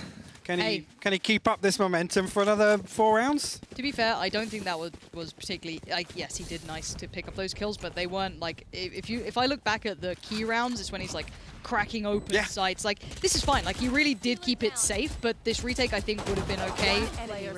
Oh, I don't want to say that because they've been whiffing a lot, but yeah, no, it was good. The Scream was there. I'll leave it at that. Now, money-wise, did Scream get the rifle? Yes. Okay, so I was just looking at the purchase here. They do have the op-out on Link, and I'm curious to see where they place this. It looks like just maybe safely back at Heaven, so I guess that could allow a player to float towards A or away from A, should I say. Maybe Scream can be the one to do so, but it looks like Avova is going to get a bit of a freebie towards shower control. Now, if you remind yourself how heavily fought for that was by the likes of like LoL, you know, constantly being a nuisance in there, this is a bit different, but Scream's getting curious, and Curiosity didn't kill him. It was Niso on the other side. Beautiful work, a bit of a hit and run. Dips out of there, and that is just... It must be nice to be able to do that, you know? I mean, I want to know what his first blood is for the series, to be honest with you, because it's time and time again. Lowell actually going to invest the revive here, get Niso back on his feet, and Heretics still looking like... I like that Soulcast is pushing. Yes. As soon as they heard that, he's instantly on the push. This is great. Scream back in again. This is really good work from Liquid to keep the information flowing. Now, Heretics can still do damage here, though. They can indeed. No Sky Smokes left. Everything invested to get onto front of sight. And actually, Lowell boosting up above Dark. Loses life for that. Cheeky little play on top of the wall. Scream hovering outside bench, trying to find something. Eccles now going to look to clear through lamps.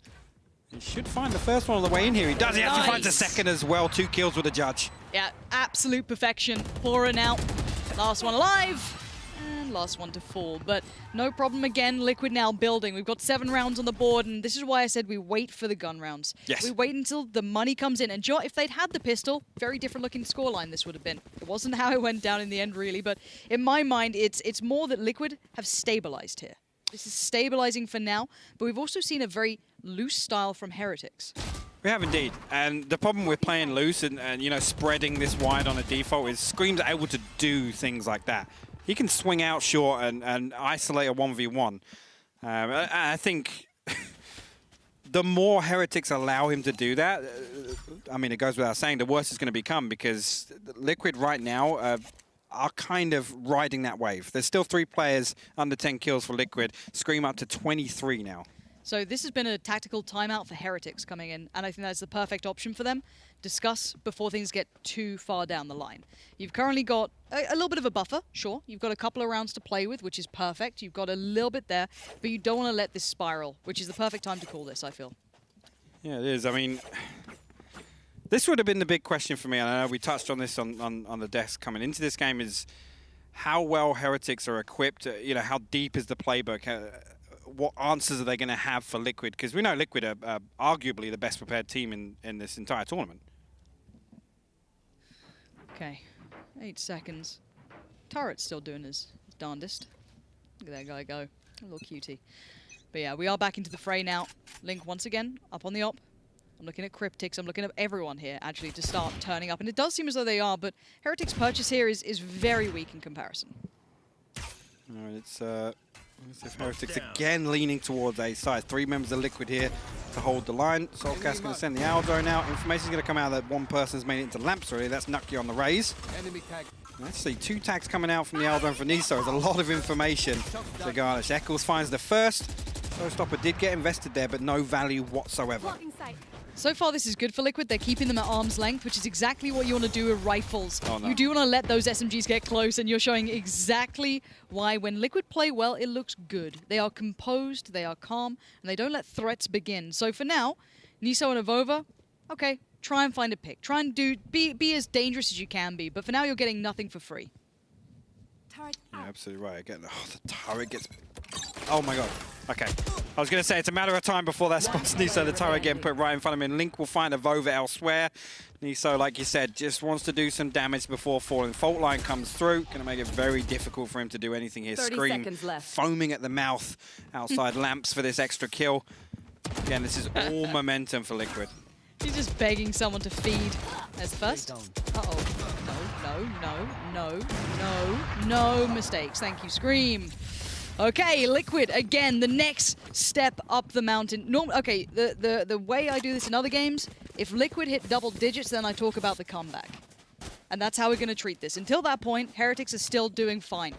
I mean, I'll go ahead and say it would be a throw if Heretics don't close this out. Winning pistol as well, getting that advantage.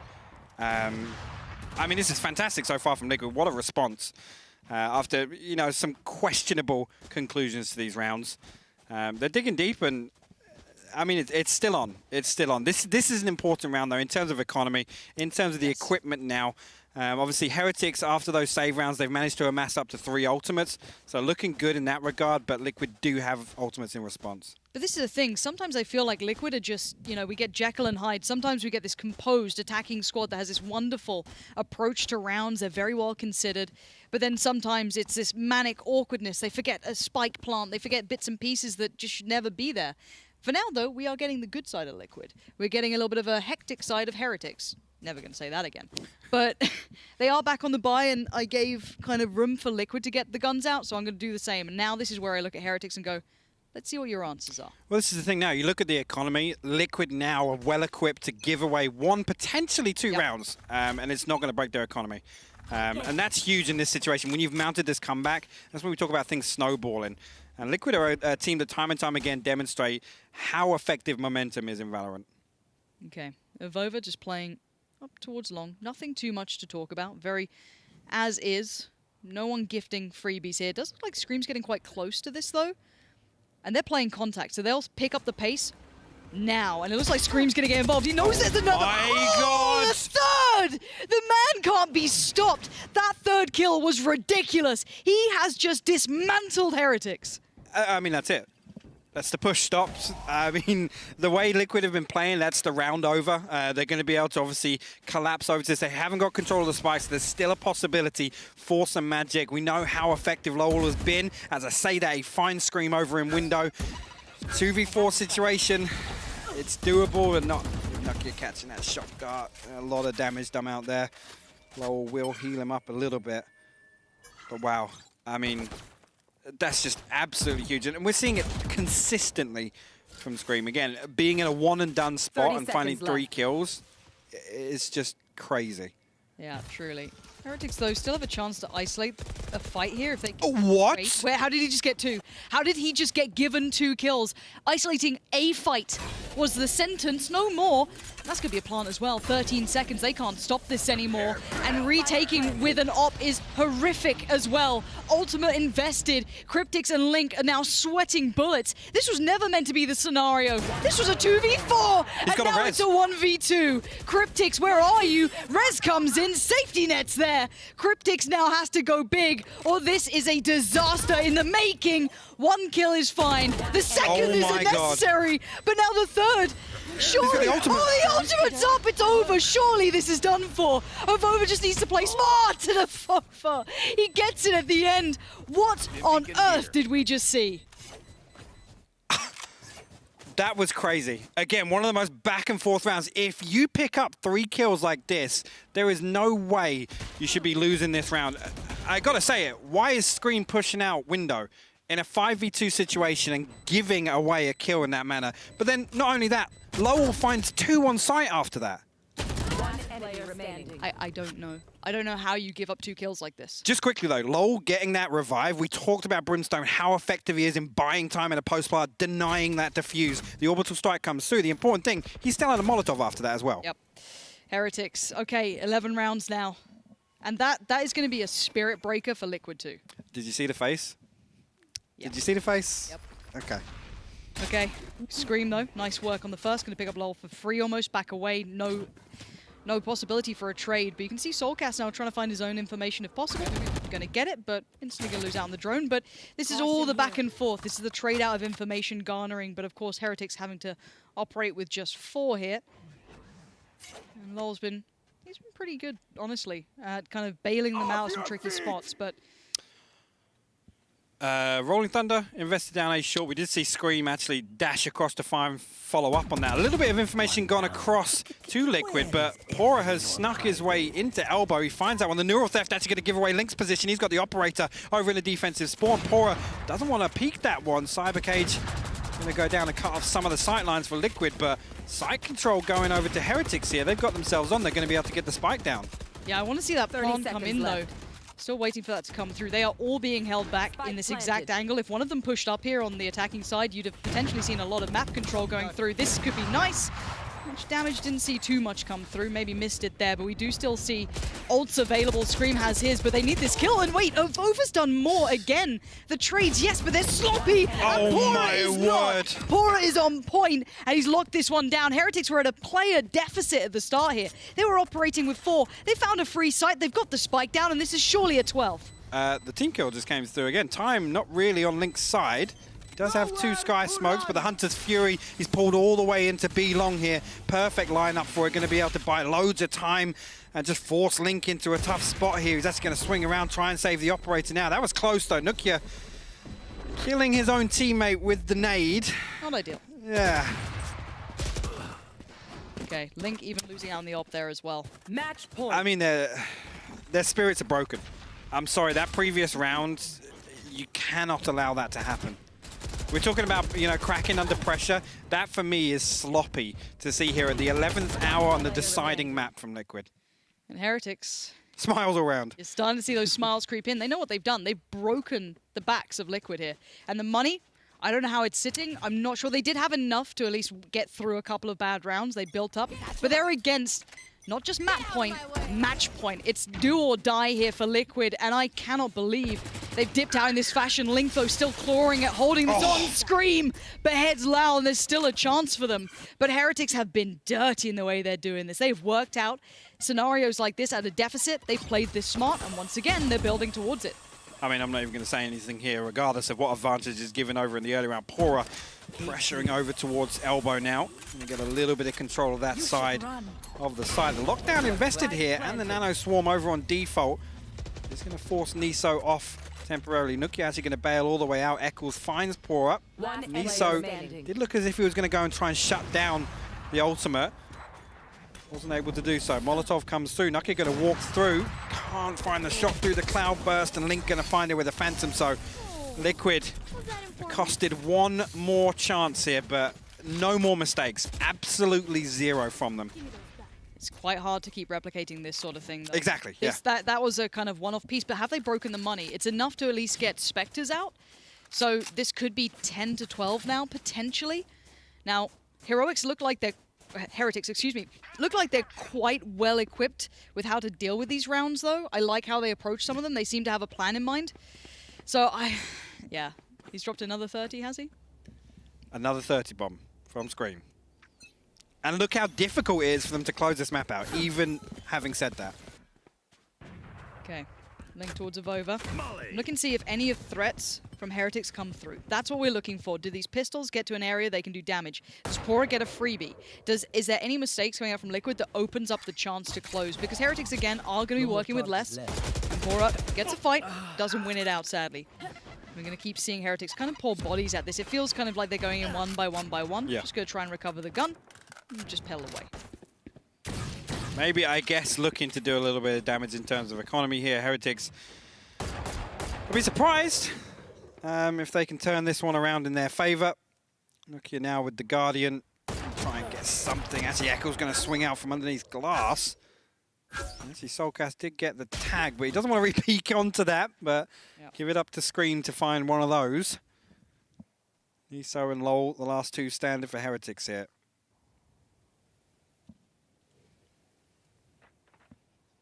Spike to hand, and a 2v1 potentially on the 30 B side. seconds now, left. it is Scream and he's playing safe. They're probably I don't say happy to play retake if they have to, but they could do. Aldrone goes in, so they know at least one player of the two is here. It looks like they're going to aggress towards the site itself now. Spike going to be working its way through. No initial challenge from Scream, playing quite reserved here. That's going to be about 10 seconds. 10 seconds left. On the clock, 10 and they seconds do left. need to get that spike down now if they want to try and be a danger in this one. And it looks like they're going to get the plant for free, but the retake should be pretty crisp, unless one of these two is going to pop off. One enemy remaining. Scream just updrafted over that wall. Absolutely no nonsense from Scream. Yeah, we'll get that retake nice and clean. Again, get the spike down, a little bit of a few pennies in the back pocket. Whether it becomes a factor here, but Heretics 12 rounds to Team Liquid's 10. This is I mean, you couldn't ask for a better opening match for this tournament, to be honest with you. Yeah, this has been an excellent display between both of these teams. Heretics, for those in the know, will have kind of, I don't want to say expected this, but you'd have expected a close game, which is kind of what we got, even in a very weird way of getting there. But now we have the full purchase coming out from Heretics. This is where Liquid are going to start getting a little nervous, because you know that they can pack a punch this time. Yeah, I mean, Showstopper in the back pocket for Heretics, should they pull it out this time around. On the side of Liquid, looks like we've got the Orbital Strike and the Hunter's Fury. Just two very good ultimates to hold on to for the time being of over. The Sky smokes out, looking like we might get a quick hit onto A site here. All but Pora into Shower. Scream finds a headshot though. Pora will fall immediately. This ultimate's great as well. Scream is just, lights them up, knocks them down. And we said it was the 11th hour, and that's the 11th round. Liquid are just about bringing this back, and it is once again on the back of Scream. I hate that this is the storyline. 6 kills. I hate it, but I love it. Look, I'll watch it all day long. It's just I didn't expect this one player making such a difference time and time again, but he's able to get away with it. Beautiful positioning to isolate Pora, falls away to the side. Strike. Orbital Strike is gorgeous to force them forward, and he just becomes the turret. Yeah. Really, really good management. And utility and position-wise, good management from Liquid there on the defense. Okay. 11 to 12. It's OT on the cards, or it's potentially a win. And it's simple again. It's a 3-2 split towards B, but there's a double stack towards the garden here. And Scream is once again in the right place, but let's see if it's the right time. Heretics are now building up this hit. There's nothing subtle to it either, but Scream's isolated Pora again. The fight gets lost, but here comes a bounding ultimate. Scream dodges one side, but loses to the other. Avova now gets involved, and we are going to be seeing maybe the Spike being toyed with, but no! That's the shutdown! Spike now left in the open, and LOL is the last one standing. He's got his resurrection, though. He could try and get a teammate back on his feet. That would be huge here to maybe try and recover this round when Liquid have all but done the hard work so far. Pora upgrades his weapon now. We'll find a Phantom on the ground.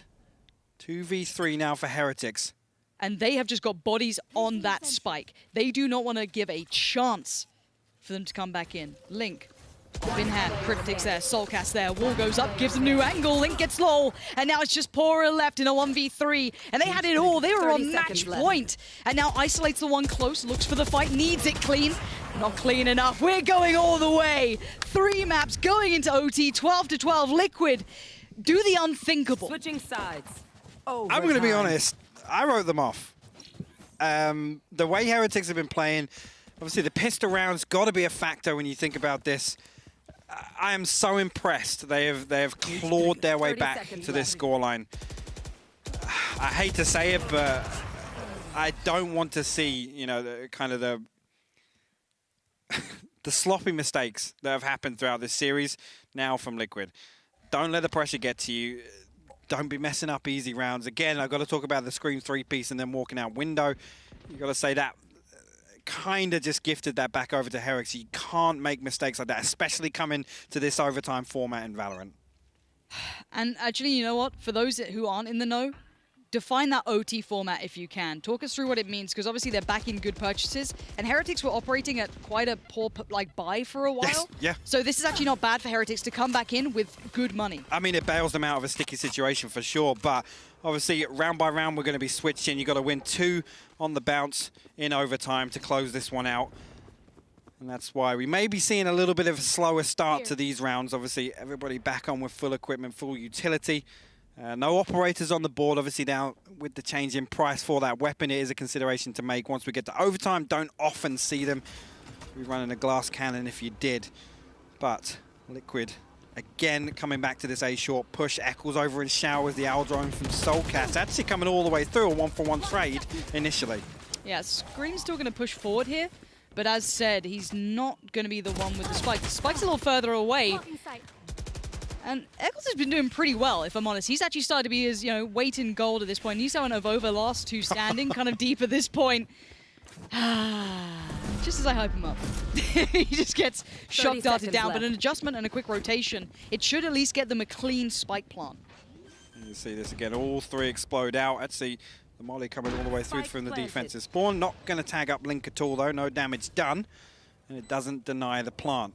Recon bolt sent over the top. Not going to find any information with that one. So Heretics walking in blind for this retake. Yeah, this is going to be rough on the retake. The post plant's substantially better now for Liquid, even if they had gone towards A, this is far superior. And you can see that they're not expecting this much of a wrap through the kind of L-bend. And yeah, Soulcast gonna isolate the first. Now Nisao kind of surrounded all fronts, tries to make a play for it, but no, well handled by Liquid, and that's the first strike on the board here. It is indeed. And that's got to be a big sigh of relief, to claw from that far back to now go ahead. And Heretics with their backs against the wall in overtime. What can they do here? I mean, there's no real standout player in my eyes for Heretics. The way that we're looking at Scream and his input for Liquid, everybody's got to step up here. It's been a team effort thus far for Heretics. It's match point. I can't believe we've actually got to match point this deep into it. It's the first time we've really seen Heretics with their backs to the wall. They have not been used to playing at a deficit at this point. So Liquid now get the chance to feel what it's like being in control, but it has been a while in the making. Now, early utility in trade out. No subtlety to present so far. No. The thing is, actually, Eccles and Soulcast going to be forced back over a little bit. Eccles thinking about tucking outside long, but thinking better of it now, and both players occupying elbow. So giving a little bit of this presence, or this control, sorry, to Heretics initially, should they want to push in. And Nakia going to do just that. He's being revealed by that recon bolt, but Heretics gaining control initially. Liquid going to have to rethink this approach. Pora's going to be a factor here. He's all the way down at Fountain. He's got his utility invested. Hopefully going to be able to shut down this flank from Link. Yeah, Link could be an annoying factor, a nuisance factor for Heretics if he does have success. But let's see. Avova's getting the first bit of contact, at least near towards him. The wall will be broken. And there's the first kill coming in. That's towards Scream. Big name to pick up at this point. Soulcast now going to be called into attention, but that utility still very much in play. Nisao well played towards Cryptics, and all of the things we were worried about for Liquid for Heretics haven't really come through. Liquid are holding the line here, and they've done very well. Liquid going to be down to just Soulcast. Dealt with. Heretics staying alive, 13-13. And I love the way that played out. I talked about Pora being in that position. Link has to literally walk and full clear every angle in that situation. And it just makes it so difficult for Liquid, because somebody on site has to make a play, has to crack through that line of defense. So Pora doing fantastically well. I mean, that's how we expect to see Cyphers use their utility to shut down those threats. But tying things up, you love and hate to see it. That was difficult viewing right there, Lauren. Yeah. That was very difficult viewing. Yeah. So again, it kind of puts it out there that this is still very much up in the air for both sides, and it's who's got the longevity now, who's got the stamina to keep this level of play up. This has been a long series now. These guys can be put through the ringer, and Liquid have to dig deep again. Well, that's the thing. Do Liquid have anything in the tank? This has got to be exhausting to fight back. Now, you could talk about momentum, but that was a hell of a comeback to string together that many rounds and take it to overtime in the first place.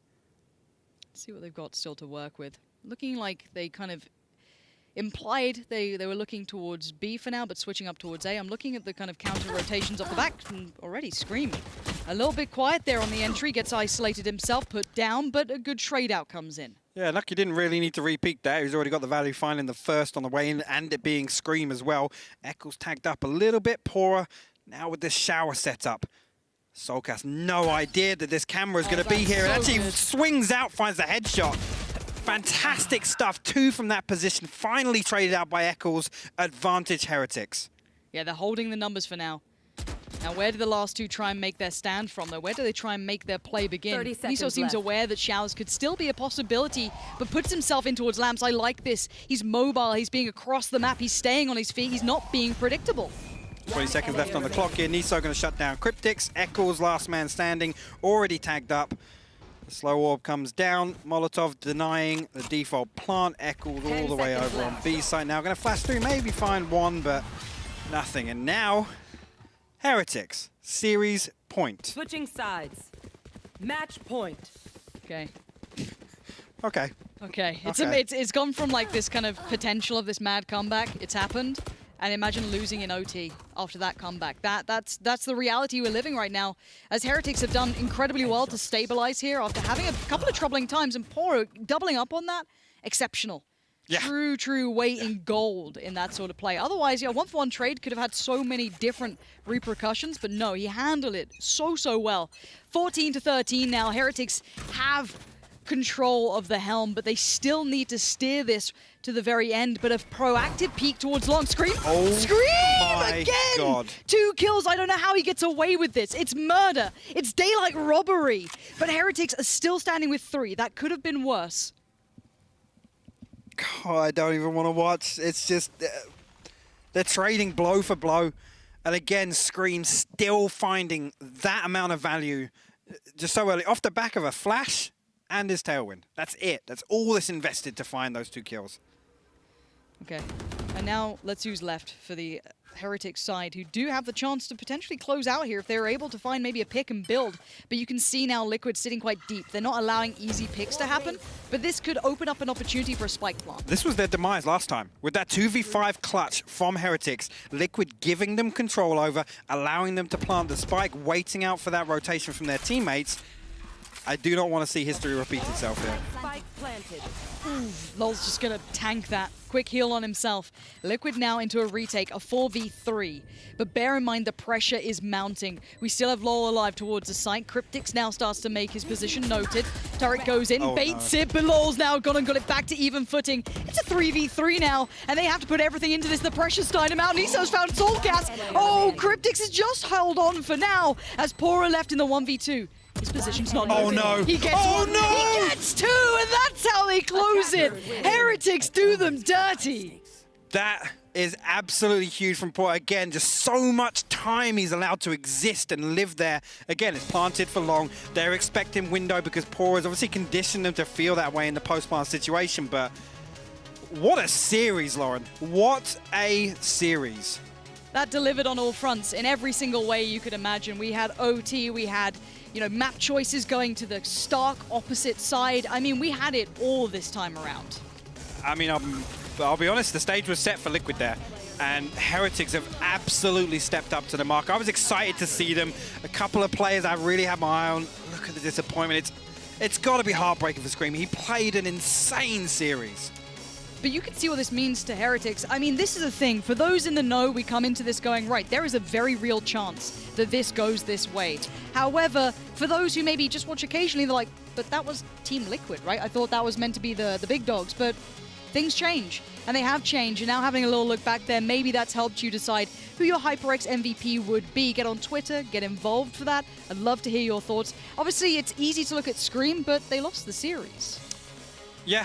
I mean, it's hard to overlook an individual's performance like that because, again, the expectation's there for a player like Scream, but talking about exceeding expectations earlier, that was all and more from him. I'm just so happy to see someone like Heretics grind this out. Yeah. I mean, as I said, these aren't household names. You may know a few. If you watch some previous FPS titles, you might think, oh, I know these guys from here and there. I've seen them do quite well. But we hadn't seen a big run in best of threes. We hadn't seen them pick up a huge tournament yet. They'd looked good. But this is an upset for, as said, those who aren't necessarily up to date with the latest results that definitely put them on the radar. It's why the desk backed them at the start. Lothar's going to be insufferable.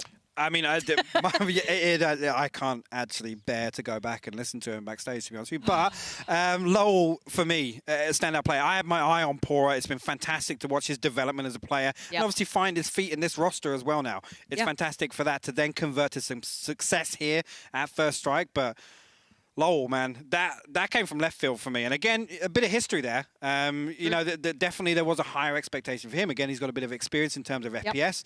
But wow, I mean, he put on a show, and just the amount of control he was able to get. On I say, I mean, dare I say it, echoing kind of a David P. Sage there in a lot of circumstances. Yes, that is a really good comparison. I love that. But I've got to say, what a way to kick off this tournament. This is just the quarterfinals. How did we get to this point? It's been an absolute pleasure casting with you.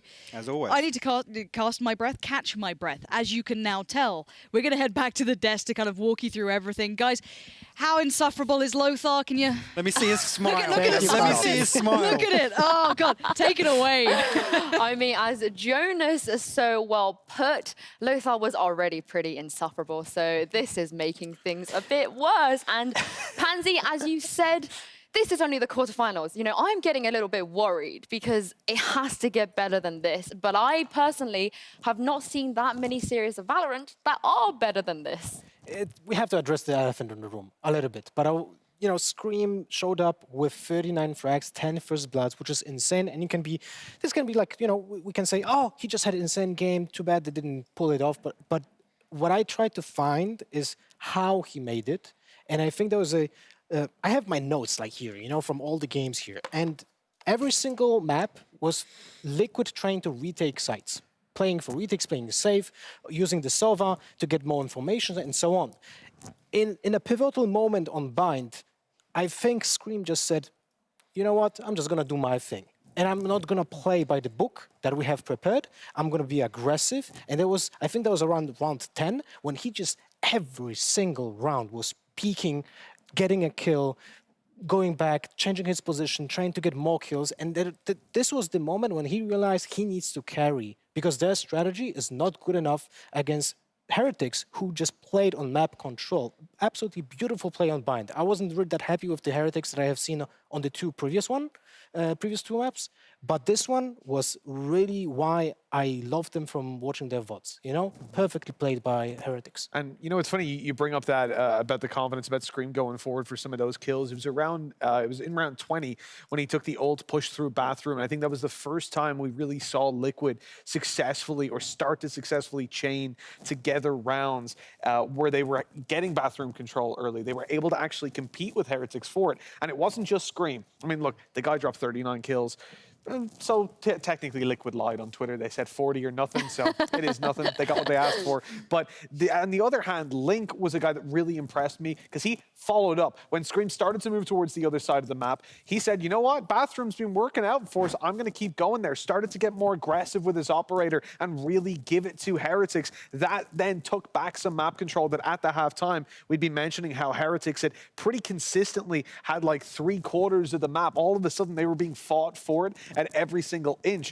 The problem for me, again, though, is that Liquid were left into so many of these retakes, and a lot of that came down to Lowell's use of his wall. When they pushed the B side, they would go for the skirmish from hookah, either take the player down who was playing in towards the spawn, the defender spawn, or they would push him back. At that point, they get to the site with their smokes, wall off the left side, they've got a plant. And the post plants, I actually think that they weren't as successful for Heretics as they could have been. Liquid still got a lot of space coming in for the retakes, so it could have been over sooner in that respect. But the fact that we literally have someone dropping 39 frags and you lose the game, it's heartbreaking, it really is.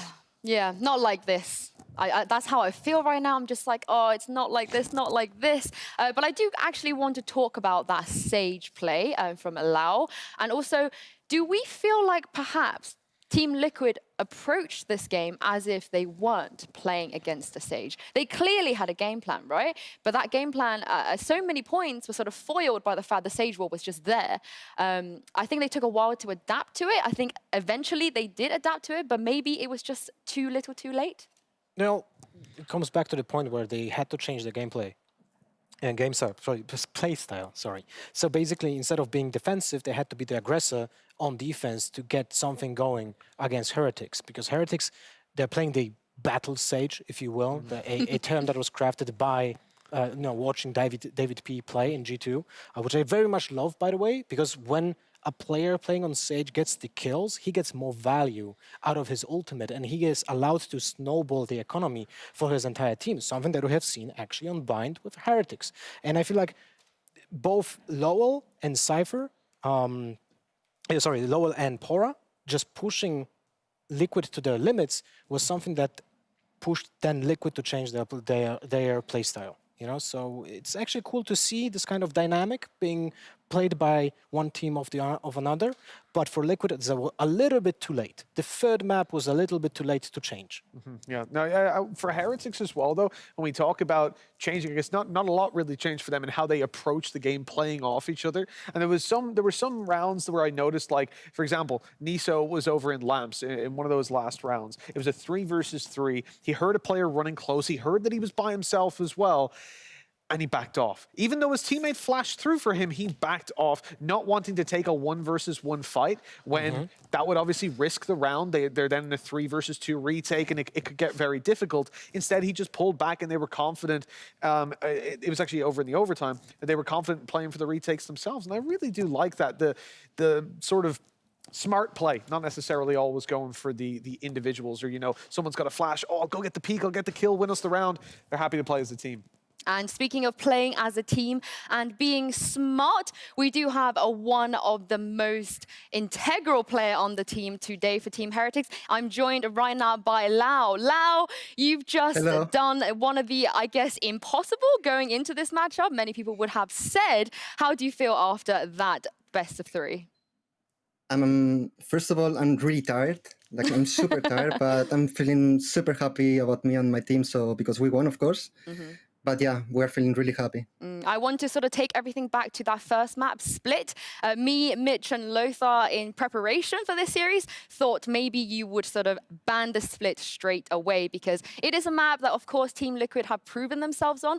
What was the decision to let that slide? And also, I guess, in extension, was that a strategic decision? Not really. I mean, we were feeling really good on practice, on a Split, and we knew that we can beat them, you know? So what I said to my teammates is that we just need to focus on communicate each other, you know, like giving headshots, and everything should be fine, and we shouldn't be scared. And we have nothing to lose, you know, because we're a new team, and we are here mainly to improve as a team, you know, because some of our players didn't have that much of experience in this kind of tournaments. So we have nothing to lose, you know. So we just need to play our game, and luckily we played really good though, but we managed to beat them. So I'm super happy. Well, how much preparation did you have on Split? You know, we haven't seen you guys play Split in officials that many times, so of course there were some doubts going into that. If I'm being honest with you, we didn't prepare a Split that much. We were changing some comps like 2 days ago, 3 days ago, you know. But everyone is doing really good calls. Like, because our playstyle is trying to adapt ourselves to the enemy, you know? Like, we don't have anything prepared or something like that. Like, we start with a default as attackers and defenders, and then we are trying to adapt ourselves, you know? And trying to rotate a lot with Sage, because if you have really good timings with Sage, I think you can counter breach pretty much. So we just play on communication, you know? Like, trying to adapt to the enemy, and that's it. And speaking of communication, I really wanted to get your take and your reaction on Split when Nukie was sort of frozen on spot by the Killjoy ulti and Scream had dashed across him. Did you guys see that happen? And how did you guys react to that? I did, because I had the camera of Nukie. I was telling him, Nukie, the ultimate, you know? Be careful. And then he went to the corner, and then he saw a Scream. And at the beginning, Scream turned the camera to the left, I believe. But then he dashed, you know? And I was like, oh, I think we can win this round, you know, and stuff like that. But we lost the round, so it was a nice try. Well, you lost that round, but you did win the series. Massive congratulations against Lau, and best of luck in the semi-finals. Thank you so much, guys. Thank you. And we're going to go to a break now, but don't go anywhere, because when we come back, G2 will be playing against Oras.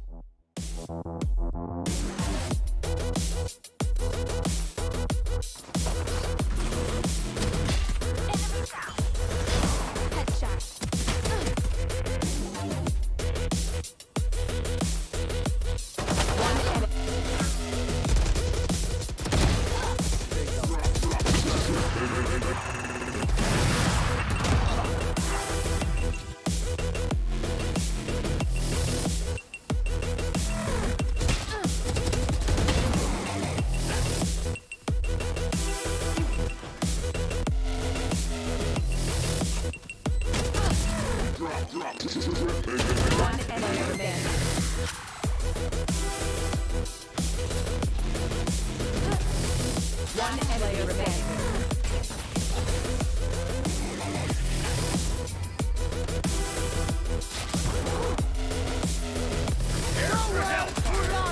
One enemy remaining. Gauge trigger. 30 seconds left.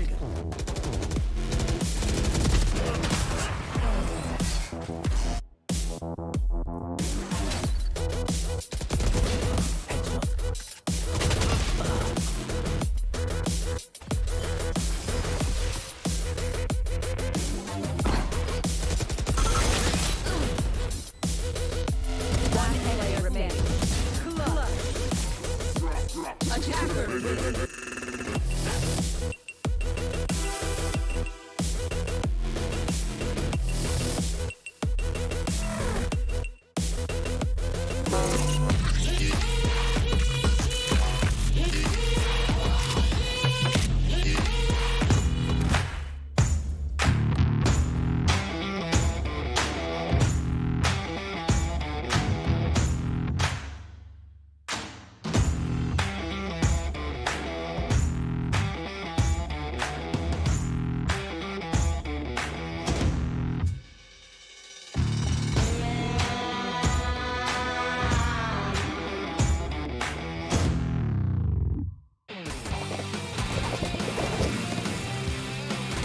Blast Axe!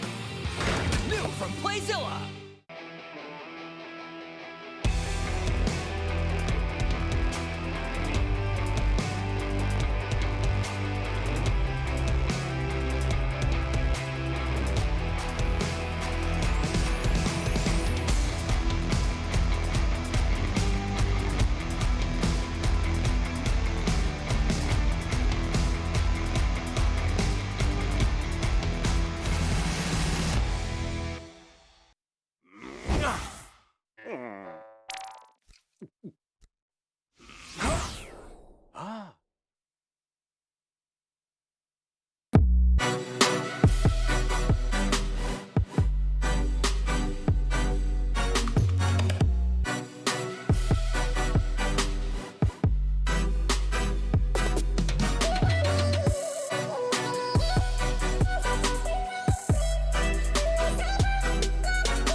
into Valorant First Strike EU. Earlier, Heretics secured their spot in the semi-finals, but we need to find out which team they'll be facing. It's going to be the winner of our next quarterfinals matchup between G2 and Oras. Joining me hot from the caster desk, it is Hypok and my new Sova coach, Jonas. Hello. You guys, before we deep dive into the next quarterfinals, we need to quickly chat about the winner of our HyperX Player of the Series. And unsurprisingly, it is Lau. We had an interview with him earlier, and yeah, he just popped off on the stage. I think definitely well-deserved. What do you reckon, Hypok? I mean, absolutely deserved. This guy impressed me from the get-go.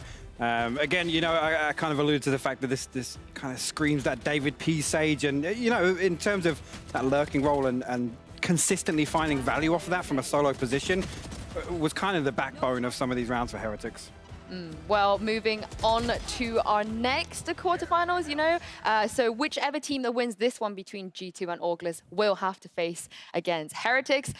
When we talk about G2, I almost feel like, do we need to talk about G2? Because I know who G2 is, you guys know who G2 is, but for the sake of those two people at home who have never heard of this G2 Valorant team, Hypok, who are G2?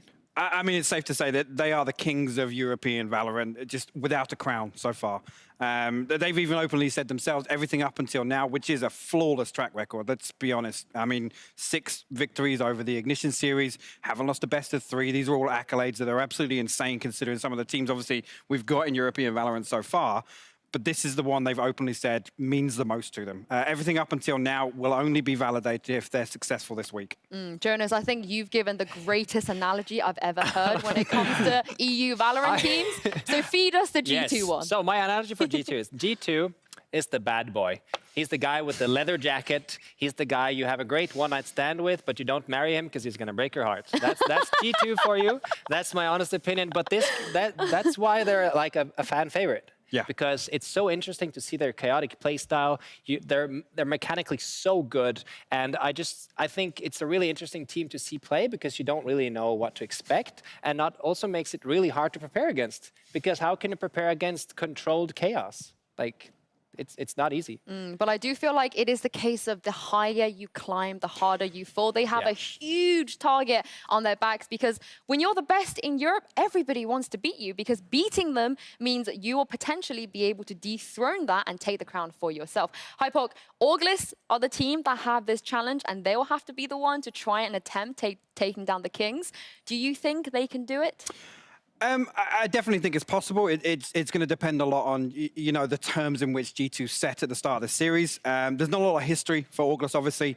The one thing that's kind of reassuring coming here to First Strike this week is they have officially said, you know, we are staying at the 5. That's why the name change came through.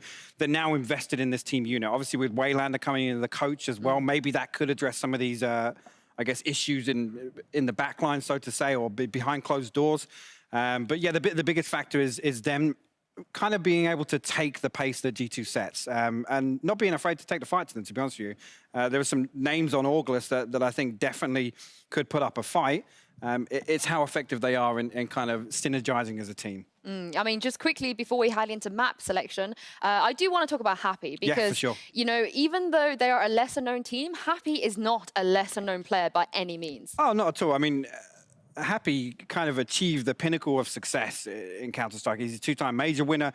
That wealth of experience is actually quite rare with some of the players we've seen transition over to Valorant. Obviously, there's a lot of, you know, pros on teams right now that it's their first opportunity to start competing in any game. So you definitely can't overlook that wealth of experience Happy brings to any team, to be honest with you. And, you know, speaking of that experience, let's see where they can put that because we do have our vetos and I'm really, really, really hoping for an icebox. We didn't get to see an icebox last time. And do you know what? My dreams are coming true, potentially. Yes! Okay, so Icebox was floated, which means neither of the teams. Okay, I will address the obvious thing in a second. But, you know, looking through map select, we have a split first, then bind, and then if it goes to third map, we will go to Icebox. And just letting everyone know that obviously Haven and Ascent were banned. Oras were the ones that banned Haven, and G2 banned Ascent.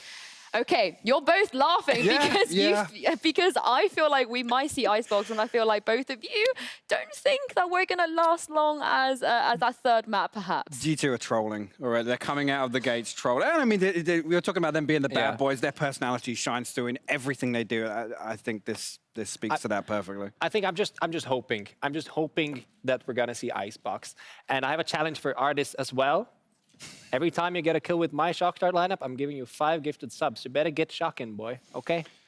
Is it just is it just for artists? Or No, is this actually, open it's to any everybody? solo player. Any solo player in this tournament, use my lineups, you get a kill, you're getting 5 gifted subs. That's my promise. I might lose my bank on it, but... Well, I mean, that's the real prize of the week, right? Yeah. Yeah, wow, wow. Okay, well, I hope everyone else in chat or who are watching heard you. And I'm sure if Ardis was watching, I mean, this game might even go to Icebox, because I feel like Ardis is the type of player who might take your sub so seriously that he might just throw and try and get as many shock dart kills as possible. But you mean, all jokes aside, you know, this matchup, I know we're laughing, but I do think after everything we saw from the first series, you know, Team Liquid versus Team Heretics, anything can happen. Yeah, anything's possible for sure. I don't want to say this is going to be a blowout. I'm leaning heavily in favor of G2. You know, August could potentially surprise me, and I will go as far as saying surprise everyone, because, I mean, we've seen Liquid fall at the first hurdle. It would be absolutely bonkers to see G2 fall at the first hurdle, but it's a tall order for August. Yeah, absolutely. And I think if they're going to beat them, they need to get into their heads. Yeah. Because these are like mental game guys. You know, they're so confident. They're taking the peaks. They're doing the pushes. So like you have to do the same thing. You cannot just let them run over you. So if you maybe get them to start off 0-4, then I think you have a really good chance at beating them, because they're not used to playing on the back foot. Well, that's a really interesting point. I mean, I talked about G2. Their comfort levels require them to set the pace. We usually see that very explosive pistol rounds, immediately a certain dominance. If August can kind of, you know, rein that in a little bit, that's when they stand a chance. Well, I love an underdog story, honestly. I'm all for the underdogs. I do think August coming into this are the underdogs. But like I said, after everything that happened in the first series, I wouldn't want to rule anything out. Obviously, I want to see... Staying open-minded. Yeah, I just want to see Icebox. But also, like I said, I don't want to disrespect any of the players on August as well. You know, They've made it here. Yeah, and watching them during the qualifiers, because I believe they played more maps than anybody else, purely because they never lost the best of 1 in the first qualifier. They lost that best of 3, unfortunately, to Team Liquid. And then when they made it through all the way through the second qualifier, they didn't drop a single game. That's a lie. In the best of 3, they did, but they didn't lose a single best of 1. That's what I was trying to say. But I just feel like, with the experience of Happy, with the fact that, you know, there are plenty of players on this team that can also frag as well, we do need G2 to have a bad day. But G2 have had bad days in the past. This is not an invincible team. And also the fact, Lau was saying in his interview earlier, he felt like his team coming into this had nothing to lose. They weren't under that much pressure. They had nothing to lose. They just wanted to be here. Those are the scariest teams to play against. Yeah, teams with nothing to lose are the scariest teams to play against. Exactly. So I'm going to give them the benefit of the doubt, and I'm going to go for a 2-1. I think it's going to go to a third map, you know what. But let's head into Agent Select, guys, because this could potentially change my mind.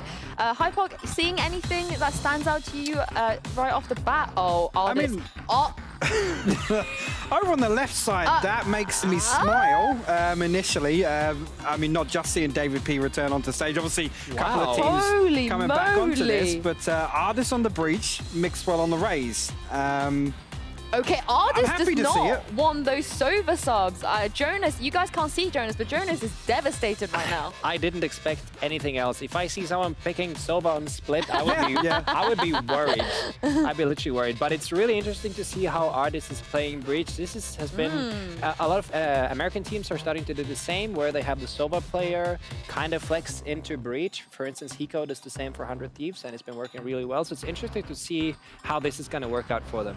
Well, I mean, I think this is fair to say that some of the questions around G2 have been their ability to prepare and kind of deepen that playbook. Now, seeing Ardis flex onto a breach here and Mixwell gone onto the Raze, historically, Ardis has been that flex on Raze, and Mixwell has remained with the Jet. So maybe there's something here, You know, we talk about not showing your hand Yeah. at an event like this. Maybe Yeah. there's something they're going to pull out here that's going to impress us. Well, the last time we saw them play Split, I believe David P was on the breach, and that was, I think, back in September when they played the Blast event. Obviously, they haven't played that many events, and they didn't actually play any Split at all during the qualifiers. So I think I'm backing you, Hypoc. I think we're going to see something really fresh, really new, and maybe this whole narrative of G2 not having strats and they just purely play off the fly, it's going to come to an end, because I think as the scene is developing, we are seeing the teams are more organized and have more strats do better. So perhaps G2 are evolving with the times, and there is nothing more scary than a team like G2 getting better. Taming the dragon. I mean, the other thing is, well, sacrificing one of those duelists to put Ardis onto the breach. I mean, David P kind of fills a role within, you know, those two. I mean, flexing onto the Sage, the way in which he plays Sage, the way in which he's able to self-sustain, peel away, take these awkward 1v1s on that lurker role on the enemy team, kind of does a similar role to what the duelist is in terms of finding the first blood, bringing that man advantage to the table. Well, with all that information in mind, guys, I already said the 2-1. I'm going to stick with it. Albeit, I'm going to lean towards 2-1 G2. What do you both think? What do you think, sir? I'm coming. It's 2-0. The only way we see Icebox is if G2 want to see Icebox. Personally, I'm going to say 2-1, mostly because, first of all, I really want to see Icebox. I want to see how the pros play it. I do want to see it. I just want to say second of all, that. I'm just wondering if this split pick for them, the hero composition they're playing, is actually like trying something new, because they feel like if it all goes bad, we still have Icebox. And then they have some insane pocket strat for Icebox, and that's why they're so confident that it doesn't matter what they pick. That's kind of... That's fair. Well, fair. I love that. There's no better time than to experiment, you know, on the big screen in a very important best of very three. G2. Yeah, That's very, very very G2. G2. They are on brand, on brand. Yeah. Anyway, will this be a GG easy for G2, or can Auglis cause the biggest upset in Valorant history? We're about to find out. Take it away, Mitch and Lothar. Thank you very much, Yinsu. I am excited to get this one going. Bit of a surprise there by G2, not quite following what they had been playing in the past, but I don't think anybody really expected them to. The question, though, that the analyst desk posed was, is this G2 mixing it up and trying to hide strats, or is this a new approach? Because honestly, I can see Sage, especially with the other teams like Heretics that are playing her all the time, potentially bringing more value to this lineup on Split than the Raze that it's replacing, essentially. I mean, you know, we still have Raze on Mixwell because he doesn't play Jet here, but he goes for Raze. So this is gonna be kind of, they don't lose much firepower.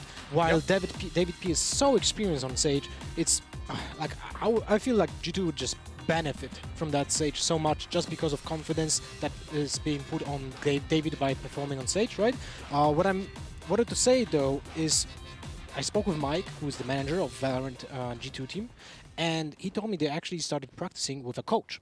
So, so it's a little bit, you know, it's a little bit different nowadays. G2 is taking it more seriously when it comes to preparations, and I'm very happy to see that. And probably this is also the fruit of this cooperation, because we see changes. This on Breach, FDP back on Sage. It's going to be awesome to behold.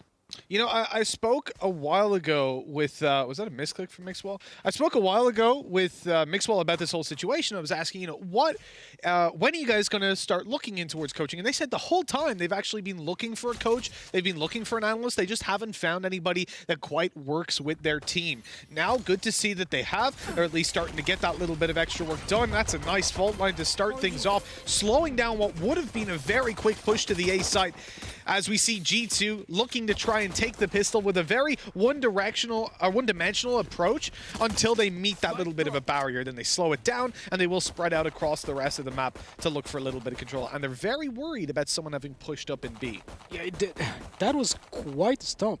I'll have to say, like, Mixwell was on 2 HP, he got healed by David. Imagine now playing without a Sage, right? Yes. Mixwell would have been just stopped in his tracks completely. But really interesting approach to the game, because I feel like G2 is approaching Auglis the way they've seen Auglis play Split before, because we had seen Auglis actually lose most games on Split in the qualifiers because of the fact that they were playing both Omen and Brimstone at the same time. I'm really happy to see that Auglis did actually change, and now they play Breach instead of the Brimstone. This actually changes the whole dynamic of this entire map. I do wonder, you know, when they take the jet out of the comp, how it's going to affect those faster pushes from G2, but we'll find that out in a little bit, because for now, we're looking at G2 pushing into the B site. They've waited actually for the Sage heal to get Mixwell to 100 HP as they enter in towards this site. The cage keeping them back. There's Mixwell, 100 health doesn't matter when the ghost is what meets you, but a quick trade out by Pith puts them right back into the game. A man advantage now to play with. They have no idea about Artis's position. Tucked in towards middle way. Oh, that's a great paranoia, but no capitalization. Can't quite connect the shots. They fall back, and look at Artis. He's going to be the one to take this one for them. Now Heaven Control goes towards G2, and it's so difficult to get out onto the B bomb site when you don't have Heaven. You're running through a choke point. There's 2 players ready to take you down, and Pith is already in with a second, looking for the 3K in the round, and there we go. The confidence on this guy, like, why would you re-peek that without any assurance from Sage? So Artis was peeking in Heaven and got taken down. I think he felt the pressure, while David P, who'd been lit down low, wasn't quite on the same page and went to fall back. It's one of those scenarios where it can genuinely cost you if your opponent's quick enough to hit those shots. Yeah, this is a very good example of how you should use Classic in those pistol rounds. Both Mixwell and Piv use a lot of jumping around with the Classic because the triple shot is so accurate. The right-click Classic, it's a classic in pistol rounds, you know? I love it. I love it. I never buy Ghost anymore. Always play Classic nowadays. Okay, I suppose as long as you're playing an angle where you can just hide around that corner, the right click is always so powerful. Maybe not so much the shorty, though. Imagine nerfing shorty, right? That would have been a kill with the old shorty, 100%. Oh no, Hoodie. He's been done. He thought he could creep underneath the tripwire, and he could have if there wasn't a player staring at him. He's kind of caught in the middle of a robbery. And so G2, man advantages plenty. I think the call here is just don't let Pith fight. You know, keep the weapon over if you can and try to survive this one as flawlessly as possible. Yeah, I guess Piv should rotate and just give the weapon to maybe David. Just exchange it, you know, so he doesn't lose the Spectre. It's a 1.6k that could have been saved, right? So, but still, only Pips on alive. It's a flawless round, and who is bringing that flawless round? Prime Gaming brought you that flawless round, of course. Our beautiful sponsors there, we always got to give them the shout-outs. We love them, and we love these teams. For G2, they're the favorites, and I think the analyst desk were saying this whole time, you know, there was a bit of a split opinion, but split opinion, you get it? But I do wonder if that's just because of Icebox being the third map, because I'm in that boat. I want to see the third map, I want to see Icebox, but I don't think we will. I don't think we're gonna see it, you know? It's like... Jokes aside, I actually said it's gonna be 90-10 for G2, and not because I'm in G2 as well, but it's just the team percentage for those that are new to the game. We're not playing 100 rounds here. Yeah, it's that'd be a bit much.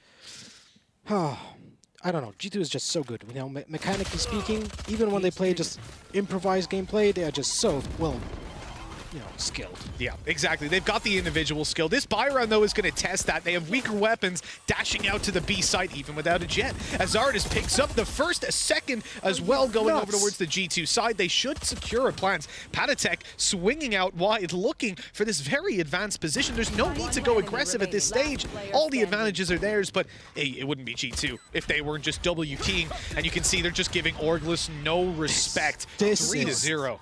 Oh, this is a disaster for Orglis. Losing a third round on split on defense. Like, let's say, you know, when you play a matchmaking game, ranked game in VALORANT, when you typically play split, you're gonna say, oh, it's defense side, we have to win as many rounds as possible because the map is favoring us.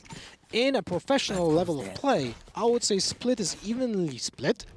Hey! Between the sides. See how many we can get in. Yeah, we can draw out the mileage out of this one. But I would even say that maybe the attacking side is a little bit more favored to some degree. Depends on the playstyle of the teams, right? But it's still devastating for Orglis to lose that third round. It's basically free economy for G2 right now. Whoa! Nice free right click. Wasn't actually the kill from Hoodie. Oh, that's cost him so much, but he's getting away with murder on the classic through there. Running with the Phantom up close to Patatek, and Pith is left alone. They won the round where they had weaker weapons, but now, out of absolutely nowhere, Orglis have been able to answer back. Pistols and a Blade Storm, all that it required. Pith in a 1v4 swinging through. There's no chance for him. Hoodie able to get a fourth for the round. Basically the ace, because he had the kill if it wasn't stolen away by Boo from above. And I'll tell you what, Boo, they certainly did get a fright. This is... I don't even know how this happened. Maybe they felt overconfident. They just pushed out of the smoke for no apparent reason when they knew that Jet had the ult like already popped. But the thing is, they flashed the Jet as well, right? So the first kill, fair enough. At that point, though, they pushed through a smoke. Never a good idea versus pistols. But on the other hand, they also had him flashed. So it was like this really awkward scenario where he just got away with so much more. Then that's a Phantom picked up. They've got control of everything. It's a heartbreaking round for G2. It really is. But it was needed. Like, without this round, Oras would have been in a dramatic position. Here, they get the weapons back, they get the economy rolling back, and it doesn't look as bad as it was before. Because basically, that was a 4-0 round. Yeah, exactly. G2 should have been 4-0, 100%. Now the chance to get right back into it and put a second on the board for Orglis and really start to strain the G2 economy is there. We look in towards this Heaven push. A Paranoia in play for Boo. He's going to back off, pop a smoke down for his teammate so he can peek in and help to control this Heaven waterfall, or as it could have been. The Sage wall up. There's David P. pushing the goes in. No, he's here, and he's still getting a double. Ridiculous work by David P. Artis controls one onto Delisi, controlling now the A site. They're able to get a plant. The man advantages are all theirs, and Happy, well, he's not a very happy man in this 1v3. Smoked out. I don't think he can really do anything. He could only be coming from Heaven, so they're perfectly happy to sit on the side and wait for him. We have to end with the points, you know? Happy's gotten away with 3! Is he happy now? He's got his ult! Oh, the headshot! It's the worst part when you pop that showstopper and someone swings into you, but he never should have gotten away with that. I said he could only come from Heaven, right? Because they had the smoke out for the defender spawn, and still 2 players were watching it with their backs turned. I don't understand what's just happened. They did know that he had been here. Obviously, he just got that kill, but the man has legs. You know, this is the beauty of Valorant. Like, this game allows for crazy situations like this happen. Someone pushes out, uses the utility to his advantage. Like, you are able to carry a game on your own, even on a professional level. Well, you know, we almost have seen that in previous games. But exactly. Yeah, I'm wondering if Happy did actually smile.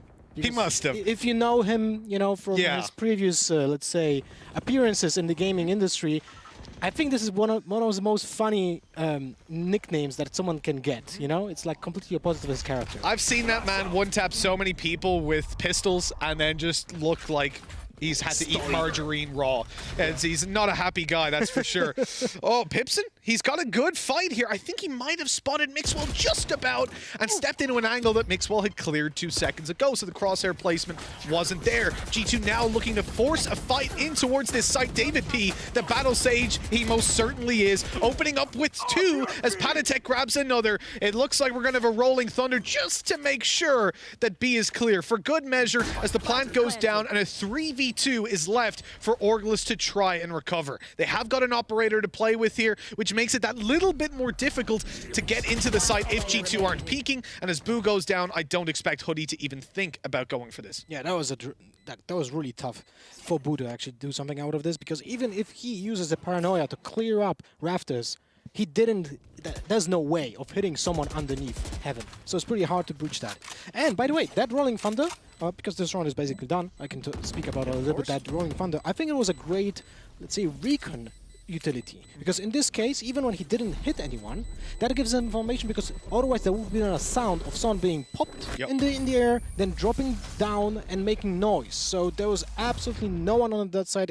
Everything was cleared, so G2 didn't even have to look at angles. Very true. It also allowed David P to get into the position under Heaven, because he knew, well, nobody's going to peek me from spawn, are they? Because they're not there. So that information then capitalized on. That's the most important part of it. And looking at David P, this guy, he's up on top of the wall. He took that kill then into Heaven as well to just grab them a double opening. Patatek as well swinging through on the site. You see G2 at the moment, they're I wouldn't say they're a well-oiled machine when it comes down to tactics in general versus some of the other teams that we've got out there, but they bounce and play off of each other so well that it's always inspiring to watch these pushes, and depressing when I try to make the same thing happen in matchmaking. It's like, who's calling? G2 is calling Rush B. Yep. You know, because that On kind every of map. looks like that, you know? I do recall an Ignition Series grand final in which they just went B every round. I think it was versus someone. Oh no, it was versus Bonk.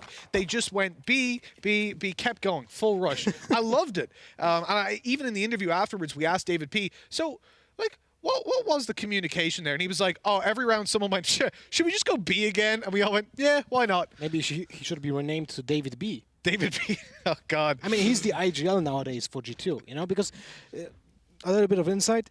Beforehand, in G2, there was always someone like trying to, maybe like a little bit democratic, but it doesn't really work with 5 individuals like this in G2. So they were all calling a little bit of Mixwell, a little bit of David, a little bit of Artis, a little bit of also Paradek and David and Piff, right? But in this case, from what I know, David is actually taking almost solely the credit for IGLing. So we'll see if this is actually taken into effect. And I would love to actually ask this question to David in an interview, you know? Now, this pause at the moment, I'm not entirely sure if it is a technical or a tactical, but what I will say is it's a good time to discuss over on the Orgla side exactly how they want to approach this. Obviously, they've saved the operator on Hoodie. Now, he does get punished for surviving the round. You only get your 1,000 credits. But you can see the position that he's in the next. He should still be able to invest. He's not completely thrown out from the rest of his team's economy. The question is, you already have an operator.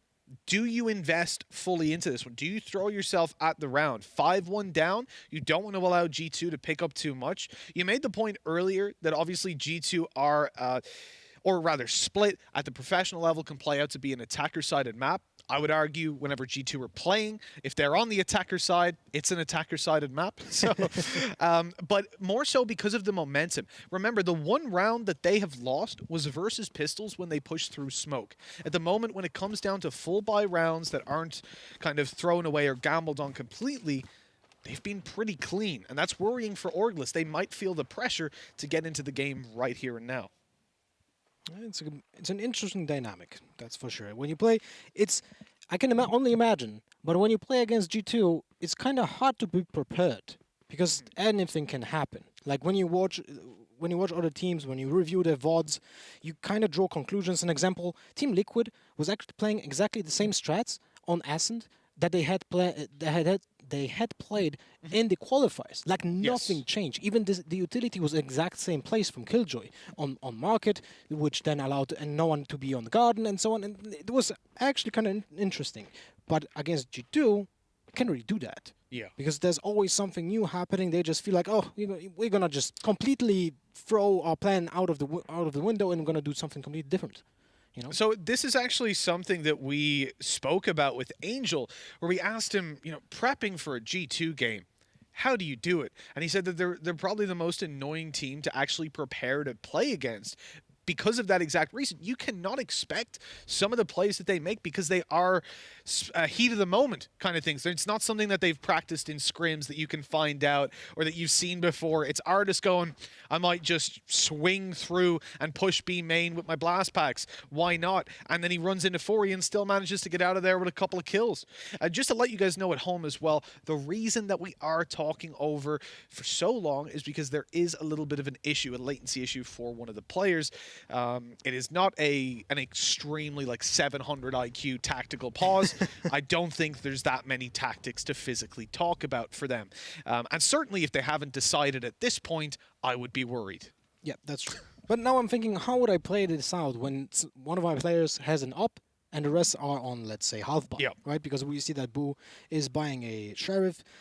Pipson will probably go with a Spectral small shields, maybe something along those lines, you know? The thing is, you can't expect to save that op to the next round, so there's a possibility Pipson even just stays to a very low buy so that they can afford another operator on Hoodie coming into the next, because he is having a very good performance right now. We know he's comfortable with that op, so I would definitely want to give him whatever he's feeling. That's interesting, because, I feel like playing an operator is not really required anymore as much as it was in the past, and we'll see if that's going to be a factor. But one more thing I would like to point out is, how do you play it out on the map now? Because I feel like there are two options. You can put Hoodie on A and kind of like watch over the entire site, and then you can stack 4 people on B or on Heaven B, an example, and just try to gamble it, right? Or you even gamble it even more, and you put everyone in the same position, 5 people, you know, in one spot. So even when the operator dies, you can still pick it up and try to get some damage done, right? Yeah. The problem in general with that approach, they would have to go for retakes because a lot of their players are on 1.4K on Boo, I think. I'm going off my memory here, but 2.4K on another. I know that they definitely don't have the most money. So if they were to survive, that would be like worst case scenario almost. What I do think, and I haven't checked recently, we'll do it tonight just to make sure. And maybe you can confirm.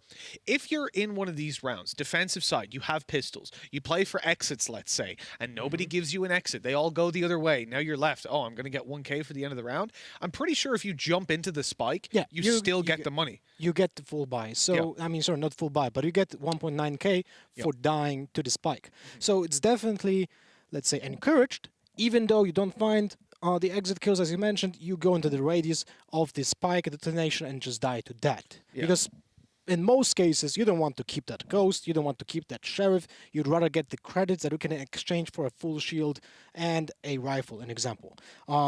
Which I personally, when I heard about the changes coming to the economy, I was like, this is going to be odd because it changes the game so much. But on a professional level of, you know, of a broadcast approach as well, it changed so much to, let's say, make the game more dynamic and more aggressive.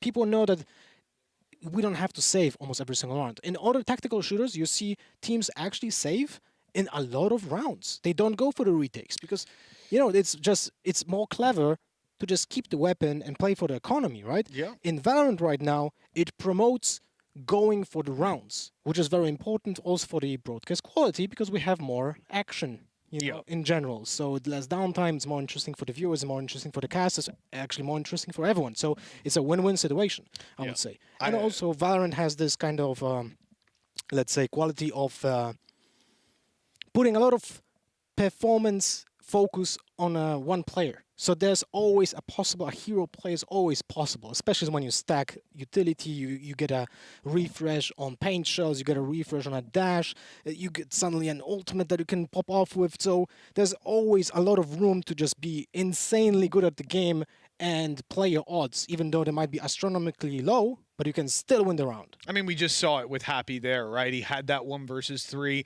Things didn't look at all possible. In fact, even in Valorant, I would have been calling for him to save. And he came up, got 2 kills, the showstopper, and they got headshot. But, you know, it was close, and it was exciting. And that's the kind of environment, at least, that Valorant promotes. It tries to get you to make those plays. I do wonder, though, you know, we talk about the scoreline. G2 are leading by quite a bit. They're building up rounds. They've not really faced a barrier. 6-1? 6-1, I think. 5-1 or 6-1, but it's kind of... Something won. Lots of rounds won for G2. That's all that matters. 5-1. Okay, I was wrong. My bad. Maybe I'm spoiling the next round. Who knows? But this is the thing. When you look in towards the round that's currently coming up, I think it is 6-1, realistically. You take your operator, you take a few pistols. You know, we talked about, maybe they can feel pressured to buy up, and ideally you would win this round. Ideally you'd win every round, but you can't, sadly. That's not how it works. Sometimes you do have to just throw that operator away that you tried to save over in the previous round. But I do think that the likes of the 5 stack to one site would be, from what I've seen, the preference of a lot of teams. That way you have, as you said, the ability to pick up the operator if he goes down, and the weapon isn't just thrown away. You can try to save it through to the next round. The pistols can play exits on the other side and jump into the spike if things don't quite go their way. I'm just curious to see, though, you know, for Orglis, we've had actually the desk ruled in 2-1, right? We had 2 people, Jonas and Yinsu, both saying 2-1. I actually think Orglis will take a map off G2, but I guess the broadcast overall has gone for the 2-0 of G2. So it's nice to have that little bit of debate. It's always nice. I really like that discussion between, you know, Liquid and Heretics, right? And the match was so close. It was actually such a pleasure to watch. So I'm pretty happy with the quality of the game so far. You know what? If you don't normally watch competitive FPS games, and this is your first time seeing Valorant, and we hyped up that game, Liquid and Heretics, and we're saying, oh, well, you know what? This could actually be good, even for the people that follow it. We said it was going to be close. We expected 3 maps. We got them. We got OT on the final. That's not what happens most of the time. You don't know the treat you just had, because normally games like this, or games where a team just gets smashed in the quarterfinals, that's what it's supposed to be, right? We've had our qualifiers. These are the easy games for the favorites. At least they should be. Then the semifinals are tough. The finals are epic.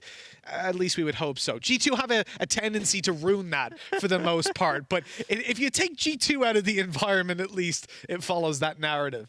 Well, the game is very young. It had a, half a year anniversary, like a few days ago or something like that, coming out of the beta. So I would say there's a lot of potential talent, potential even entire teams to be discovered.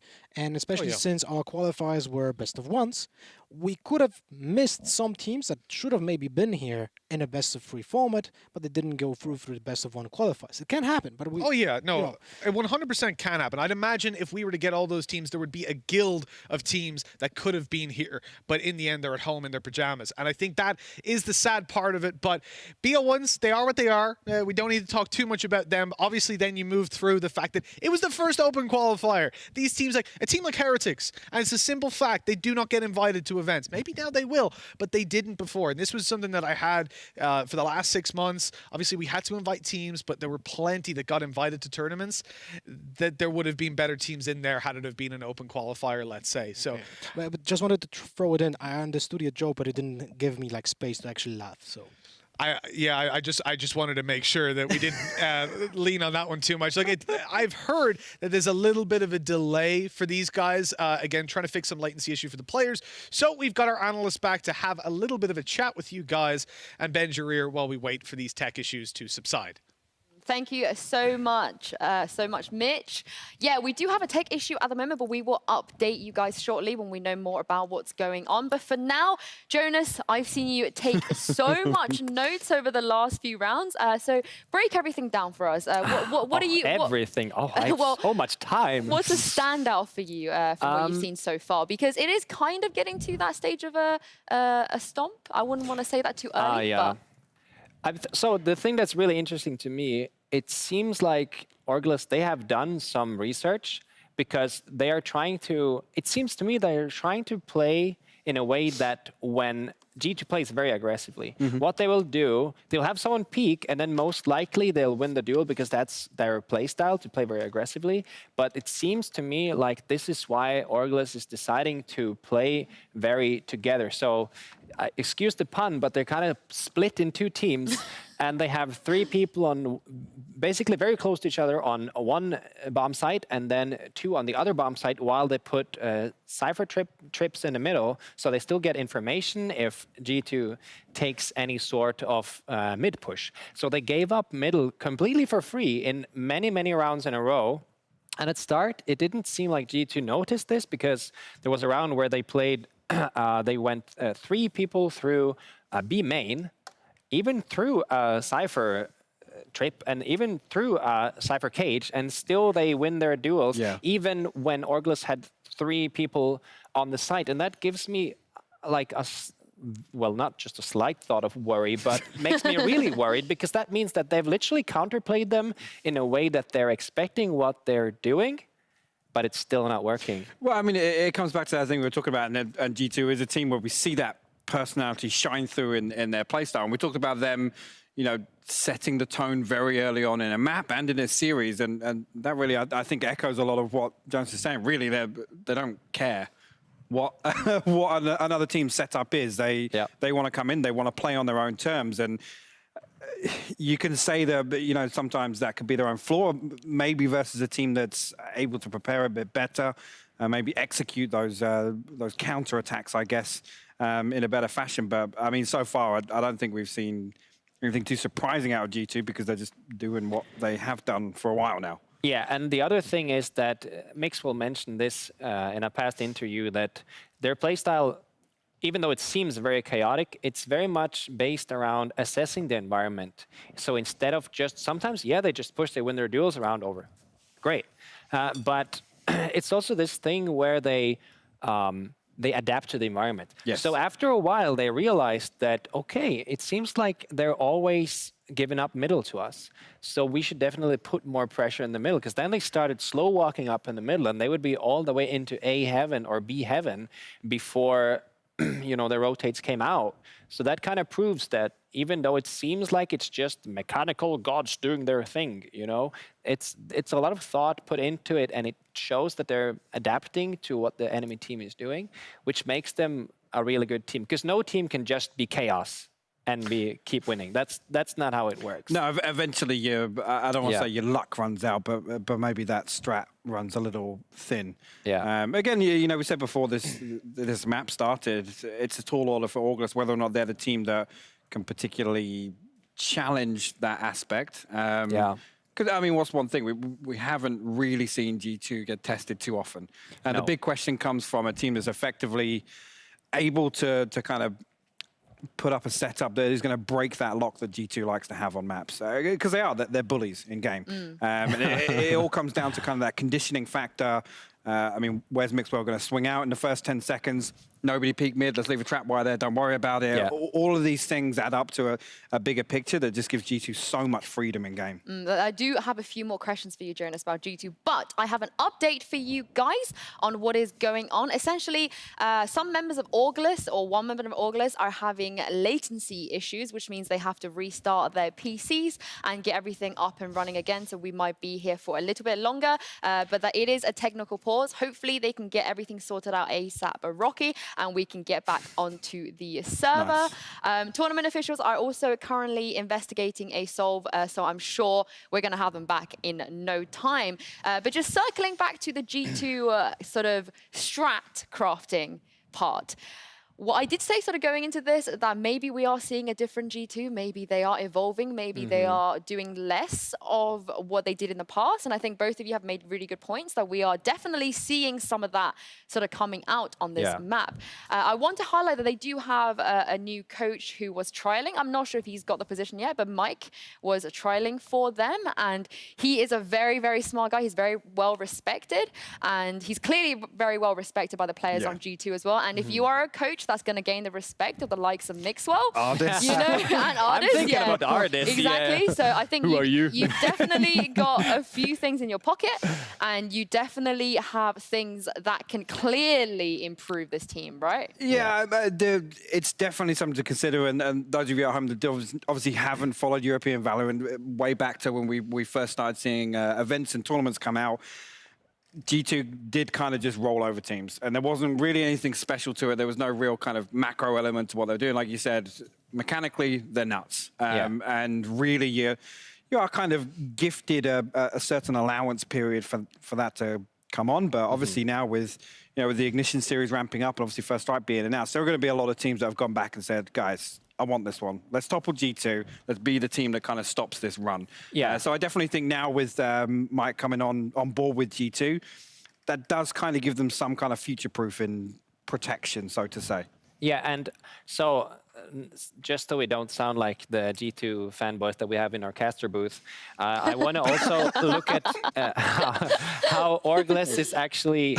So how can Orgles battle this? Because obviously they're now, well, they have a technical pause to worry about, but they also have a 5-1 result to worry about. So how are they now readapting again? Because it's clear that they made some preparations. They're playing together because they know that if you are playing against really good duelists, the best way to counter it, if you don't have the mechanical skill to win the duels, at least get the refrags, because that's like an easy way of doing it. But then the question is, if that doesn't even work, what do you do? Because we saw one round where they suddenly just ran it down A main with a classic.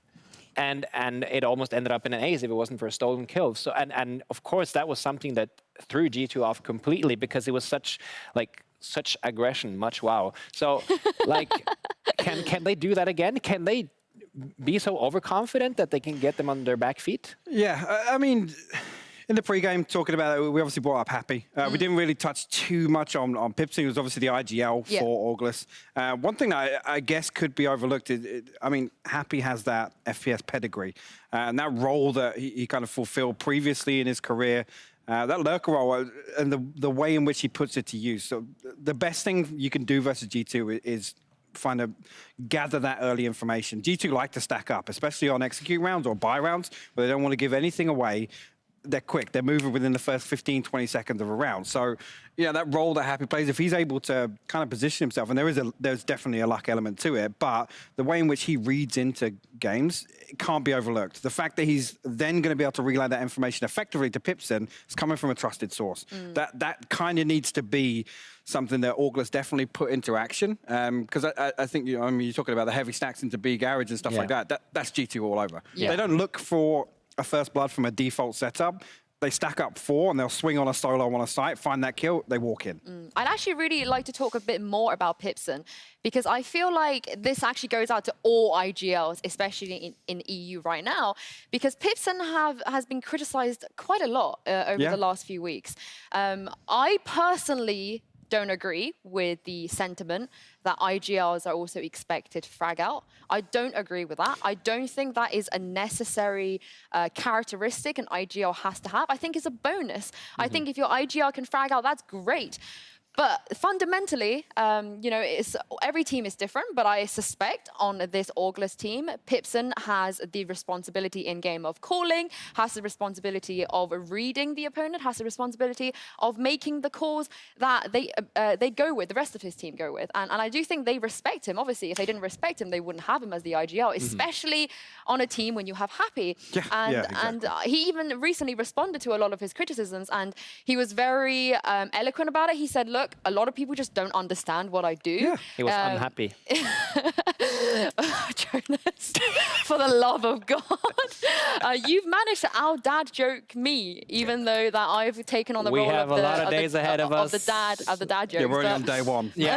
Exactly. But you know, with Pipson, I think it also goes out to players on other teams as well. Like Boaster, for example, on Summon FC, he plays Breach, he's a support. He even sometimes feels a little bit down about the fact that he's not top of the scoreboard because he used to be an entry frag against CSGO. But the reality is, they have so many things they have to juggle in a game like Valorant. You need to keep track of your team, like opponents' ultimates. You need to keep track of strats. You need to be able to like sort of feel out what's going on. You need to be able to put your foot down and go, no, everyone shut up, we're doing this. You also have to interject that emotional and mental nurture as well to some of the younger players on your teams. It's just a whole other situation. Yeah, it is. And I feel like people are just unfairly criticizing him. And I know right now in this G2 game, it's probably not the best time to be like, this is what IGLs do. Let's talk bigger picture. Having said that, some of the good things that you spoke about, Jonas, I have no doubt that Pipson probably has something to do with that. He probably said, look, this round, I give you the reins, just go in, and let's just out G2, and maybe that's how they can do it. And another interesting thing about being an in-game leader, because this is something Hypoc does a lot as well. So as soon as you're bottom fragging in a Radiant lobby, you're just complaining that, guys, I'm the IGL. I'm not supposed to be top fragging. You guys aren't following up. You're not following up on what I'm saying. I'm sorry, yeah. So that's. But anyway, to my point, as an IGL, you're often in a situation where you send the masses in front of you, right? You're playing maybe Breach, you're playing Sova, you're playing something that makes a lot of sense. Sova makes a lot of sense because you're gathering information. And, you know, the IGL, of course, it's essential that the IGL has a lot of information. So it's natural to play an agent that plays that role really well, like Sova, for instance. But that that's I don't understand what you're talking about.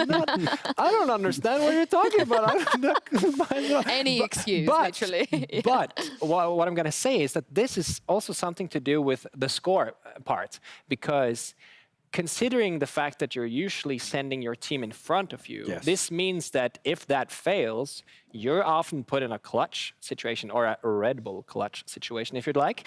And one of the problems with this is obviously sometimes clutches fail, and it just makes you look really bad on the scoreboard. Because if you're the last guy alive against 4 people and you're not Scream, then you're probably going to lose that clutch and you're going to be at the bottom of the scoreboard. Even though you didn't really do anything wrong, it's just that, you know, you're pulling the wires, and being an IGL is a lot more work than it seems. Yeah, I mean, it may be a bit of a sore subject to go here, but you know, given that example using Scream, I mean, if you're an IGL that can say to Scream, push out window. and he goes out and he finds 4 kills. I mean, yeah, it's fantastic. It's probably not the IGL getting the credit for that, right? I mean, different IGLs contribute different things to different teams. And sometimes there's a mismatch, you know, an IGL that leads from the front or you know, the puppet master, so to say, style. I mean, Happy infamous for that. I mean, he literally led from the backlines and sometimes, you know, criticism aside, you know, puts himself in a situation to always be the last up, always be that lurking role, and until he's got no more pieces on the board to move, that's when he makes his play. I think it's actually a good opportunity to kind of discuss the other side of it. G2 very vocal, all 5 of them. I don't want to say counter calling, but sometimes that can be an excess of information in game. And another thing an IGL can bring to the table is actually, like you said, given that reset, the comms management on top of kind of micromanaging if you're mid-execute or you call an audible mid-round, then defaulting back to actually, right, what utility have we got? Can we actually now call, let's go B instead of A? All things like that, they're massively overlooked. And it's always very difficult to kind of put your finger on that. And kind of tie down that actually, yeah, that is something that, you know, this player fundamentally does better than others. I guess one last point I want to make on this is I just remembered something that Pipson said to me that made a lot of sense. You know, he is a Cypher player. Let's start by saying that. And he often plays on a site with Happy when Happy is playing Raze. And he said to me, well, if Happy is getting those kills, we get to that Raze ultimate much faster than we ever will if me on Cypher is getting those kills. You know, by all means, I could try and go out and frag and, you know, do my best. But if I did that, and I'm sacrificing a Raze ultimate, a showstopper, for the sake of my ultimate, that's just plain stupid. It doesn't make any sense. Like, you could even be like the best entry frag in the world, but in this game, if you want to be an IGL and play an agent like Cypher, you simply cannot be that selfish and go, I want to look good on a scoreboard, when if Happy had his ultimate, that's a round-winning ultimate. So if you're going to be, you need to also think about the allocation of your resources. And I do think that it's very easy to watch this game, look at the scoreboard at the end. It's great to sit here and say all this. Scream has got 40 bombs, my goodness. 90 bombs across the series. Exactly, but I do think we should give more credit to those other players. However, we're going to go to a quick break now, so you guys have some time to digest the podcast of Yingsu, Hypok, and Jonas.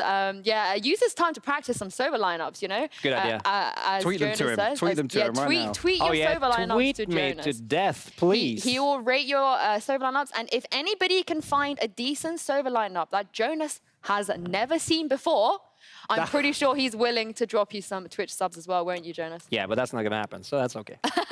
Well, challenge accepted. Anyway, we are going to take a quick break, guys. But don't go anywhere, because G2 versus Auglis will resume after this. Now, if you're an organization looking for a team, Prodigy is not an organization, it is an agency. They want basically 10 BO1s to participate. That is not easy. Prodigy like to try and play some up without a Cypher, without a Killjoy, but you have a Happy. Happy. Oh, great timing. Oh, what the?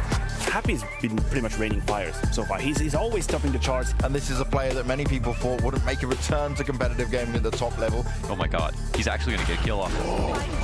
Ridiculous! In this third map, Boo takes over the site. That is a ridiculous kill. I mean, his team owe it to him. So close, but Boo denies it. We got a bit unlucky, to be honest, drawing the best team in Europe. Obviously, they're the fan favorite. But if they will play average and we will play, our game will play well, that's when we can beat them. If you want to be the best, you have to be to beat the best. This lineup has been the most dominant, the deadliest team in Europe. They're the kings of Europe, the loudest in the room. Everyone out there has it out for G2. They want to take them down. And for G2, it's going to be an eternal fight, an eternal challenge to prove that they belong at the top. The real problem when you're going up against them, it's 5 players that could all sit in a star position on other teams. 3 of 4 players for NIP all tagged up, so it should be easy shooting from Artis. David's going to get himself one kill. They have still never never lost a best of 3. What is the difference between G2 and the rest of the world right now? Our playbook is mostly improvisation, which I think is a good playstyle because it's really hard to counter. It's a low time, but yet David supplies the kills in abundance. Clean headshots. And now Safe's looking to answer back here. All that's left, and he too toppled. A 3-piece from David P. We want to win the event. First strike is the most important thing for us. It would cement the legacy. Now that we know the brackets and we know that we're playing against Orgless, I feel like their map pool's not very big. Their players, they're really skilled, but we're gonna take the W.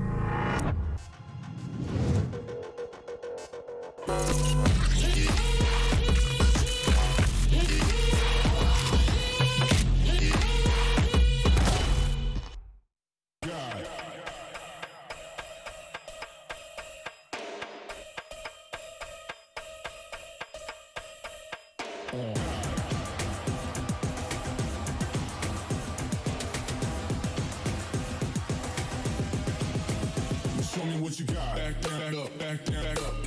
Back down, up, back down, back up. Back down, up, back down, back up. Back down,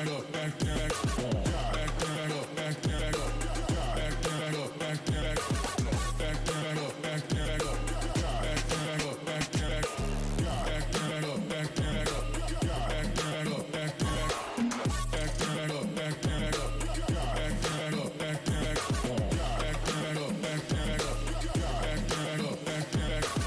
Back down, up, back down, back up.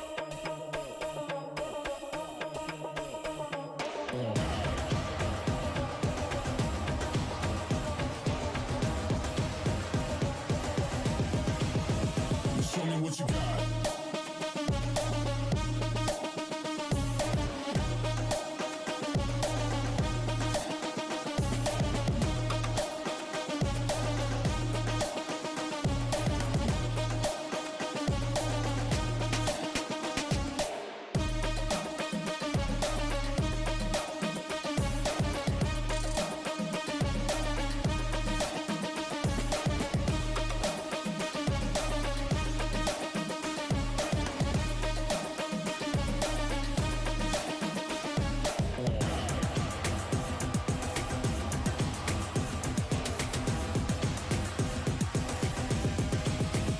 Show me what you got. Down, up, back, back, up, God, down, up, back, back, God, down, up, back, back, up, God, down, up, back, back, God, down, up, back, back, up, God, down, up, back, back, God, down, up, back, back, up, God. Ain't no reason to back down, so step it up. God, down, up, back, back, up, God, down, up, back, back, God, down, up, back, back, up,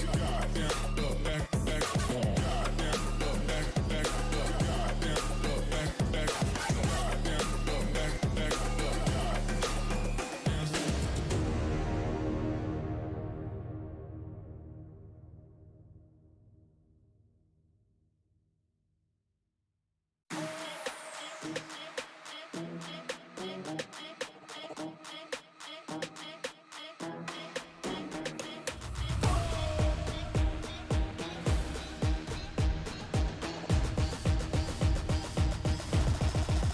Got the money in the bank. Hit you with the bank. Hit you with the 808.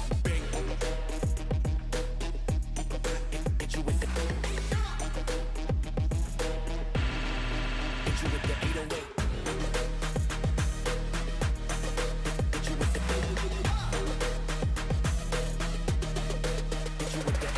Bang to the break, bang to the break, bang to the break, bang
the money in the bank.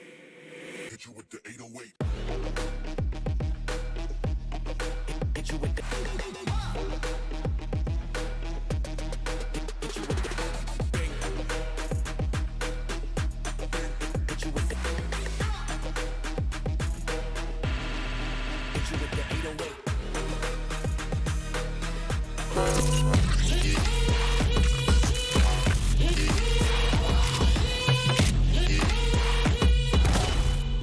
Welcome back, ladies and gentlemen. We are finally ready to go with the G2 Esports versus Orgless. It is 5-1. We have had a little bit of a tech issue. One of the players struggling on the latency, and that is sadly what happens in these corona times. But we're still able to bring in the action as we've reset the server. So a little bit of a caveat before we get into the game. The kills will not be reflective of what's happened in the overall game. They will reset from this point forward. But the score, the money, the guns, everything is the same, 5-1. G2 in the lead. They've been steamrolling. They lost one round, which was versus Pistols, in fact, where they rushed through a smoke and got slaughtered. Now, Lothar, the question is, this break, who does it benefit? Who does it benefit? There's a bus coming. I think the only thing that can benefit is basically Orgless kind of start the match anew, right? They have the time to collect themselves and kind of kill the momentum from G2, so G2 definitely is not happy with that technical pause, and yeah, let's see how it goes. But it's 5-1 for G2 currently, so still looks very good for G2. Economy is exactly the same. All the runs are exactly in the same spot, so we'll see. Yeah, unfortunately, sometimes we do have those tech issues. I heard it could have been one of the players spamming tweets. I'm not sure about that, but I have a suspicion I might know who it was. Either way, they're ready to go, hopefully in just a little bit. They're all getting back on the server, getting everything sorted, and I'm happy because, it was quite a while before we got this in another FPS title I worked in, and 6 months in, we've already got a little match medic that can fix everything up. That makes me an excited boy. We don't have any more issues, let's say, with... we have seen in other games when a game crashes and then you have to reset the entire game. Yeah, that's annoying. It's not great. Go back through the round history. Okay, now you kill me. Now I'll kill Yeah. you. Okay, I now remember wait, you those didn't have that times. weapon. Yeah, Go again. It was pretty complicated to get it exactly to Yeah, the on the same dollar. moment with every single thing being the same. Actually, almost quite impossible Yeah. to do in games more complicated, maybe like Valorant, right? Because there's a lot of factors here. I mean, ultimates as well. Everything. It would be. I don't even want to think about that. That would be hell on earth to try and organize all that sort of stuff. But luckily, we don't have to do that in the first place. We're not involved in any of the programming aspects, mainly because I failed that in uni. Not very good with computers, I have to say. But luckily, we've got a whole team who are sorting all that and sorting out the server. So what I want to know, obviously, look, G2 are the favorites. There is absolutely no sugarcoating it. We said in the pre-show the whole day that, unfortunately, the way that things are, sometimes teams come into events as food for the bigger fish. And in this case, Orgless are food, realistically. But what we did highlight was the fact that even if they don't win, which is likely, they'll still be in a position where they can find a team. And actually, interestingly, for those of you that don't know, Orgless, formerly Prodigy, it's not like that was you've actually heard it in the video, Banks was saying, it wasn't an organization, it is an agency. So each of these players is signed to Prodigy Agency. They're free agents. Sure, if an org came along and offered them a contract as a team, they'd take it. But for now, the objective here is actually to show off individuals so that another team who needs a Cypher player, for example, can come in and go, ooh, Pipson's looking hot today.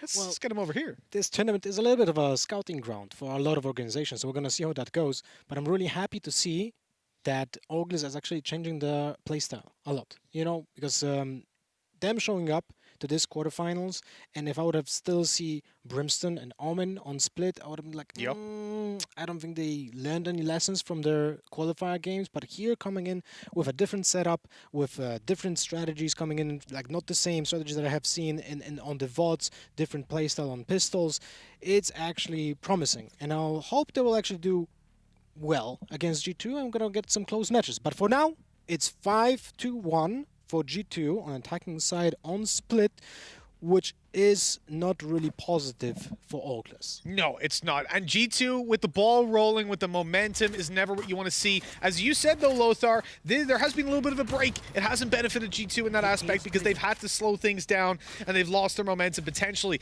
This was the buy they were up against. And Op was saved over in the previous round, not bought up. Hoodie's not that crazy. The rest of the team have decided to go in for a low buy. They've got a Rolling Thunder to work with, as well as two not so relevant, at least to bridge the gap in these kind of buys, ultis as well. For Orglis, the objective here, probably a good round would be if they manage to save the operator and the other 4 players die so they get their money back.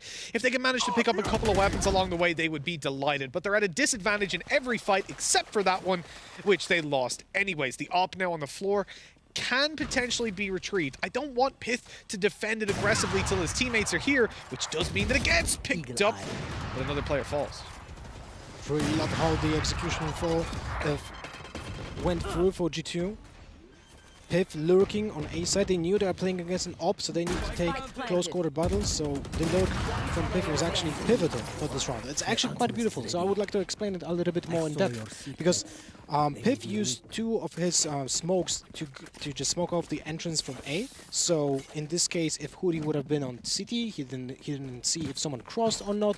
That allowed his teammates to take control of mid, and in this case triggered a rotation from B side, where Oras had to go back to A because they thought it's gonna be an execute on A. And then we got a double fake from G2.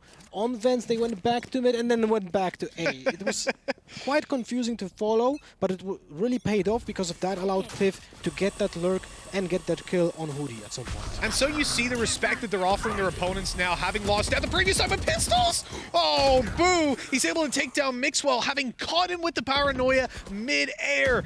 The kills are swinging in Orglis's favor for now, as they look to get that spike to the site. It isn't too easy, but David P does have the wall. It goes down for the spawn. Up goes Mixwell, and I thought there was going to be the swing out of heaven, but before he could even get near the window, shut down by Pith, Artist with another, and all of a sudden, man advantage, site control, and spike planted just a moment for G2. The retake, especially difficult, because Artist is a great position and is able to shut down the first, opening it up for Pith to put 7-1 on the board. G2 are looking fantastic, even after that little bit of a break. Yeah, well coordinated. Unlucky for Mixwell, who got hit by that paranoia. With that ult, it was basically a guaranteed kill, but unfortunately he didn't see where the Omen is.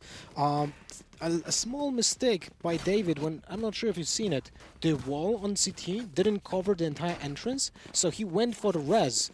It actually allowed Orglis to kill Mixwell when he was being res, because David thought there's no way of Orglis peeking from CT, but there was like a gap. Like a huge gap, you know? One of those quick ones, you just pop it down in the heat of the moment and want to just get your res, get your teammate back up, win the round, but it ain't always all too clean. Luckily, the Artist was there to save the day. As we come into this 5v5, you take a look at Orglis's hardware. It ain't great by any means. They've again got those pistols. G2 made the mistake in the fourth round of pushing straight towards the A site through a smoke versus pistols and getting wrecked. In fact, the Blade Storm didn't even have any effect on the round.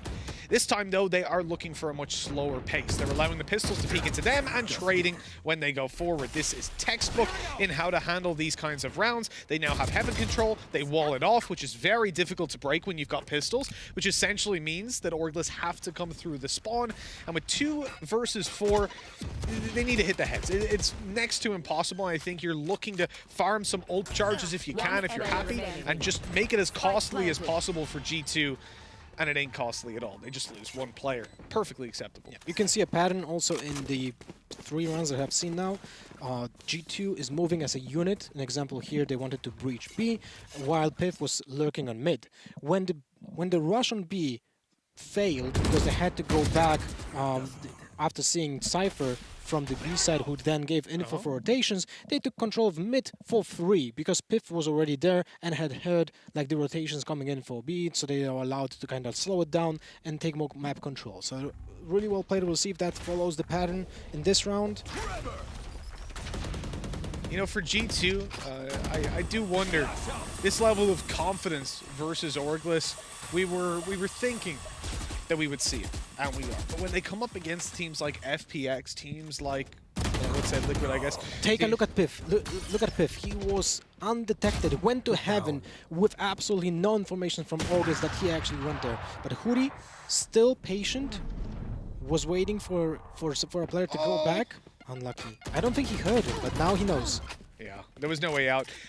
So good to trade them out afterwards. As you said, Pith managed to sneak up, and he could have gotten that backstab, but it was all down to routing and how he moved around and walked right into the operator. But the reaction was there. They realized the threat. They deal with it. It's being recovered by Pipson.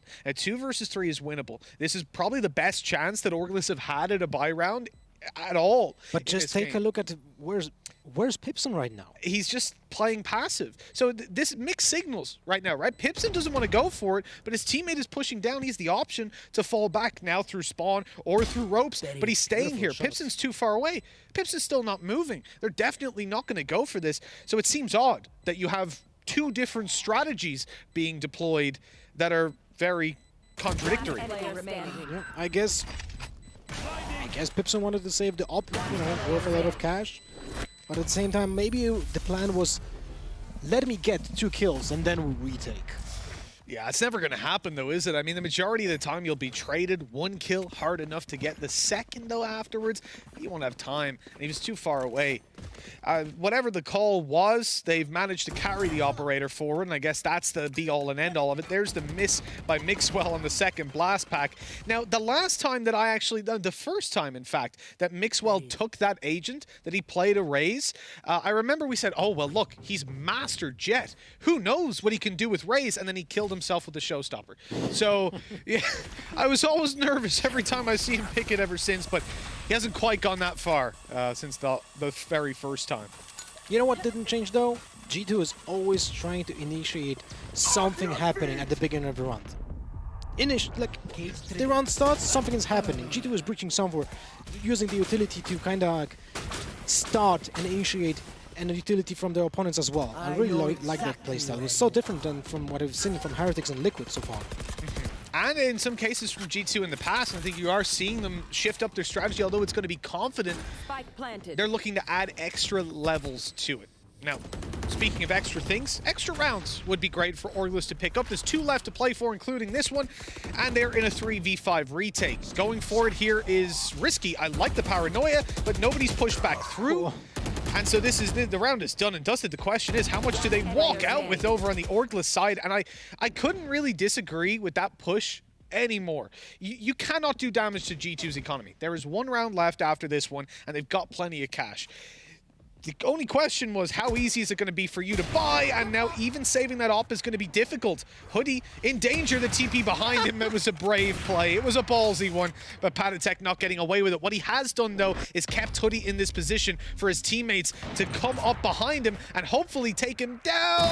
Oh, the classic! He got him! Just in time. It was worth it. For G2, it doesn't really matter if they lose 3 or 4 people here, because they still have really healthy economy. While for Orglis, losing that off is actually very important. So the thing as well is Patatek using the Shadow Step in that position actually benefits him quite a bit, because it takes a while, right? You're not going to risk shooting him too early, but that means that you stick around. Look, you wait for it to finish, then you pop the shot, which means you buy your teammates an extra second or 2 to get into position, which ultimately is what kept Hoodie right. Oh, Artis, what are you doing?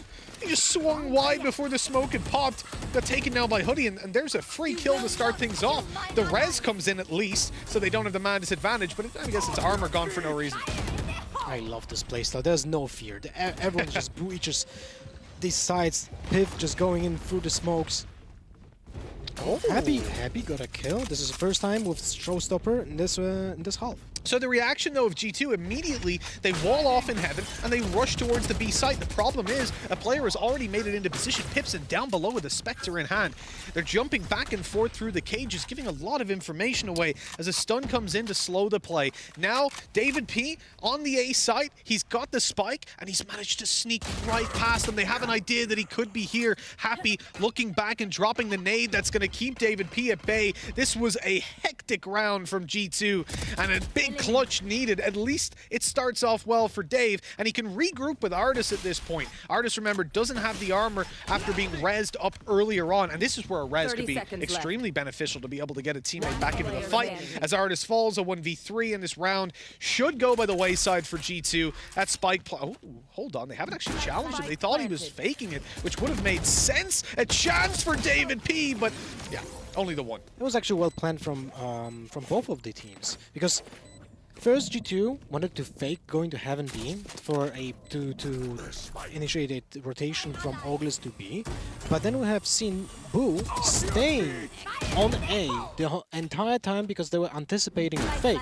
So it was crucial for August to have a player still on A that did get the information that someone is jumping off Heaven on A side, which then gave info to Happy, who cut off Sage with his utility, with the paint shell, but still fell short in the duel. But in general, I really like this exchange. It was well played and improvised from both teams. I felt like communication here was on point from both teams. They communicated really well to just kind of craft this plan. So, we did the previous half confident, right? So the confidence continues, is what I'm leaning towards. Pith has bought a Sheriff. In the pistol round. Yes, Pith has gone for the Sheriff as the B player. Now, he does have support in the form of Artis, so he's not completely... Oh, sorry, in the form of Mixwell. I'm so used to Artis playing down on the Raze when it comes down to split. But it's an interesting buy, not one that's paid off for them. And G2, well, they're getting off to a terrible start in the pistol. This just shows how... Look, you're 10-2 up. You can play 5 Sheriffs for 3 rounds in a row, and I won't really critique you all too heavily. And it goes the same for the previous round, right? The final one of the first half. You can sit back and say, oh, well, they made this mistake, that mistake, and they certainly did. But they can, because they're so far ahead. And you'll see teams do this all the time, especially confidence-based ones like G2, who realistically, at this stage, for the next couple of rounds, they're playing for some clips. I would still love to hear the reasoning why the Sheriff, you know? Especially for Cypher, who can get the traps on. Instead, oh, nice triple from David, but that's about it. Dustin. And first round goes to Ogles, 10-3. Yeah, I think that's the Sheriff. We actually had a conversation about this. Yeah, we did. Rehearsals the other day. We were asking you, can it ever be viable? And it doesn't seem to be. The Ghost is just the better option if you're going to invest into a pistol, or taking the Classic, which is certainly viable. One thing that I would take into consideration is that I would say the metagame kind of favors also buying just playing with Classic with small shields, which then renders the Sheriff kind of actually useless unless you one-tap someone, right? Because double click to the body doesn't really deal lethal damage in this case. And especially if you're a Cypher playing the B site. I mean, it gives you even more to work with if you've got that Classic to slow them when they get up close and use your right clicks all day long. But look, we're talking a lot about what was really just a, hey, wouldn't it be cool if I sheriffed 5 people in the head kind of play. I think that's probably the calls that went down. Well, still a good start for G2 actually in this round. Look at Pipson with only 10 HP. And a Phantom on his back. That's kind of interesting. It's funny that they've actually gone for the eco after what was a very confident first round. I honestly thought they would just force for 2 or 3, but I guess now someone's called the focus up and try to actually get something done. And when you're Orglis in this situation, you want to get out of this round with no weapons lost. You do not want to, if anything, you probably want to save a lot of your armor, but that ain't always possible. Although you can see 3 players look pretty good. David P, he snuck away on the site for a double. Beautiful. The benefit of the Classic up close, even if your opponent has that armor, and I think both players were quite, or actually completely out of armor. Did they pick up the Phantom? Yeah, they did. Okay. They did, yeah. Because I was looking at the HUD and it didn't pick up. I was like, oh no! A little bit of a slow refresh. Still, it was actually a really nice double kill to hurt the economy. There was no stinger on... wait, did he have a weapon? He did. He did. So it's actually 2 weapons lost anyway. Yeah, all in all, I think the reality is, a round like that, as I said, Orglis want to get out with all their weapons. They're the ones that can't afford to mess around. They've got to play this start to finish, completely serious, and get the confidence rolling on the attacking side. This is where G2... This is the important round. This is the most important round of the game so far. Exactly. G2 are in a position now where they're going back to the serious strategies. Aggression down middle to try and seize a little bit of control. A passive hold on the B site. The camera looking for them only when they get nice and close where he can go in for those sprays. The problem here is that the rotate to B is actually very slow. So they might even have to play a bit of a retake. Oh, David P getting tickled up on middle. Pith, I mean, up above, I don't know how he survived that. They're full pushing the site. There's no control of heaven over towards G2, and yet Pith gets a kill, gets out of there. That's a miracle that that man is still alive. It doesn't look like he's going to be alive for long, nor are his teammates. As Artist finds himself in a 1v3. Heaven control for him, knows there's a player in towards main, but they now know where he is. He's destroyed the camera. He can only be in one position, up or down, I suppose. There's a little bit of a difference. And the flashbang buys him some time to find the first. Artist swinging through for a little bit more, and he would have had to be swing there. back actually is almost impossible to get that double kill. Yeah, it had to be a god tier spray from him and a huge whiff from both of those players if that was to be one, and simply not going to happen with a team like Orgless, who individually are solid. One enemy remaining. It was kind of a weird round, very chaotic. What do you think about the execute? The execute was pretty standard, like Hoodie just dashed on side on the default position, was smoked off, went through the traps of Piff. If I'm not mistaken, it might have not even be any traps. There were 2 cages. Cages, definitely. But I don't think there were traps. That was about it. But then the entire retake scenario was going like 1 by 1 with no trades. Everything felt kind of really chaotic for me. Yeah, I look, it was odd because G2 got off to such a good start, right, that it ended up being thrown away. Again, I think the confidence coming into play a little bit. We say how well they bounce off of each other, and they don't seem to be doing that right now. But it is only a matter of time, and that's the benefit that G2 have. There's 5 rounds now between them. I start to get worried when Orgless hits 7 if we don't see G2 bounce back in the next buy round. That's where things get a little bit too tight. Oh, there's a kill. Or not. Somehow. Did he get it? I don't think so. No, Deleezy's still alive. He's got about 40 HP, but he's going to survive the round by the looks of it. I thought that was guaranteed. He was blind. You're on the side. Not a lot of time to line up that ghost shot, but he only got the one. He did get a hit on the headshot, but that's about it. Yeah, no follow-up. The gods of RNG were not with him that time. I do like that Mixwell's playing an exit. They're carrying this forward. They can buy anyways if he dies, so maybe he can at least do some damage to Orgless here. Yeah, and he dies, he still has cash for the next round because they played an eco round, a health buy this round, this way. But him getting that kill on Omen allows him to have his ultimate, his showstopper already available at the beginning of the round, which might be very important to get that initial kill or just stopping a rush on a site. So let's take a look how will he use that, because he's going on A heaven right now and he's most likely gonna peek. Or no, he's actually staying on a window. Well, we'll see. We'll see. I guess for Mixwell, using the ultimate in a very reactive manner makes a lot of sense. Oh, that's stun dodged. Here comes Hoodie rushing, but doesn't check his left. That's trouble as Artist quickly gets the trade. Unfortunately, it is a trade as David P fell in the first place. He was looking to play the Shao, which is to say the judge holding mid by himself, as Artist would have been able to rotate afterwards. Yeah, actually very good execute by Orgless here, because there was a blind coming from Omen to the entire B heaven, and this is why Artist didn't kill Hoodie like faster. This is why also Artist died, because he had to close in the distance to see Hoodie actually being there. Exactly. Excellent point. And that's the benefit, as we talked about earlier, of having that Omen when it comes to most of the maps that aren't bind, to be honest. And with Icebox introduced, I think we're set to see the same. You know, this scoreline could be deceptively close, but Orgless are building up their own little bit of momentum, and G2 might have given them a little bit too much leash. That nade is going to slow down the push that would have come in directly after the Rolling Thunder. Then in comes Mixwell with the showstopper. That will delay them even further. Out goes the blast pack, the shot. They now know that he's on the site. They also have control of Heaven, and Mixwell is going to have to go huge. His teammates are on the other side of the map. They might get here. Very awkward spot for Mixwell right now. He's just isolated with his entire team, but Artist gets an important kill. It is. It's huge. Turning his back. Boo gets taken down. A surprise for him. 10 seconds left. Mixwell falls. That will be the spike planted. Then the Rolling Thunder afterwards. Looking for the kill on this player on site. Lots of time to line it up for Artis. He doesn't know exactly where Happy is, though. The flash goes out. It's dodged. And Happy sprays down 3. 7 for Orglis and G2. They don't get away with it this time. I just wanted to say, I really hope they're not gonna peek one by one. But this was actually a little bit too fast. There was certain that he's gonna be on the right side, right? And he just went straight into the full auto from the Phantom on Happy. It's kind of interesting because it felt like this is gonna be an easy win, right? When you just time it correctly, it's gonna be an easy trade. But Happy with this spray and gets an easy double kill.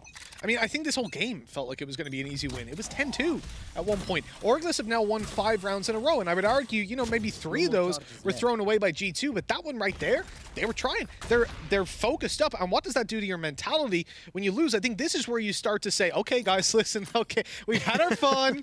Now let's close the game. I'm getting a bit worried, and if you lose the next buy round, well, then panic might start to set in. G2, they don't usually get tested. Certainly not like this, not by a team that are, well, I guess you can technically call them a team now, but they ain't been together that long. They haven't had too much time to prepare compared to the other competitors in this tournament. And they're definitely being perceived as underdogs in this match. Oh, by a long shot. G2 should body them. They were 10-2 up. It was looking like they would. And this also brings the point when, you know, Split in pro play is actually more attack-based. We've seen this over and over right now. In both the quarterfinals, when Split is being played, the attacking side has actually kind of an easier time in most of the cases. Was that camera activated? I presume it was, because they obviously saw it or they knew it was there previously. This Pith closes in the distance. He was trying to dodge a flash, but well, it didn't come through. It was instead the paranoia that took him down. Then the flashes come in afterwards. A Ghost up close. Chance for a kill. Mixwell gets one from afar. David P's caught reloading. Somehow survives a little longer than he should have. But really, I love the bookie. Oh, I love the TP in. The confidence, Patatek. I'm here for it. Oh, no, he sees a player up close. It's a shame that that was Pipson and not Boo. Otherwise, it would have worked perfectly. But Boo, in the end, does take the kill as 10-8 comes on the board. Orglis, this buy round is going to define this game for me. If G2 win it, they're back on the board. If Orglis take it, this is going to be a very close game. By the way, I wanted to point it out. This was a perfect example why Phantom on Split is so important, because, you know, shotguns on Split are very powerful. You have very close range encounters in here on the map, and Patatek had a perfect opportunity to get a frag with the Bucky through the smoke if there was someone playing with a Vandal, because we would have seen the flash and the tracers coming where they were coming from. Here, with Pipson shooting with a Phantom, he didn't leave him any kind of like indicator where the shot are coming from. So Patatek had to just shoot blind. There you go. Swinging in for the blind shots and not landing them. But G2, they've gone into a couple of these rounds with their eyes closed, hoping for the best, and it hasn't come through. This is their chance to really just shut Orglis down before it gets completely out of control. Good damage done straight away. Hoodie missed the shot on the operator as the smoke bloomed. He was sprayed down. Pipson's lost most of his armor as well. Look at the map controller right now. Happy is already in vents. So the fact that Happy is closed in that distance, I presume they know that he can be there. Unless that tripwire is a little bit too high or low, he can only have come there from heaven, right? Yeah, so they should know that. So. Yeah. There's no way he gets over it otherwise. They know they've given up the control. The dash in by Hoodie, who's low HP, pops the ultimate, but he's up. Oh, no, he's not spotted. Free kill for Hoodie. Sprays away, but can't find the frag. Operator comes out, and Hoodie, he's seen the player, but he hasn't shot away. Doesn't want to do it just yet, as Pith has to save the day. A 1v3 coming in from the defender spawn. He's not being watched. He's crept his way into the elbow. This could be huge. The spike goes down. He swings on one. Looks for Hoodie. The off shot is connected. If that misses, the round is under heavy threat. Yeah, that was actually a very good lurk from Piff. And I'm actually impressed how he constantly finds those opportunities for being a player like that. He knows the timings on basically every single rotation. He hears, like, you know, a trigger from a utility, a sound cue that gives him some more information. He's reading into that, and that is so cool to see.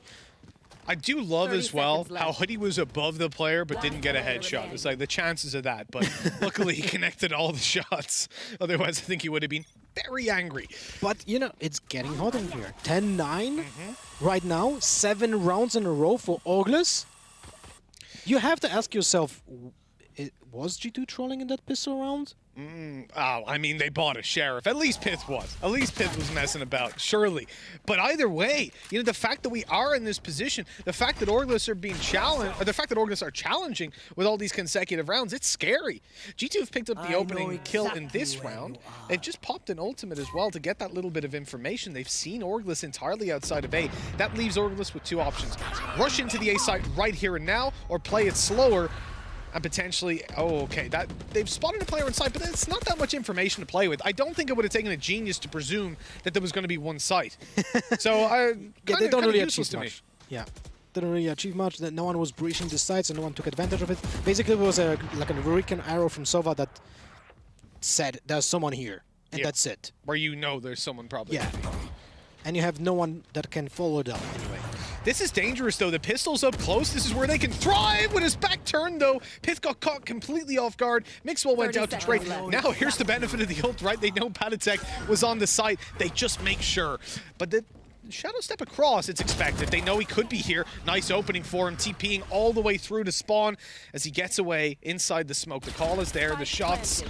He's lucky that it's Hoodie, in fact, so he can't really spray through that smoke, but he is holding it. And baited it out with the shoulder. Nice stuff by Patatek. Still, capitalizing off it will be difficult. He has a smoke. Paranoia goes out. There's the shot. They might try to drop on him, but Artis just can't get out there with the players still on site. I think that smoke needed to be used a little bit earlier, and even though he connects the headshot, it means nothing as Boo easily survives it. 10, 8 in a row. Orglis, they are on fire right now as G2 come into their bye round. You know, and this round even started with a first blood by Artis on Orglis, but unfortunately this round was still kind of like a half buy. Artis with a Ghost, if I'm not mistaken, Patatek had a Spectre, and was there Mixwell with a Vandal, but that's about it. There was no more equipment. So even though they were playing in an advantage 5v4, it was kind of hard to like crunch it into a full round win. Now we're very close. This is getting dangerous. Full buy coming from G2, but I'm not certain if their economy will be in a good spot if they're going to lose this round. I don't think so. Mixwell's gone back to the operator. I'm enjoying that. So we're going to see the raise up. It's very reminiscent of Replan from 2G4L back in the beta. He was the one that was deploying this all the time, showing us blast pack plays before Jet became the go-to operator agent. Gives me those vibes. Happy to be thrown back into that sea of nostalgia from, what, 8 or 9 months ago. Fortunately for G2, there's not a single ultimate ready for Orglis, so they don't have to worry about positioning, about the Rolling Thunder, about Showstopper, like putting them deep into sites. So this might be an easier round. This is probably the best moment for G2 to actually take it and get the lead, especially with a first blood by Mixwell, but now it's still a trade. Mixwell getting a kill post his own death. From the grave, a little bit of martyrdom there, dodging the nades. Patatek, they should know he's not there. The paint shells would have killed him, and he swings through just to confirm it. Hoodie, the last alive in a 1v4. The lead for G2 hasn't been challenged yet, and it looks like it might not be. A double tap to the body, it's what we were talking about earlier. Not enough to kill when they've got armor in the tank. 11-10, G2. They don't lose the lead. They lost close. 8 in a row, but they just about managed to hold on to this. Mixwell being the hero of this round. Even, like, you know, he got 1 kill. That was a trade by Hoodie. But then he gets another one with paint shots. That was probably round deciding right there. Whoa. What's happening here? So we picked up a second operator, I guess, at the end of the last round. Mixwell has one for sure on the floor. Pith had a second, unless the Hood was lying to me. No, we have 1. They have 2 Phantoms, One Vandal. I think there's one on the ground though, because at one stage Mixwell and Pith both had one, unless that was a HUD glitch. I don't know. But either way, there's the Rolling Thunder, the push afterwards. Great. Oh my god, that was so well done by Piff. Too bad he didn't get the occasion, he didn't get the chance to actually fall back on the site. Hey, still, he got away with more than he should have in that situation. I guess he shouldn't have been killed either. So it's sort of like everything is balanced but in this situation. You can see how Hootie reacted quick on his feet with the double smokes to help his teammate not getting killed, because they knew exactly that he got punched, let's say, in the air by the Rolling Thunder. So very well played by Hootie, but unfortunately Piff, with that wallbang, got him anyway.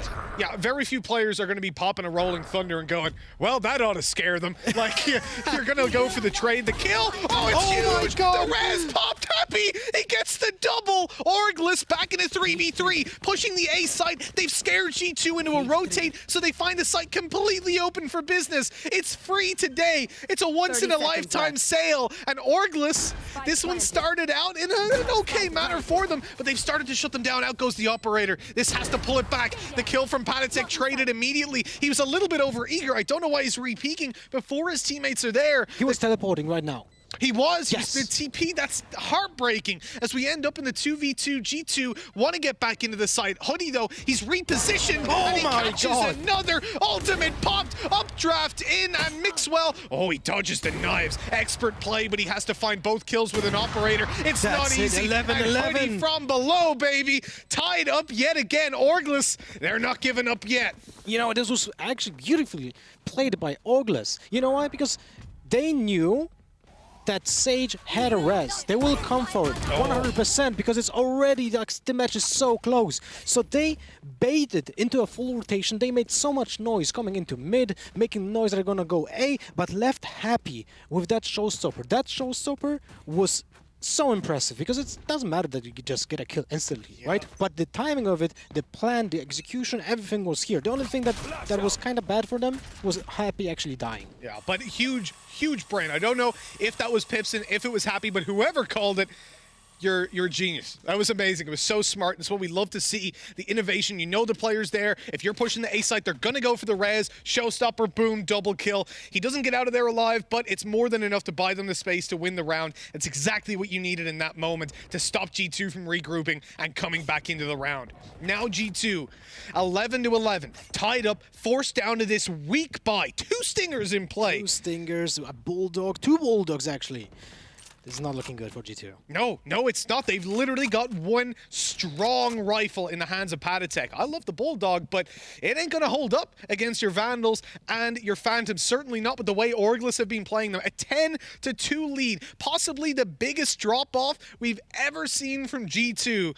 On a map like Split especially, it's heartbreaking.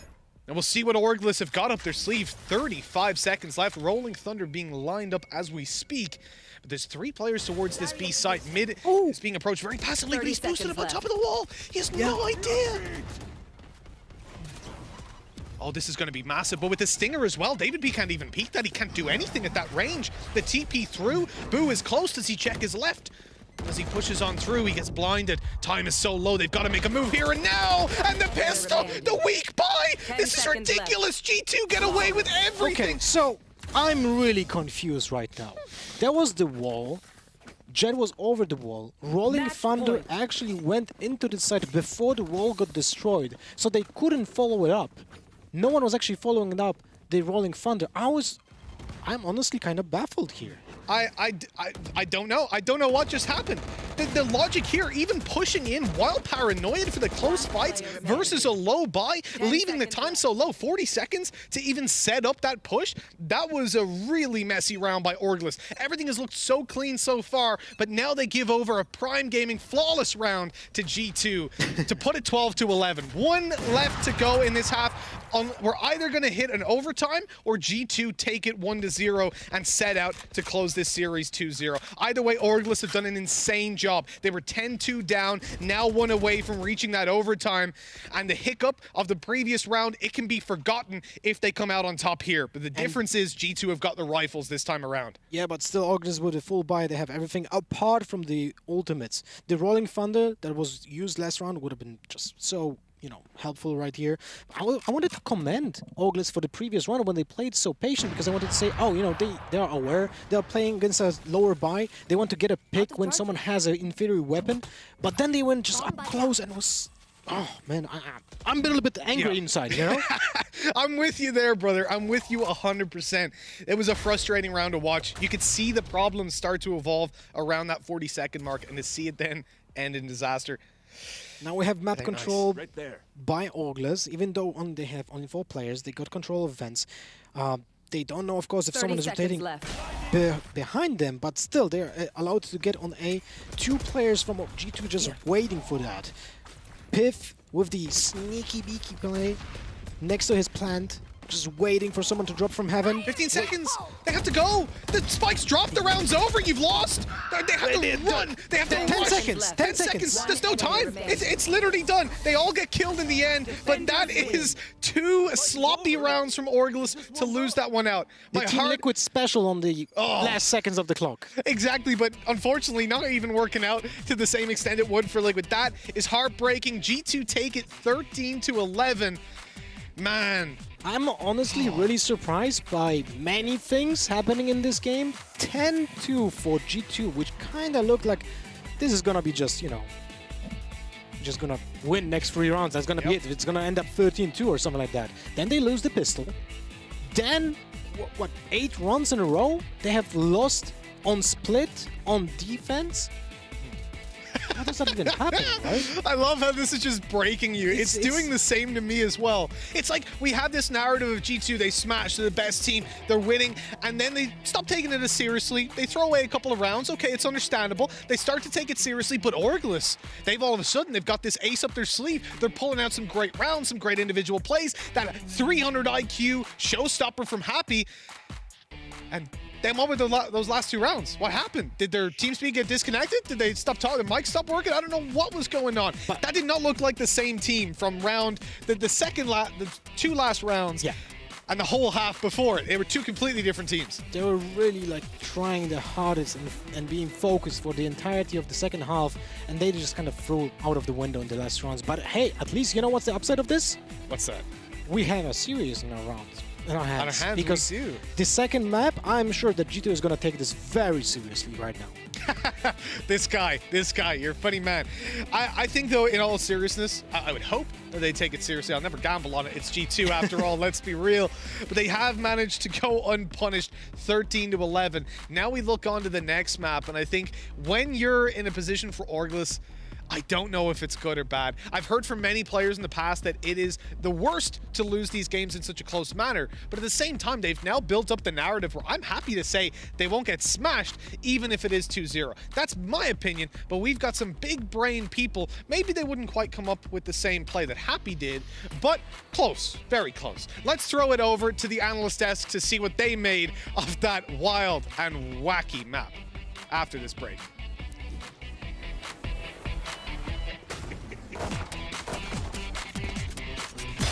Betty.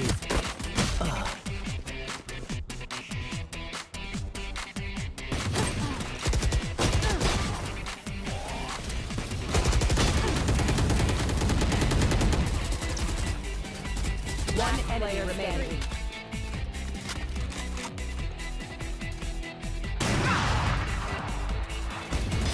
Eagle eye.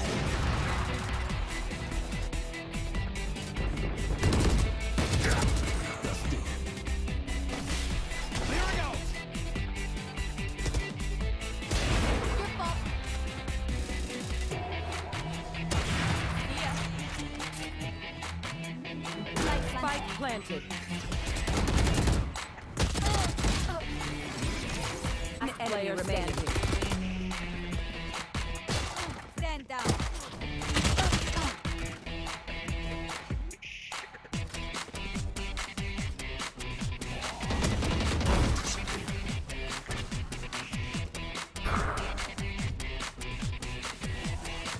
You will not kill my ally.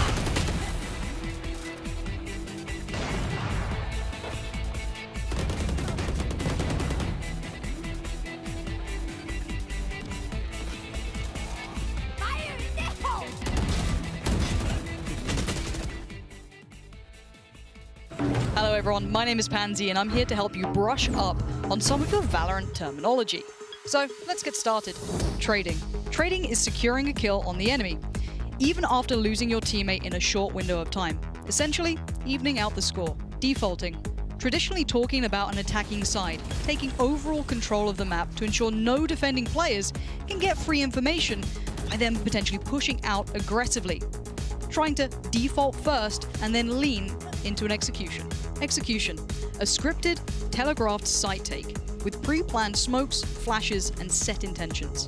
Playing for the pick. Getting a pick is looking to catch any aggressive players out of position or anyone peeking a little too much and allow your team to build off the momentum.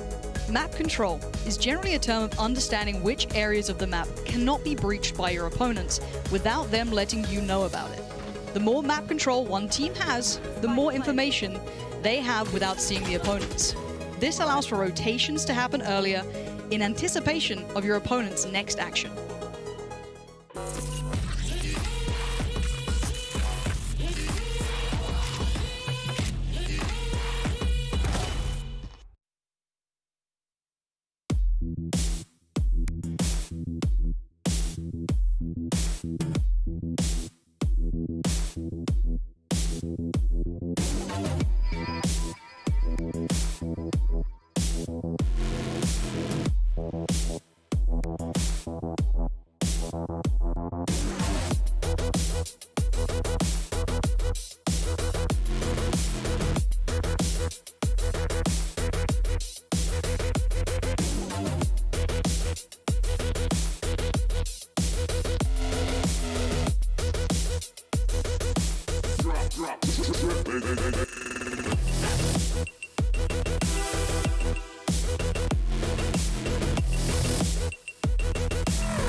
Welcome back to the First Strike Europe main event. We are one map into our second series of the day.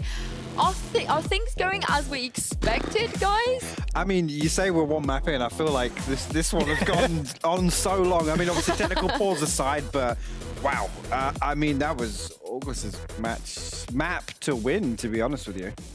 Yeah, for a long time there, I was so, when at half, it looked like it was an impossible turning scenario. Yeah. And then they just woke up. And then they started playing like G2 plays attack. And then I started getting scared. And I was like, are they actually going to win this?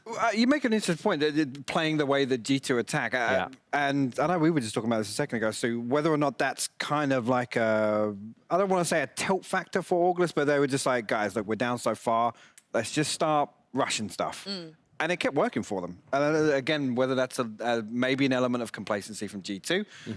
We obviously alluded to the fact that G2's comfort zone is being in control and being able to set the pace and set the terms in which they take rounds. But August looked really, really good doing it, time and time again. And we saw absolutely none of that in the first half. No, and this is the thing, right? Because, if your mentality is kind of like an advanced version of Rush B, how do you do that on defense? Yes. Because if there's one thing I noticed, and that was that both teams, they didn't have too many defensive variants. They were like, maybe they were switching up a few things, but they, like for instance, Orgulus kept leaving middle wide open just with a Cypher trip. In the start, G2 did the same thing, and then David P started walling off middle or maybe into heaven, but they didn't really go like, well, this round didn't really work. Let's play mid differently. They just kept doing it. Yeah, well, it's interesting you bring that up, actually. Orgulus leaving mid open and G2, pretty much every time they did that, committing to, it was Mixwell and David P walking down mid. And there was one point they almost got caught actually off guard with the backstabbers. They went back into mail as soon as the push comes through garage. But that's kind of Orgulus kind of saying to G2, take it. Like, do that. Try and do your thing, because it's not going to work. We're set up elsewhere. And that information coming across back from the Cypher. We talked about Cypher and his role in competitive. Yeah. I mean, just those small things, especially against a team like G2, if you can just pivot to the other side of the map, I mean, it's Pit over on B site or potentially Patstek, on that rotation over in B Heaven. Yeah. You can't stop a four-man rush. No, and one thing that's really interesting now that we have the changes on Cypher's utility, the fact that it gets disabled as soon as it dies also forces a Cypher to play more passively, because sometimes on attack, because sometimes on attack you would see him lurking, maybe in A main, trying to bait or find a pickoff or something, but he would lose all his flank protection if he gets picked off. And the same thing, if you're defending a Cypher, you're not going to take any peeks. You're just going to sit and have a long cam session, because that's the safest thing to do. Or else you're going to lose your entire team's utility, and it's actually not worth getting a trade if you lose all your utility. And that's another thing I wanted to talk about, was that on G2 had this one really cool push on B main, where they put 2 Cypher trips from B main to the point, and then Mixwell used these Cypher trips, and no, not Cypher trips, but cages. He used these cages to double satchel on top of the box, which for me that was really unexpected, because usually I haven't seen them do that before. It's really interesting. So he basically kind of just sprung out of the cage and landed on top of the box, and actually managed to get a pickoff because he knew exactly where the defending player was, and that gave them the entry to the entire site. And it's such a ballsy move. You know what I mean? It's like one of those things where you're like, I saw him do that. I'm gonna do it in comp, and it's gonna work. Okay, yeah. So. I mean, who knew that the way to give G2 a run for their money, or the way to beat G2, is to out G2.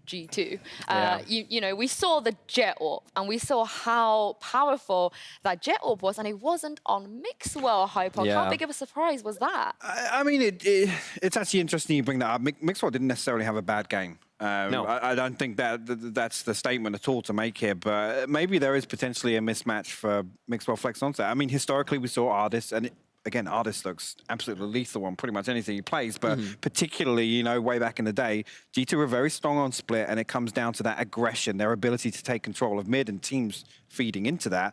But I mean, it's not even necessarily we saw him trying to put the operator in use, and he wasn't doing a necessarily bad job rifling. I think Hoodie had a really good game, to be honest with you. Yeah. They were converting first bloods time and time again off of his opening picks. And also, it's also something that even if you're like, Split isn't necessarily the best map to use an operator on in the first place. Exactly. Especially if mid is completely just left alone. Because you need to have like a long lane to aim down with the operator in the first place. That's kind of the idea behind playing with an operator. So I presume that's why they picked Raze instead, because they wanted this pure aggression, utility-based kills and damage, which Jet doesn't have, but she does have the ability to play really well with the operator. And that's another thing I wanted to point out was the Sage ultimate. When they have that, they play so aggressively. They literally have David P right behind. They give one away, basically. Yeah. They give one away, they trade, and it instantly rests, and they're 5 versus 4. Yeah, that's one of the most tilting things I think you can go up against. But, you know, after seeing how they didn't have the best start, but the start doesn't really matter if you can come back in the way that they did. Are we still maybe entertaining the idea that it could go to map 3? Because, you know, Jonas and I both had some kind of faith in this Augurless roster. And I think Hypog, you're probably the one that advocated a pretty dominating 2-0. Hey, I mean, I came back and sat next to Jonas here at the desk at 10-1, and I was ready to be on camera within a couple of minutes. Yeah, definitely a surprise. Fills me with hope. I mean, you know, potentially we've got a fantastic series on our hands when I was calling this one as a blowout, I'll be honest.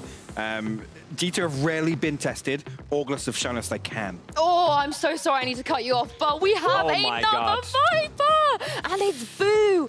Boo is playing Viper for Augurless. Oh my goodness, I am so excited. I don't want to call this the FPX effect because I know other teams have been cracking Viper longer than the first strike best of 3 when we saw FPX do it. Oh man, Lothar, I know you're watching. I bet you're pumped.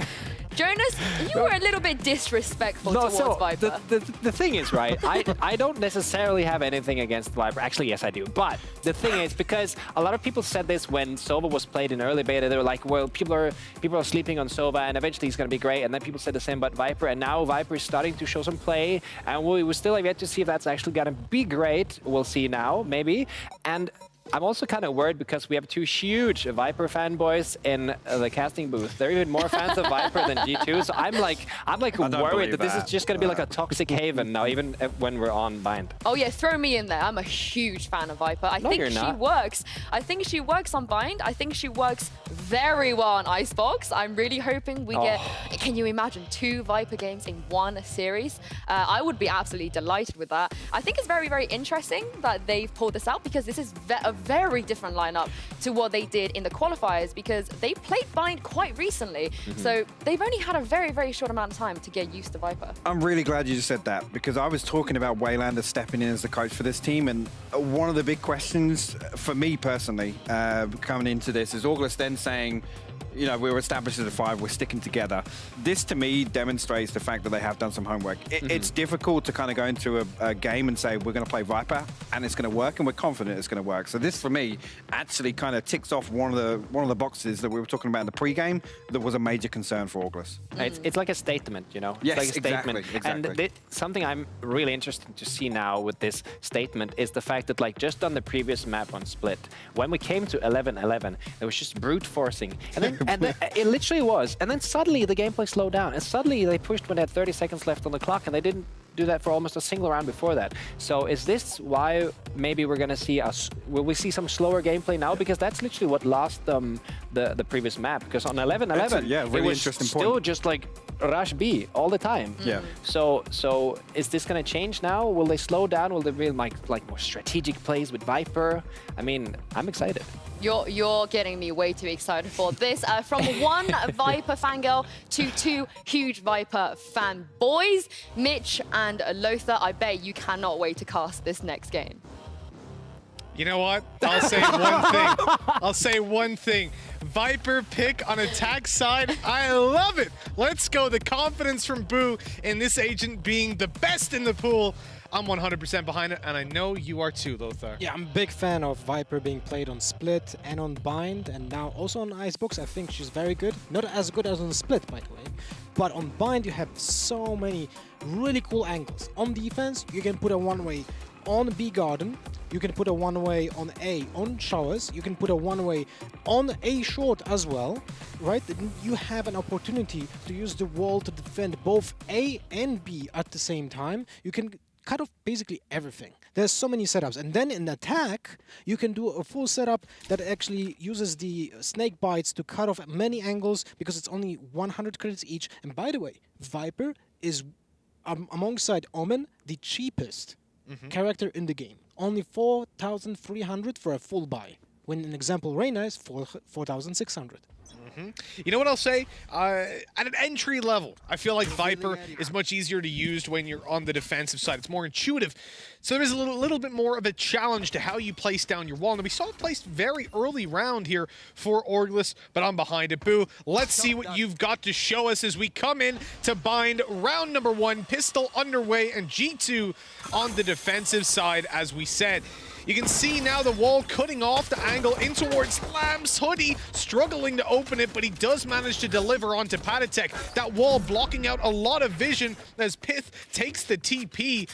Not sure if intentional or not. He got a kill, and I think it was intentional because he was so low on HP, he had to just rescue himself. And in a bad position as well, right? That's the most important thing. What a click! That's ridiculous. I mean, we talk about the value you can bring with the right clicks, and it looks like David P is looking to exaggerate that a little bit more, underline it, I should say. There's a stun. He's looking for one more kill. Knows there's a player towards mid, swinging through. This guy is so low. Both of them are, in fact, but David P has to bait them into an engagement. Destroys the cam straight away, closing in the distance. There's the first. Now goes for the tap yet again. He's gonna fake it out. Take your weapon out, David P. The bait is there. The swing, David P. So well handled, expertly from start to finish, and he barely took a lick of damage. That was so well executed. David P, my head is off. Like, really so well played. He isolated with the utility so many players. It was actually fantastic. And the clutch is being brought to you by Red Bull. It absolutely is. I like that amp up in energy. It's almost like you took a Red Bull right there, Lothar. Well, I actually do have one next to me. But seriously, David played it so well. When he used this fault line to just cut off a player from A short, he was certain he's going to put a lot of distance between him and the player from there, right? So that allowed him to actually get some time, get a 1v1 duel on Cypher in Showers, and then that allowed him to just cut off basically for another 1v1, and he did that so beautifully. David P is such a capable individual. I've loved watching him ever since he transitioned over to Valorant and in this G2 roster. I mean, there was a point where he wasn't signed, but we were calling for it, and finally he got that contract. There's the nade from Mixwell, who again, I think something that we need to underline even further is the fact that he's playing this Raze, blast packing his way to success, taking down Pips and stat farming. That's what I like to see. G2 with their 1-0 lead. As we said, it's pistols you're up against in a round like this, and they're doing virtually nothing. You don't expect anything of them, really. What I'm curious is, in rounds like this, obviously, we've still seen Boo put that wall towards the same position. I'm always curious, watching Viper mains, whether they actually maintain the same wall every single round. Yeah, that's a point I wanted to touch, actually. Because right now, the wall is in the same position in twice, right? Yes. If you do, because there's one option, you just use it the same way in 12 rounds. Yep. Because then, and you do it instantly. Yep. So your opponent's team is kind of getting used to the fact that there's a wall there, but they never know if it's a fake or not. And you use it every single time when you try to do either fake or just breach the site, which is very cool. And it's something that I see some people do on split on attack, especially when it comes to like cutting off ramp and Haven on A. And we're gonna see, look at it, the wall is exactly in the same spot again, which does get a lot of informations for, it cuts off a lot of informations for G2, because when it's up, then no one from Labs sees what's happening on A short, and that triggers, in example here, Artis to take actually a wider peek and get more informations. So with the position now that we see Orglis in, I'm quite surprised that the wall hasn't actually gone up just yet. They're leaving it out. The weapon switch timing, that has done Mixwell dirty. He is taken down. Long control goes over towards Orglis, and in fact, they're not looking to slow down. They're pushing right through to the site, where they've now got a plant coming in. For G2, a retake with a low HP pit is not going to be ideal. They have to try and find some access, and they're even going to be delayed further by the fact that Patatek was pushing up showers, so he has got a long walk back to rejoin his teammates. I think this might not be even just a retake. Probably just David wants to save the Vandal for the next round. It's, you know, it's kind of like a bonus round for G2, so they want to save some weapons here and just play a full buy next round. So the fact then that Pith went out for that kill, would you view that as almost a mistake? He was low HP, he was peeking elbow when they don't intend to go for it? Well, I think any exit kill here on this round is actually beneficial for G2. This is why you see David P being in a very safe spot, while Patatek and Ardis are just trying to get any damage done, because anything that they kill right now is worth a full weapon for Oras, basically. That hurts the economy badly, so even getting 1 or 2 kills actually does change a lot. So here, when you see Mixwell changing weapon, you might ask, oh wait, why did he do that? He has a Spectre, right? But he's low on HP. Yep. Typically, when you compare the damage, Spectre is actually the exact same damage Classic has. So it has to be double headshot to frag someone, while, you know, in this case, Sheriff just one-taps someone. So he wanted to go for a certain one-shot instead of going for a spray, which gives someone else an ability to just fire back and get him with 1-2 bullets. Yeah, exactly. I don't know. It was definitely the right call. The question more so is why while he's swinging. And I think he just didn't process that he wanted to switch to it, or that he had that weapon perhaps in time. And by the time he realized, well, he was already swinging, committed to it. I respect it, but the timing did play him out of that round. For Orglis, the attack, they get their first round. Now they come up against a full buy from G2, although it's not, you know, it's not completely full. There are still those 2 Spectres saved over from the previous. But what this means is that there's actually plenty of cash there in the reserve for G2 if they do end up losing this. I don't know about that. Dash across when Hoodie's already out. Well, Patatek, he survived longer than I thought he would have, but that's a man advantage now for Orglis to play with, and it just keeps getting worse as G2 peek in one at a time. That was a very cool play right here that I have to talk about later, but let's focus on what's happening after the plant. That was a cool lurk by Happy, but unfortunately his cross replacement didn't allow to get a kill on a wide peak from Mixwell. Is this gonna happen? 3 versus 4? They need the one entry kill right now. But they all coming from the same side. Cypher's Piff is trying to peek from heaven, but he is smoked off. Yep. Has to walk through the orb. Time is so low at this point, you could almost consider saving with the Vandals they've got in play, but they're going to commit to it fully. Rushing out on the side. Cypher! What the hell just Delisi! happened? He was on his cam. He didn't realize that he was actually in an aftershock. There goes the tap on the bomb. They're wanting to swing Pipson. He tries to get them off the spike. He does so successfully, and Boo in with the kill just in time. Can't make it through the TP, and so the spike explodes. 2-2 we go. What a crazy round. That was crazy. And everyone died. The economy's hurt for both teams, but Orglis winning a round means a lot here. But what I really wanted to point out is this wall from Viper on A allows still for Sova Recon Arrow to get a lot of informations and tag someone who is behind the wall, so you can get a frag just by shooting through the wall, right? This was a good example here because I think Hoodie did start shooting Ardis when Ardis didn't see Hoodie. But because of the Recon Arrow, there was enough information for just Hoodie to get a free frag. And, you know, that's basically, it's going to be very tough for G2 to be in a defensive position on the site just because of the wall, because they cannot get close angles on A short, they cannot do close track positions. They need to be peeking wider than usual, and that's where the Recon Arrow shines. I think it's actually interesting that we have that pairing, that usage, the synergy, rather, is what I'm going for. Because we've seen it from other teams that they will pair, for example, FPX, they'll pair a Phoenix often with a Viper so that you can flash through that wall and get a little bit of aggression going. That's one of the synergies I would love to see with Sky. Because she can use the guiding light to just go through the wall and flash instantly while maintaining, like, you know, the follow-up from the team. Yeah, we're still not seeing any Sky picked, of course, but G2 aren't usually going to be the team that will try those kind of innovations. They'll stick with what they know. Someone like Orglis could, but they're showing us enough here that I'm happy with it. I like the little shock dart over. Jonas is rubbing his hands going, I taught him that one. No, that was a not really tough one to learn. So you aim up, you fire, and it's good. It's a random one in, but unfortunately the RNG doesn't work out in Pipson's favor, but it does work out in his team's favor because they've, well, not RNG, they're just catching a lot of shots and a lot of kills and duels going their way. G2, oh, there should be an exit for David P. Surely gets away with this, but for some reason, Boo, the big brain Viper, still checks the angle. He hasn't gotten away with the, sorry, he hasn't gotten the kill onto David P, but his teammates are coming in to take this weapon out of his hands. And a nice attempt with the flash, but Happy was too quick to react, putting 3 on the board now for the Orglis attack side. Now, Lothar, I'm gonna throw you under the bus again a little bit. I'm gonna ask you a tougher question. What score? Now this is for Orglis to be favored, for it to be good for them. What score do you want to see them with on the attack? Attack? Well,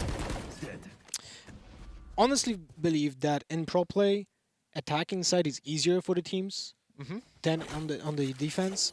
So I feel like if they're gonna get 8-4, this might be like this might be pulling a little bit the weight of the scales towards Orglis, but it has to be like a very high score. Yeah, and you know, G2 attacking side, we talk about them a lot, but the reality is where they shine, where they confuse teams the most is when it comes down to their defense, their random pushes. At the moment, you'll notice we're not really seeing a lot from G2 in terms of those confident early round map control. And you know what's funny? That was actually a good anti-strat against the Viper, because she cuts off deep sights, but you can just push through that, which is a trademark for G2, but they somehow don't do that. I do wonder if it's just a matter of time almost. You know, they're getting a feeler for how their opponents are playing. Maybe we'll see it afterwards, because generally it's funny, because for most teams we'll say that on the attack side of most competitive FPS shooters. You're figuring out the defense, feeling it out on what you want to do, but for G2 they almost play their defense like an attack a lot of the time. True. Happy with 2 lurks. Nice double kill. At the same time, the fact that we've seen Pith get away with a double, taking Hoodie and Pipson down, that puts them in a much better position to fight into this late round. Oh my god! How's he only gotten 1? Well, the first one went for the teleporter. Then the second one was kind of jumping around, and he had a Vandal instead of Phantom, so that spray was a little bit off. There we have the ult from Viper, first time in this half. Still a kill from Happy. Okay, now the DK is coming in. Mixwell with just 49 HP. That's it. Well, that'll do it either way, because Boo just smacks him in the head with a Vandal shot, closing out the round. Good use of the Viper ult. Sure, it didn't actually... Well, I would say it didn't get him anything, but it did at the same time, because he zoned Mixwell. He did zone, but not only that, he did get damage from it, you know? Mixwell was at, if I'm not mistaken, 120 HP, and got lowered down to 49. So even if he didn't hit a headshot, just a double tap on anything would have leg, you know, hand, whatever was a frag. So I think it was impactful. But in an ideal world, I would say that that was who was that lurking on A? That was Cypher. So in this case, I was Delazy. If you would have gotten a double kill, I don't think they would have used the Viper ult, because they had been advantage in numbers, and would have seen the ult being an attacking tool of getting map control somewhere. Unfortunately, not this time. Good trades, I guess. Yeah, so for David P, grabbing one on the Boo is good, especially because it's the Viper. That's their controller taken down. It's going to cause a lot of problems when they want to push towards the site, because they no longer have that wall. They no longer have the Poison Orb to work off of as well. And we've seen the Poison Orb, although we haven't pointed it out, it has been used a couple of times to smoke off Heaven on A. That's a lineup that you throw from actually just where they've conveniently marked on the map for us. A little bit above that. Thank you, Orglis. They knew. They're listening in. They know what's happening. Not really. They're not really, before someone tweets that. But for Orglis, they're looking to move in towards the A side. As we said, they don't have the smoke, so they have to win heads-up aim duels. They'd already lost map control. Pith is just dancing around that Hunter's Fury. Doesn't get tagged up, so they've no idea that he's here either. And with 30 seconds, they're under pressure to get that plant through. As you're taking a fight onto Pith, out goes Panatek to take down the second. And this round is pretty much done and dusted. Pipson has to go huge, going through a smoke. He's just being tagged through the wall as well, and doesn't expect Patotech to be in quite such an aggressive position. In this round, you could have seen Patotech actually pushing almost every single occasion he had. He pushed for showers, he then pushed again for showers to get the last kill of the round. But I really like the way G2 played it out, because this was a aggressive defense, as you said before, right? Something that they are known for. 30 seconds but left. You can also draw Last conclusions. player remaining. Where Oras lose Viper, they lose a lot of power of confusion that is possible on G2, you know, just being made by the wall being up. So it's kind of instrumental for Orglis to keep that Viper alive for the entirety of the round. Yeah, that's one of the disadvantages of Viper, I guess. Like, you look at it, how Angel plays controller, entry fragging. You can't really do that with a Viper, because if you go down, your utility all just disappears. Whereas with Brimstone, at least it sticks around a little bit. So just wanted to point out, here we have seen, who was that? That was Piff. Patotech was still in showers, just getting a close angle on the smoke, while Piff was running away from showers by making noise, which drawn out the lazy from that smoke. He didn't suspect that Patotech will be close because he heard someone else changing his position, so he thought he's just gonna go into the shower without anyone else being there. Yeah, for G2 at the moment, you see that they're starting to rotate towards the B site based off of a little bit of a gamble, methinks. The recon that's going to go through off of Artis doesn't catch anybody pushing on forward. But they are about to be heavily pressured. The steps are being heard. The players are spotted. The flash had actually slowed Orglis down a little bit. But as Boo falls, so too does Pipson. The pressure is there. Hoodie is known to be towards long. There's no way he gets away with more than one. And he doesn't even. He was full blind. Again, if you're not used to those graphics, you do get a little bit of a flash, but that eye in the center of the screen dictates how long they cannot see a damn thing, and it was only halfway ticked around, so there was no way he was getting away with it. 4-4 we go, and Orglis, they've gotten off to a good start, but now the engine is stalling that little bit. You said 8 rounds for Orglis. That means they have to win every one from this point forward. Yep, I would say so. We'll see. For now, I'm just looking at the ultimates. Oh my. G2 is on 3 ultimates right now. With 2 very offensive ones. And they're actually just initiated with that. Artis using his utility, using his Hunter's Fury to just get control in front of showers, which allowed Patotech to move in closely and try to get some kills. But unfortunately, he only gets 1, which is not really beneficial for the defensive side. And now they're being pushed back. Oh my, Artis is being caught off by Boo straight from A short. And this is why the Viper was so good for them. But now it's actually a double-sided sword for Orglis.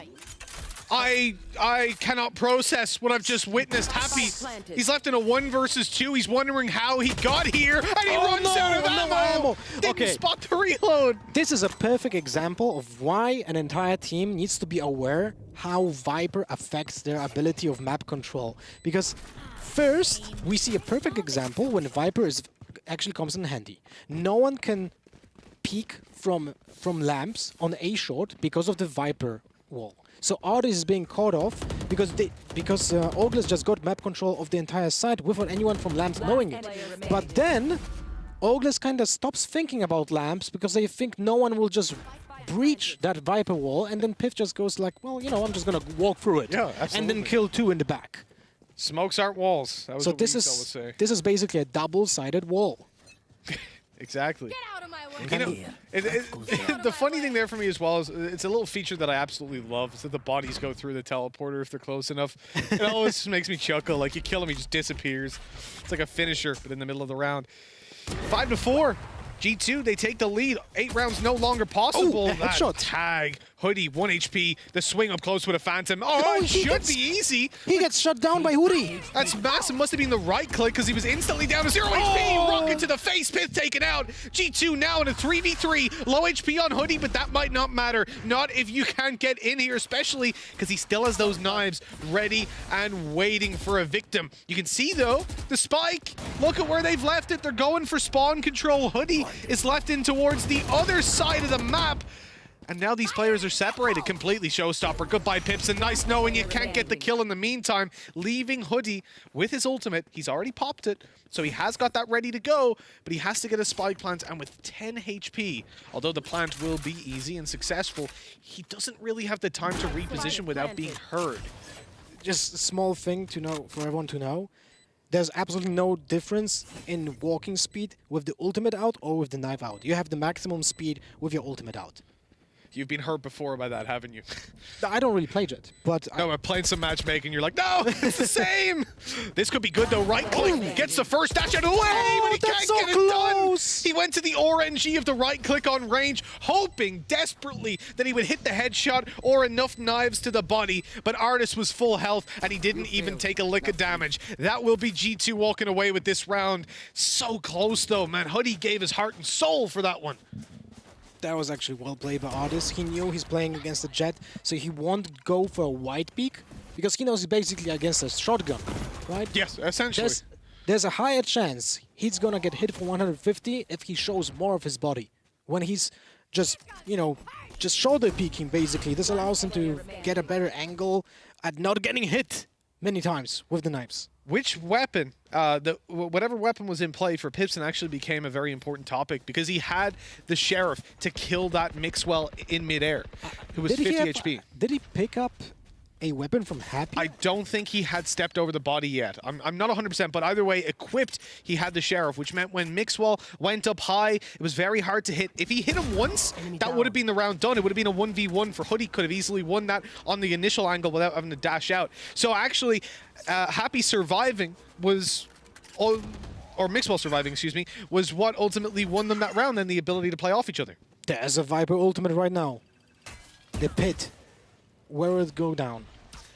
Usually, right, you'll save this till you get on the site to zone those players back because it doesn't reach too far and you have to be safe to activate it because you're obviously in the animation for a little bit. And the second you die, it disappears. So again, not really worth risking it if you're not sure. So site control is what we'll normally see with it. And Orgless looking to move towards A. The wall is still up. It was actually up for like 5 seconds, but then it got put down. I think it was just a double fake right now, going for A. I would love to see a Viper Pit being just used right now to get an entrance on A site. Oh, no, it's not going to be used at all, though, because Boo's just been shut down. Mixwell on the operator, spotted another, as Happy, after being calmed, is deleted. Oh, my God, that shot. Oh, Mixwell, he's going for the full 4K nade through. That's going to force the dash, and indeed the damage, as he pursues his opponent. Hoodie is legging it. He is out of here, but he's running right into the waiting and loving arms of Artis. 7-4. You said 8-4. You wanted it for Orgless, but it looks like... No, just said that it's going to feel good to go into the of course. Inside. But you know what's funny? They had the information that Mixwell is on A side with the operator because Delazy died from it. Yep. When he was just lurking on A short. I'm really surprised that we didn't see any kind of let's say sides interference being used by Orgless here, right? The Viper Pit would have been fantastic just to breach the site, hide every single player from anyone, right? And then get you into lamps at least. As well, and no one can then go next to you, basically. Well, this is the last round where the Viper Pit can be used. Let's see if it's gonna be popped. Again, I think sometimes, so what you have to remember, right, if you go out on long, for example, pop it in a safe position, you can actually screw your team over on B long, because then they have to push out of it, and it's like running through a smoke. The enemies can wait on the other side and just kill you as you come. So on B in particular, I think you just have to wait until you get onto the site. So really then it's dictated that Boo should be the last player in, and so probably the player with the Guardian. As Orgless look for this last round, for 5 on the board at halftime, to give them a chance, a fair opportunity even with the pistol round, or well, hopefully with the pistol round under their belt coming into the next half. They have 50 seconds left to make a decision. Pith playing very close to that TP. He'll get one. Oh, no! The whiff of a lifetime from Pith. He gives the opening into the site. Now they can close in the distance to B. They can get that Viper Pit put down. Welcome to my world, baby, because Boo has just seized control of the site for an easy spike plant. David P looking to get something done. He caught Hoodie with a nasty little shot through the wall, but he's got so much more to do.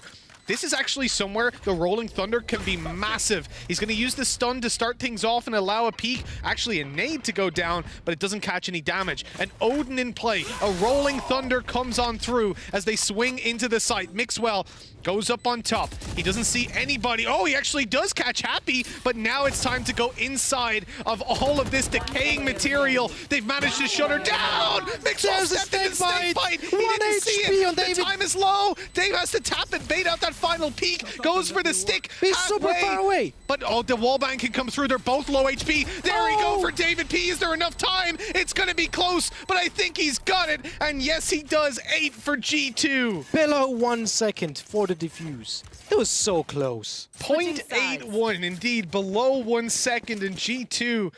They have pulled off a fantastic first half. But you know what, Lothar? We've seen this from them in the past. We saw them take it 10-2 on the previous map and then almost go to an overtime. So it's not over till it's over. The clutch, the Red Bull clutch, coming in from David P. Second time, he gets G2, you know, that important round point. Because pistol round was on him, solely on him. The 3K on pistol round was so important. And this, getting the last round, I think it sets up a very good mood for G2, because starting 8-4 in attack now, that's always like just sets up a good mood, you know, in a team. Of course. Yeah, absolutely. I think one of the threats they have is playing up against that Viper, not something that you'll play against in officials too much. I do love the use of the Viper wall here, so this actually allows them to cut off both hookah and be long. Now, what this is most powerful for is going to be retakes, but they've actually got full hookah control at the moment. That causes some problems because they can push into spawn. I think that's not a great strategy, often combined with this Viper wall, or at least it doesn't capitalize on the utility as much as you would hope. Low HP here on Hoodie. He's still peeking up on top. He had a nice head peek angle. Oh no! The boom bot just smacked Pith down to half HP. Loses his armor as well. Things are getting a little bit shaky as Orglis, they're trying to get back into this round, but Boo's left to do it all. He turns at the wrong moment. Oh, hold on! The right click classics, baby. They're so damaging.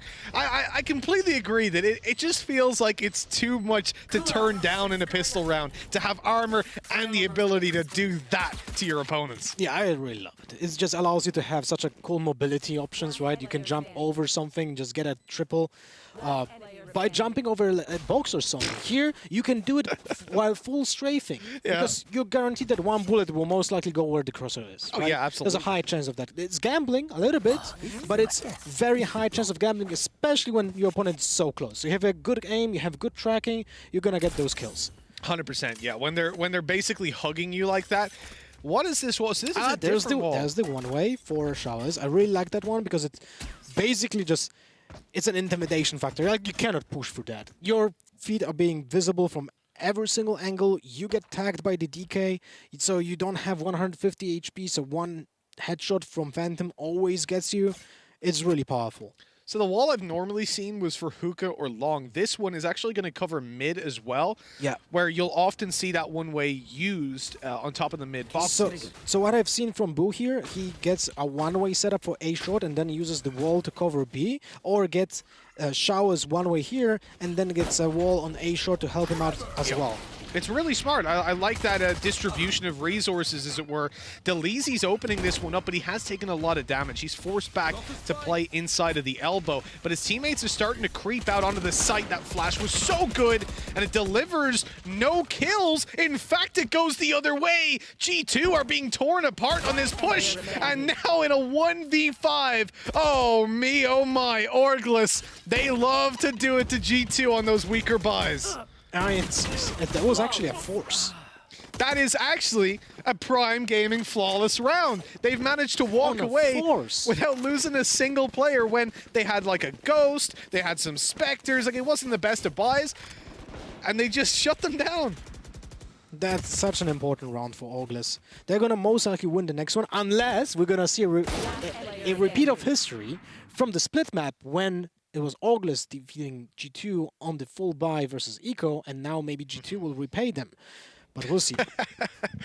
That would be great. The tables to turn to that extent. Well, the problem is they have no Jet that has Stormblade. Well, I will say, the Jet didn't get any damage done with the Blade Storm in the last time it happened. Oh yeah, that's anyways. true. That was Boo. Boo took the opening, and then the Yeah. Blade Storm was missed, but Hoodie managed to connect, I think, a triple, which was a 4K actually, which was insane. It was essentially an ace. It was just stupidly good from Hoodie.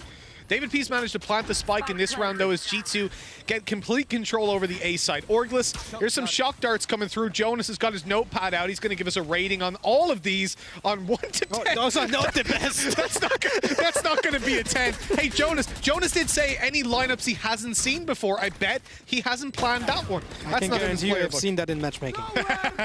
Well, here we go for Happy up close. Gets challenged and actually taken down by Patatek. The pistols still managing to do some damage. The ultimate keeping them off the spike, but it's already halfway. You've got to get in there, G2, and they just cannot deny it. Although they managed to pick up every kill afterwards. It's heartbreaking. You hate those rounds. It's great, but it's like you got all the kills. You just didn't do it in time.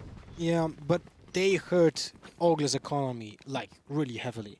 Right now, as you can see, Orglis is on their last credits. All of the players apart from Hoodie had spent it below 1k.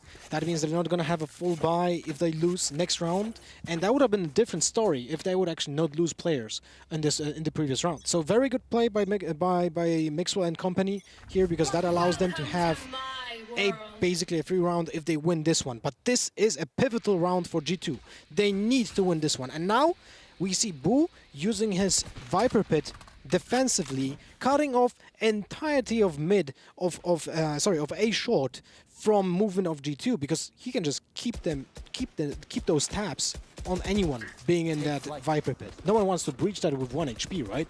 Interesting. So he's playing outside of it a lot of the time, and then he's spraying down before he re-enters, but he hasn't gotten in time. That was my question. You know, you pop the ult, but then you step out of it. What? And so what he was doing was he was trying to get them a spray if they came close enough so he could step in and be sure there was no one visible to him and then step back out. But he didn't step in time, so now the ultimate's just gone. Boo, I might have to rip this card up, man. You've just wasted your ultimate. That was really weird. It was unusual for sure, but it's a little bit of a hiccup. And with Viper not being played so often, it's acceptable. Here comes the ultimate though, the Rolling Thunder. Great use of the snake bite to keep the players back. Boo falls, but that snake bite is still there, keeping those players at bay. The shot missed by Hoodie, but he has got his ultimate. No dash anymore to really close in the distance, but he can pop that ult if things do get a little bit risky.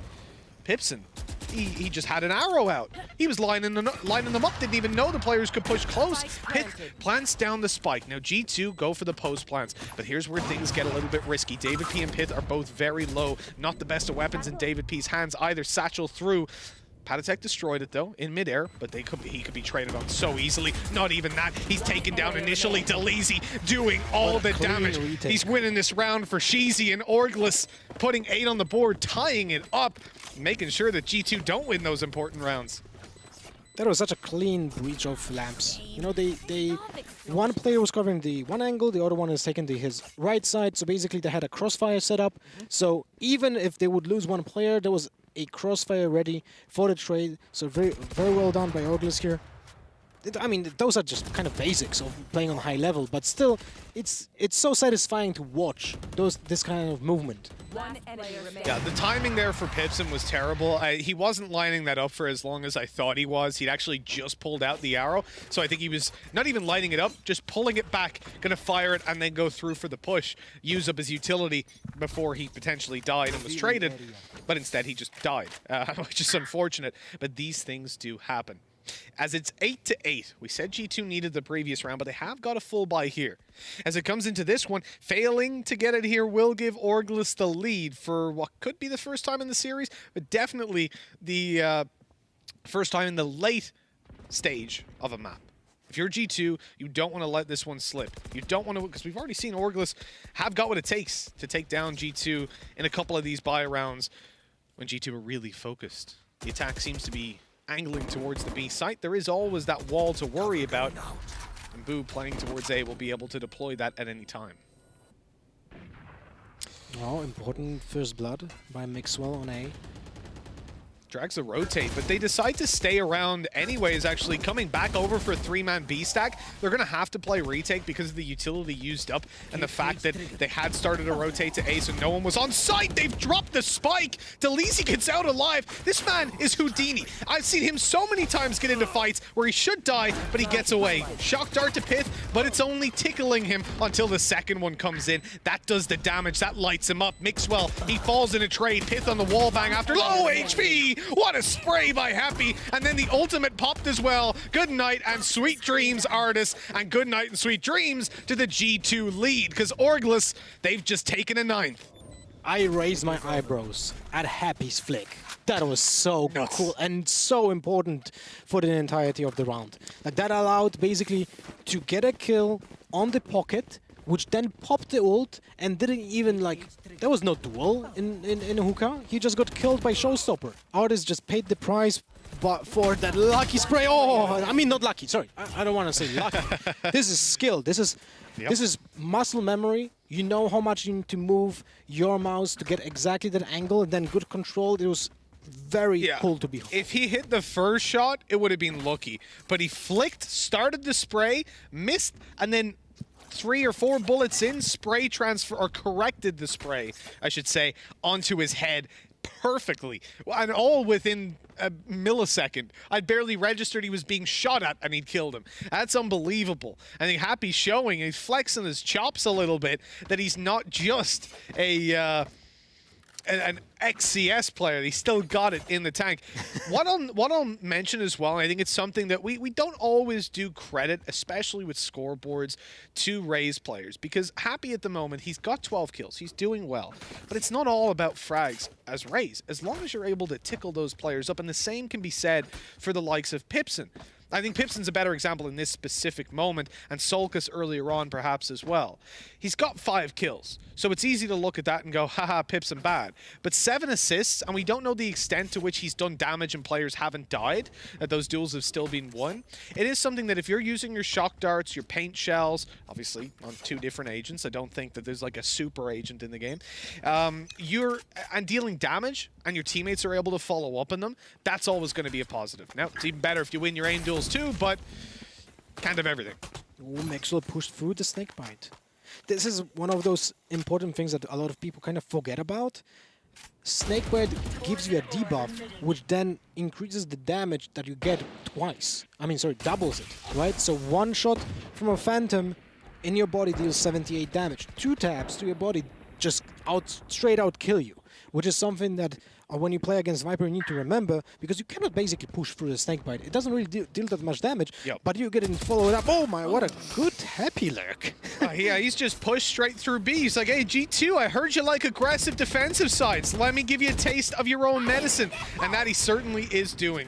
As Happy moves back over towards the spawn, G2 have already, I think it was Mixwell, right, that popped his showstopper there to scare them back, and it was. Eventually, it gets fired out. Jeez, he held on to that till the last second, but didn't spot any players. So just uses it as a scare tactic. That pushes Orgless back into spawn, allows the plant to go down. Mixwell, they know he's come up close, but he's got a double! Nasty stuff with a stinger, and this round will sting if they lose it.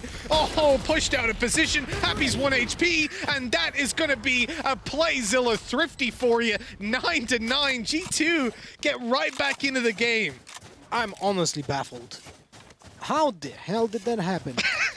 Mixwell got a Happy got a insanely valuable kill here on market while catching them rotating, so he gave the info as well because he heard people going A short as well. And then this double kill from Mixwell on a stinger which has 20 bullets. It's so hard to pull this off because it's not a stable weapon, you know? It's a spray and pray, literally, right? And it doesn't really deal that much damage, even less than a Spectre. So getting a double kill from Mixwell there was just insanely important. Absolutely. Look, if he doesn't get that double kill, they probably don't win that round. But for Orgless, demotivating, heartbreaking. They can throw out synonyms all day long, but Pipson and Delisi, well, they're looking to do something about it instead of feeling sorry for themselves. But G2 answering right back and taking control of the site. The spike plant goes down, and now it's time to get back on the retake. What? How did he? Wait, he wall banged? Did he? It said he wallbanged. I don't know how he did, but he did. I think he was at the entrance of CT. Oh, come on. Boo's just wrecked. So David P pops the Rolling Thunder, and that was a smart time to do it. Okay, he's got wrecked, so he looks a bit silly, but he popped it thinking, okay, well, they've gotten the kill. They're going to be pushing forward, and now. And as he pops it, the one dashes back. The other two are already far enough so that when they swing, thinking, oh, we're about to have 3 players stunned, win the round easy, What a they're back actually and being forth. watched. Yeah. Back and forth for it's such an odd game, but I would love to see a replay of that kill. Like how did that hit? That knife went. I think he was just close to the wall, like in the entrance of CT on B. So I'm not yeah, certain. I did not know you could wallbang with the knives, with the ultimate of Blade Storm. So it'd be interesting to see how that looked from Hoodie's perspective. Maybe we can find out a little bit later on. But either way, he got the frag, he got the kill, and 10-9 is where we go. Advantage for Orgless, looking to take us all the way to 3 maps. And if you're G2, I'd say you start to sweat. You start to get worried. They're being pushed to the full extent, and I think it just speaks to the talent and the depth of these teams within Europe. Pipson, oh, he's gone. Taken out by Artis, but the trade is there immediately. Boo! Coming in with 2. Those players were weak after running through a snake bite. No support, because, of course, no one else wants to go through that bite and take the venom of the snake as G2 have the man advantage. They had the man disadvantage for a second, but Hoodie's been taken down. There's the recon that's actually going to stop Boo from peeking forward without giving away his position. David P pre-fires it, connects the shot. Now G2 have the advantage. They pull this round back, but they need to do a little bit more. David P anchored on the site. He has the teammate covering his crossover, takes down Happy. Here's the swing from mid from Mixwell, and we go back to an even scoreline. I mean, back and forth is how you described the previous round, Lothar. I think the same can be said here, and indeed, for this entire map. It has been nuts. Nobody can get a lead of more than 2 rounds since we got these teams so close in this half. I just kind of feel bad for Boo. You know, he got that double kill in Lamps, and I think he just felt overconfident and peeked to the next player when he did have time to just wait for his team to rotate and get back up, get some, you know, possibilities of trading while he would engage next player. So that felt a little bit just off.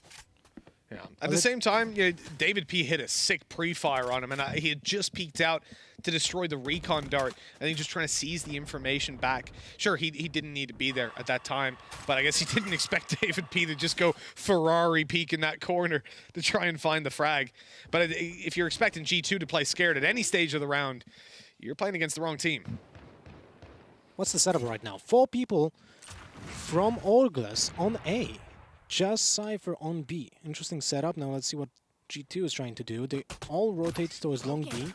They don't want to give info because they, if I'm not mistaken, they have seen the camera being previously used on site, which gives informations of what's happening in hookah and the window. So now they're going for Garden, which has the camera actually. Cage triggered.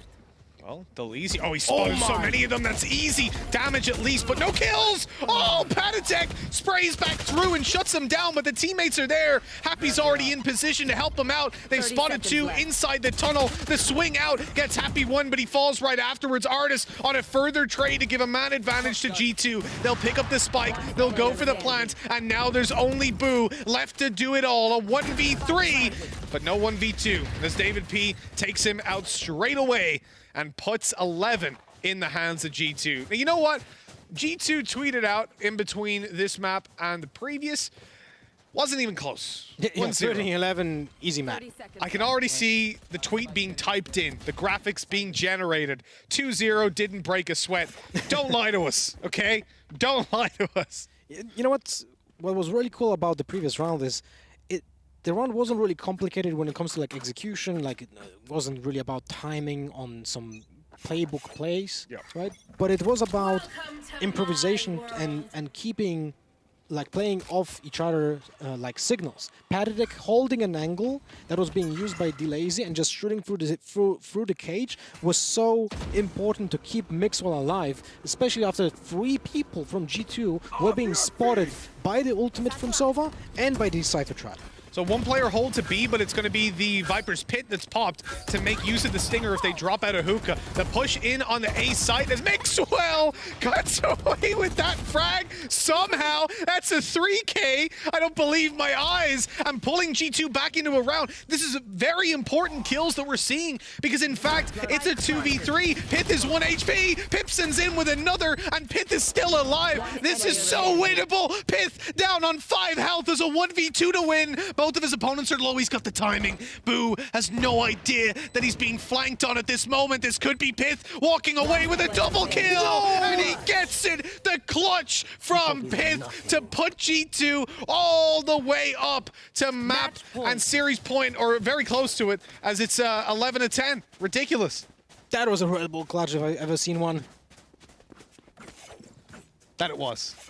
That it was. But, hey, that was so well played by Piff, because he just basically didn't give a single cue to his opponents where he might be. It is 12-10. I believe the UI. Yeah, that was my mistake. It is map and series point. I've seen your face thinking about it. Like, wait, I was like, you're probably right. It should have been 10-12. It should be match point right now for G2.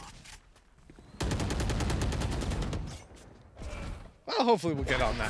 For Orgulus at the moment, over on the defensive side, they're starting to sweat. They're starting to get worried. Because with that operator in the hands of Hoodie, he's had to go down to light armor. There we go, 12-10, okay. Production are playing games with me. They're like, oh, that's unfortunate. So we've actually had the commitment of the showstopper in towards the Leezy, but he was already taken down. Look, you'll take the kill, though, and start to move in towards the site. G2 taking another frag. UI having a little bit of a panic attack, but I can tell you right now, G2 are just 2 kills away from closing this out. They're in a 4v2. Pipson is trying to get the angle. His elbow spotted, but he manages to dodge the bullets. Artis is quick to swing and take the frag, and although the trade is there, this is it. Boo in a 1v3 that he cannot win, and G2 take this one 13-10 for a 2-0, and I'm sure their social media team's gonna call that easy, but you gotta give Orgulus the respect. They made them fight for it, but in the end, the Giants of Europe are victorious, and they go through to the semifinals. To be honest, I'm really impressed. I thought Orgulus were not going to put up the fight, put up a fight with G2, but here, both maps being very close, and I think that split was just really barely won by G2. So even though someone might just see the result being 2-0 by G2, not really so surprised, whatever, right? But if you just go and look at the little bits of the game, it could have gone either way. Absolutely, it could have. Around here or there. In fact, I would say towards the end of that game, it was Orgulus's game to lose. And the last 2 rounds, they definitely did over on Split. And in this map here, they made them fight for it. I'm impressed by what we've seen from what is a very new team, a mix coming from Prodigy. They were just thrown together to compete in this event. They've managed to deliver a lot. We would expect Happy to be the IGL. I've heard Pipson is. There's a little bit of shared comms there when it comes down to leading. There's a lot being made up on the fly. They haven't had too much time to prepare, and yet they're almost able to overthrow the kings of Europe. That's impressive. So even though we have to say goodbye to them, I have to say I'm a little bit upset, and that's 2 great quarterfinals we've had already. Pressure for the teams tomorrow to live up to today's hype. That is true. I'm really happy we actually had this duel already here in the quarterfinals, because, you have said Orgulus seems like a food for G2, but that food actually did bite back. It did, absolutely. It was like eating a puffer fish. You don't know what you're going to get from it. One little mistake, and it could be deadly, and it certainly almost was. But as we said, that is going to be Orgulus disappearing from our screens and from First Strike as the second team to be eliminated. G2 are going to be moving forward to the semifinals. I have to say, I'm impressed by what we've seen here today. Europe is bringing the skills, the level. Can't wait to see if NA can keep up. But we also want to let you know about some of the players that you guys can vote for. We've got a HyperX player of the series that you can vote for over on Twitter. So make sure to jump on over there and check it out on Valorant Esports EU and vote for whoever you think was the player of the series. I don't know about you, Lothar, but I know who I'm going for. Well, but you just went for that because of the Viper. I'm going... Obviously. Yeah, I'm going for David P. Him winning those pistol rounds, winning those clutches was just so important for G2, and I think the second player that would have picked would probably been Pitt. so many lurks that allowed G2 to get map control, so many collectors, I guess, as well. Like the one in the 22nd round, if I'm not mistaken, right now on Bind, was the one when he just got out of lamps and got the 2 backstabs on that post plant. I was really impressive. So I think David P and Piff from me. You're going for 2. That's cheating, but you know what? We'll allow it. You can have mine. I love Boo because he pulled out the Viper, and I love any player that likes to take that little bit of a risk and bring in the new agent, or well, not the new agent, but the agent that's being trialed by some of these teams. That has been an excellent series, though. 2 great ones for us today, and we've got some great people over on the AD, the analyst desk, who are ready to break down what happened in this game and give you the post-show that you deserve. Take it away, guys. Thank you so much, Mitch. I know you love Boo and you love Viper. And I just want to say that we, especially Jonas, also loves you. Yeah, sure. Of course I do, Mitch. Of course I do. I wanted to start by saying something that is kind of interesting, and maybe we'll see more of this in the future, but the fact that Viper seems to now be what Sova used to be. Sova used to be this kind of flavor pick that some teams were playing around because, you know, he has a set way that his team needs to play around the information. And that's kind of the same thing with Viper, where your entire team needs to have an idea of why we pick this agent. And it's so cool to see that now suddenly both teams are using Viper on Bind, almost like it's just another regular day at work. So it's really interesting, and I'm super excited to see if this is a continuing trend or if this is just something we saw now. Because if this continues, then we're gonna have so many like set plays with set lineups, because Viper is even more lineup heavier than Sova, and that's also why it takes such a long time for a team to implement Viper in their playstyle if you're gonna use him optimally. I refuse to believe that you're not a Viper fan now, because you just compared Viper to your bread and butter, your baby, your whole brand, Jonas. You got to set up a different Discord now. You got a you- new subreddit. Oh no, we have Viper lineups in my okay. Discord. Oh, Don't worry. Of course you do. Of course you do. I actually, you've just compared Viper to Sova, and I'm delighted that you've actually warmed up to her, because I have a sneaky feeling we're going to be seeing her a lot, especially if we see Icebox. Unfortunately, there is no Icebox today, but I do want to give a massive congratulations, you know, to Heretics and G2 for making it through. It was not easy by any means. I think a lot of people on paper, especially in the second series, thought, you know, maybe it was going to be... There was about 22 extra rounds I wasn't anticipating on seeing throughout those 2 maps. Well, exactly. And before I sort of dive into what G2 did well, let's give some credit to August, you know? What is it about them that you thought did so well? I mean, they really, really impressed me. There's loads to talk about on Bun. There's loads to unpack from that. Initially, Boo. First off, coming out on the Viper, but also just being so insane. I mean, making plays that weren't even really truly based around his utility and you know, some cheeky kind of spots that he was lining up with the wall and whatnot. But I mean, the guy just played lights out on that map. So it's heartbreaking to see the effort that they put in, and also to see a Viper pick come out and not be successful. But that's definitely not the reason they lost, because Boo was putting in absolute work for them. A couple of things I wanted to cover off. There was 4 back-to-back retakes from August, and they just look so good doing it. And one of the things we talked about is G2, if you give them that early space, you give them the opportunity to find a first blood, yada, yada, yada. Those are all the kind of their win conditions, and they set the pace, they set the tone. August did that. They gave up first blood 3 times out of those 4 retakes. They were happily take a step back. It was so fantastic to see them systematically cleaning through sites and retaking it. It looked easy.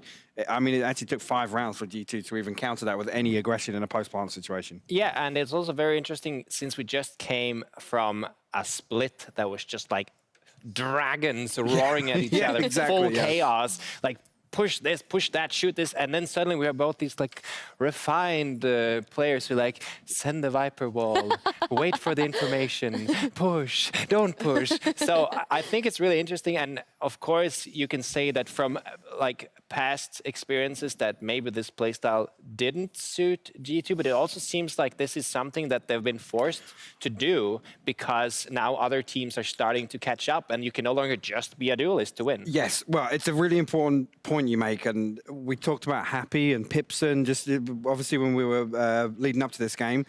I think it's very important to note that that's probably one of the best responses we've seen to G2's playstyle with any team. I'll be honest, there's been close series with G2, and obviously they've shown that they do bleed, but that for me, I guess, bigger picture, that's one of the best responses that I've seen a team put up against G2. I also just want to add that this is an unsigned team, you guys. Yeah. This team has no org. Not for long. Well, for now, I mean, if anyone was watching that game, I think that in itself, even though they didn't win this, they weren't expected to win this, but I think they put a good case out there for themselves that they don't deserve to remain unsigned for long. Before they were orgless, they kind of had these rosters coming in and out. They didn't really have a set 5 for a long time. And I think the fact that they made a statement of wanting to stick together as a 5 and wanting to have some kind of future together, I think that's great. I have no doubt that by 2021, perhaps, these guys won't be orgless, or at least with that title we are seeing today. Great statement from Orgless. This actually means a bit more to me. It's a huge statement to the rest of the teams now, still in this bracket. G2 have been tested in round 1 by a team that I can almost guarantee a lot of other teams may be overlooked. You can look at a similar situation with Heretics. A lot of people didn't really know what to expect. They put on a show earlier. This now sends a message to the rest of the team. Actually, G2's not unbreakable. True. And, it's really early to say, but I'm kind of just imagining this FPX versus G2 final. Just raw freaking matches, and 16-16 overtimes. We are getting very ahead of ourselves because G2 have to play Heretics.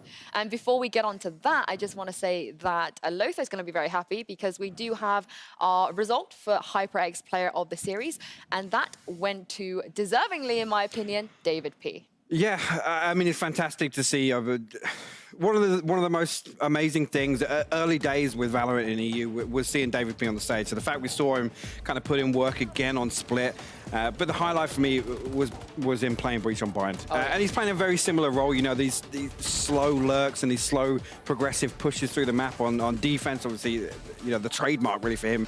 Walking down B long, finding himself in market 15, 20 seconds later, he's there to clutch out the round. And I think that the good thing to, the thing to watch out for David P is when he's on Breach, he actually has utility that kind of plays into the complete opposite hands of Sage. Sage is very self-sufficient. She can kind of go one and done spot, throw down the slow orb. She's got that safety net to get away with the wall as well if possible. Breach actually enables him to be even more aggressive. With this positioning, we see David P find himself in time and time again. Well, Jonas, what did you make of that? Did you think that went to the right person? So the thing is about David P, he makes his mark in the scene. Like I guess you can almost say this for any player on G2, that they're very confident. When you interview them, it's gonna be sparks flying, and they're gonna be like, we are here to show that we are the best and so on. And it creates like a great villain story, and it's awesome to see, but it also creates this massive downfall if they ever get an upset. And it's going to be challenging for them if they, like we talked about earlier, if they ever come in a situation where they're being put on their back feet. We've seen some of it, but not like completely. Like, how will they deal with an actual loss? Well, you never know. That might happen in the semi-finals. I think we should just really quickly talk about it because it's interesting that we have both semi-finalists today and they will actually be playing against each other on Saturday. Heretics will be taking on G2. And do you think Heretics are that team that potentially can take down G2 and they're going to be dethroning the bad boys? They're going to be the heroes in this villain story? I think one thing that really stood out to me was when Heretics were just like, oh, so Split is Liquid's best map? All right, we're just going to pick Split. That's okay. It's like, it's a sign, isn't it? It's like you're kind of proving that, okay, these guys want to play, we can play. So I want to see that same confidence when they go into G2, because that's the only way you're going to beat them. And that's a big buzzword for me, confidence. Heretics coming out, and again, it was a fantastic series earlier on. Again, heartbreak for Liquid, but that for me is probably the biggest win that Heretics could have in this entire thing. Now, anything's a bonus, to be honest. If you draw Liquid in round 1, you got to be coming up thinking, okay, we're up against the wall here, really. So, to then go from Liquid to G2... no one can say they've had an easy road, regardless. Exactly, yeah. This is, for me, definitely the tougher side of the bracket. I'm hoping Heretics can kind of carry on that momentum because towards the end of the series, they did look really good. Well, I do hope Liquid fans also get behind these guys as well. I know it's never nice to see your team get beat, but it was such a great series, and Heretics really showed why. They were the better team. And the Liquid guys are such good guys. You know, like if you do the G2 versus Liquid headline, you have, you know, the bad boy with the leather jackets, and then you have the good guy on the other side with the station wagon, the guy you married with a like, you know, a dog. And the old and faithful. Yeah, the faithful guy that everybody just loves. So, you know, they play with their hearts out, and they're such nice guys. So I can't wait to see if they can bounce back from this and do greater in the future. Honestly, your analogies are great. I cannot wait to see what you have in store for the teams tomorrow. But for now, as you were saying, Team Liquid, the nice guys, the guy that you want to marry, the team that has a Scream. And speaking of Scream, I just wanted to show you guys that this was our prime gaming play of the day, and it comes from Scream. And I am personally extremely sad that we don't get to see Scream for the rest of the week. I think that is possibly one of the biggest losses we could have on day one, especially for a guy that dropped 90 frags. I was just about to say, he's potentially put up more kills in one series than some players will put on throughout the entire event. Oh, yeah. Yeah, and this play is just phenomenal. So the one thing that stands out to me about this play, first of all, like the two first, they're kind of lining up the two first because the Sova is droning, so he's technically not a too hard pick. But the fact that he manages to just spray transfer to the third one, that's the one that stands out to me. And then of course you have the like kind of trademark jet dash after, just in case there's another one there to refrag you. So it's just really well played, and it's so cool to see how he's transitioned to this kind of jet player that we don't really see in many other teams, because he's just staying away from the operator. Yeah, I mean, great timing, great positioning, but also doing that late on in that map, and we know how that map went. It was a brawl. And again, mental exhaustion is the thing at that point. So to still be making plays like that, I mean, I'm hopefully going to see a full screen montage tomorrow and some kind of highlights package. I'm sure they'll put something on for us, but that was impressive to see. It's a shame we're not going to see that throughout. Yeah, I mean, he wasn't on the poll, I think, for HyperX Player of the Series, but personally, I would actually put him as maybe my player of the day, just because, you know, you cannot ignore the performance he put on. And speaking of HyperX Player of the Series, that went to David P in the G2 game versus Orglis, and we just happened to have him here for an interview. David, thank you so much for joining me, and congratulations on making the semi-finals. I just really quickly wanted to start on your first game on Split. I think all of us on the analyst desk were definitely surprised with the team comp. So talk me through why you guys decided to switch things up on that map specifically. Hello, thank you, first of all. We decided to change our comp on Split because we felt it was better for us. We need Sage on this map, we feel like, because it gives a lot of control. We can control every area, and with bridge flashes, we think it's the best comp to play the map, to be honest. So we just play it. Sadly, our city side was bad today, and Ogles played really great on their T side. But it will not happen to us. Well, I think a lot of people are very happy to see you back on the iconic Sage. I know you love that agent, and you sort of had to come off of her for a little bit because of the way she was nerfed. How pleased are you now you get to play her again and win on her nevertheless? I love to play Sage. I just hope they put it back like before. I hope they will upgrade the spell like the wall or the heal, because she's really weak at the moment, and I think they should upgrade it, to be honest. And yeah, I love to play Sage. It's my favorite agent, and I love to play her. I love that. I think there should be more love for Sage as well. You know, a lot of people come into this, and also I guess Mixwell said past in the interviews that you guys do own that spontaneous, puggy-styled play. But today I feel like we saw a lot more structure. Do you think that you guys have evolved from that? And are you playing with more organized strats as well going forward in this tournament? Yeah, to be honest, we've been tracking a lot, and we have been working on some strategies, some things that we didn't do before, because we feel like we need to get better on some things that can that will help us when we don't have how to say, like when we don't have any, how to say, any, I don't know how to explain, when we don't find a solution, and when we need a tactic, we have some now, and we have been working a lot those last days, and I'm proud of the team because we showed that we have been working a lot, and we will prove to the people that talk a lot that we are still the best team in the world. I mean, after today's performance, I think you are definitely still the best team in EU. I don't think you're going to lose that until someone actually manages to beat you. And speaking of, you know, you do have Team Heretics in the semi-finals. They looked very scary today, and you know, they are doing very well as well in the scene. The results they've been putting up, the performances they've been putting out. Are you scared of them right now? And do you think they could potentially put you to the test? Not at all, not scared at all, but I think that they're a great team, to be honest. They're great individual players, and I think that it will be a good fight, but we're just gonna put them to bed and win 2-0 fast. Oh, well, everyone, you heard it here. David P has made his prediction, a quick 2-0 for the semi-finals, but we will have to see then. Thank you so much, David, for joining me, and we will see you on Saturday. Thank you, see you. Right, guys. A little bit to unpack there. I just wanted to quickly discuss that before we close the show off, because David, confident as always, quick 2-0 No against surprises. Team Heretics. Wow, I'm so surprised. Wow. Is that something that you think is going to happen?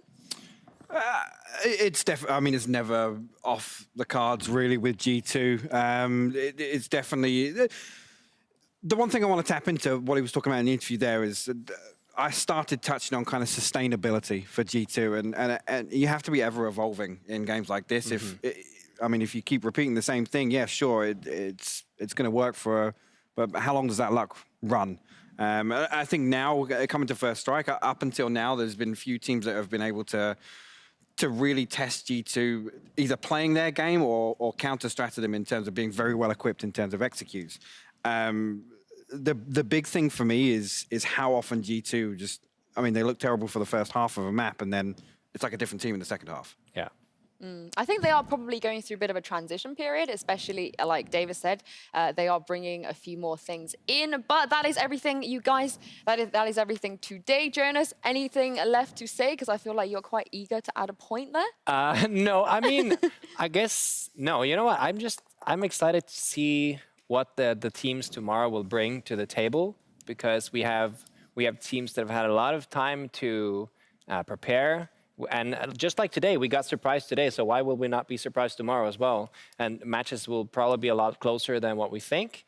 And I'm hoping to see some insane solo plays. I'm still... I was going to say, you haven't told us what your favorite Sova play of the day is. Well, I haven't really found one yet, so I'm still... I'm still He's not safe. impressed yet. We're going to open the show with that tomorrow, because I feel like I want to flesh that out with Jonas, because I'm also very interested to see what you're going to think about all of the Sovas we saw today. But there's going to be more Sovas tomorrow, because FPX will be playing Nopenki and Summonessy will be taking on Purple Cobras. And that is everything from us today. There is actually plenty of First Strike action elsewhere around the world, so make sure to tune in to some of the other regions if you want to expand your horizon in Valorant.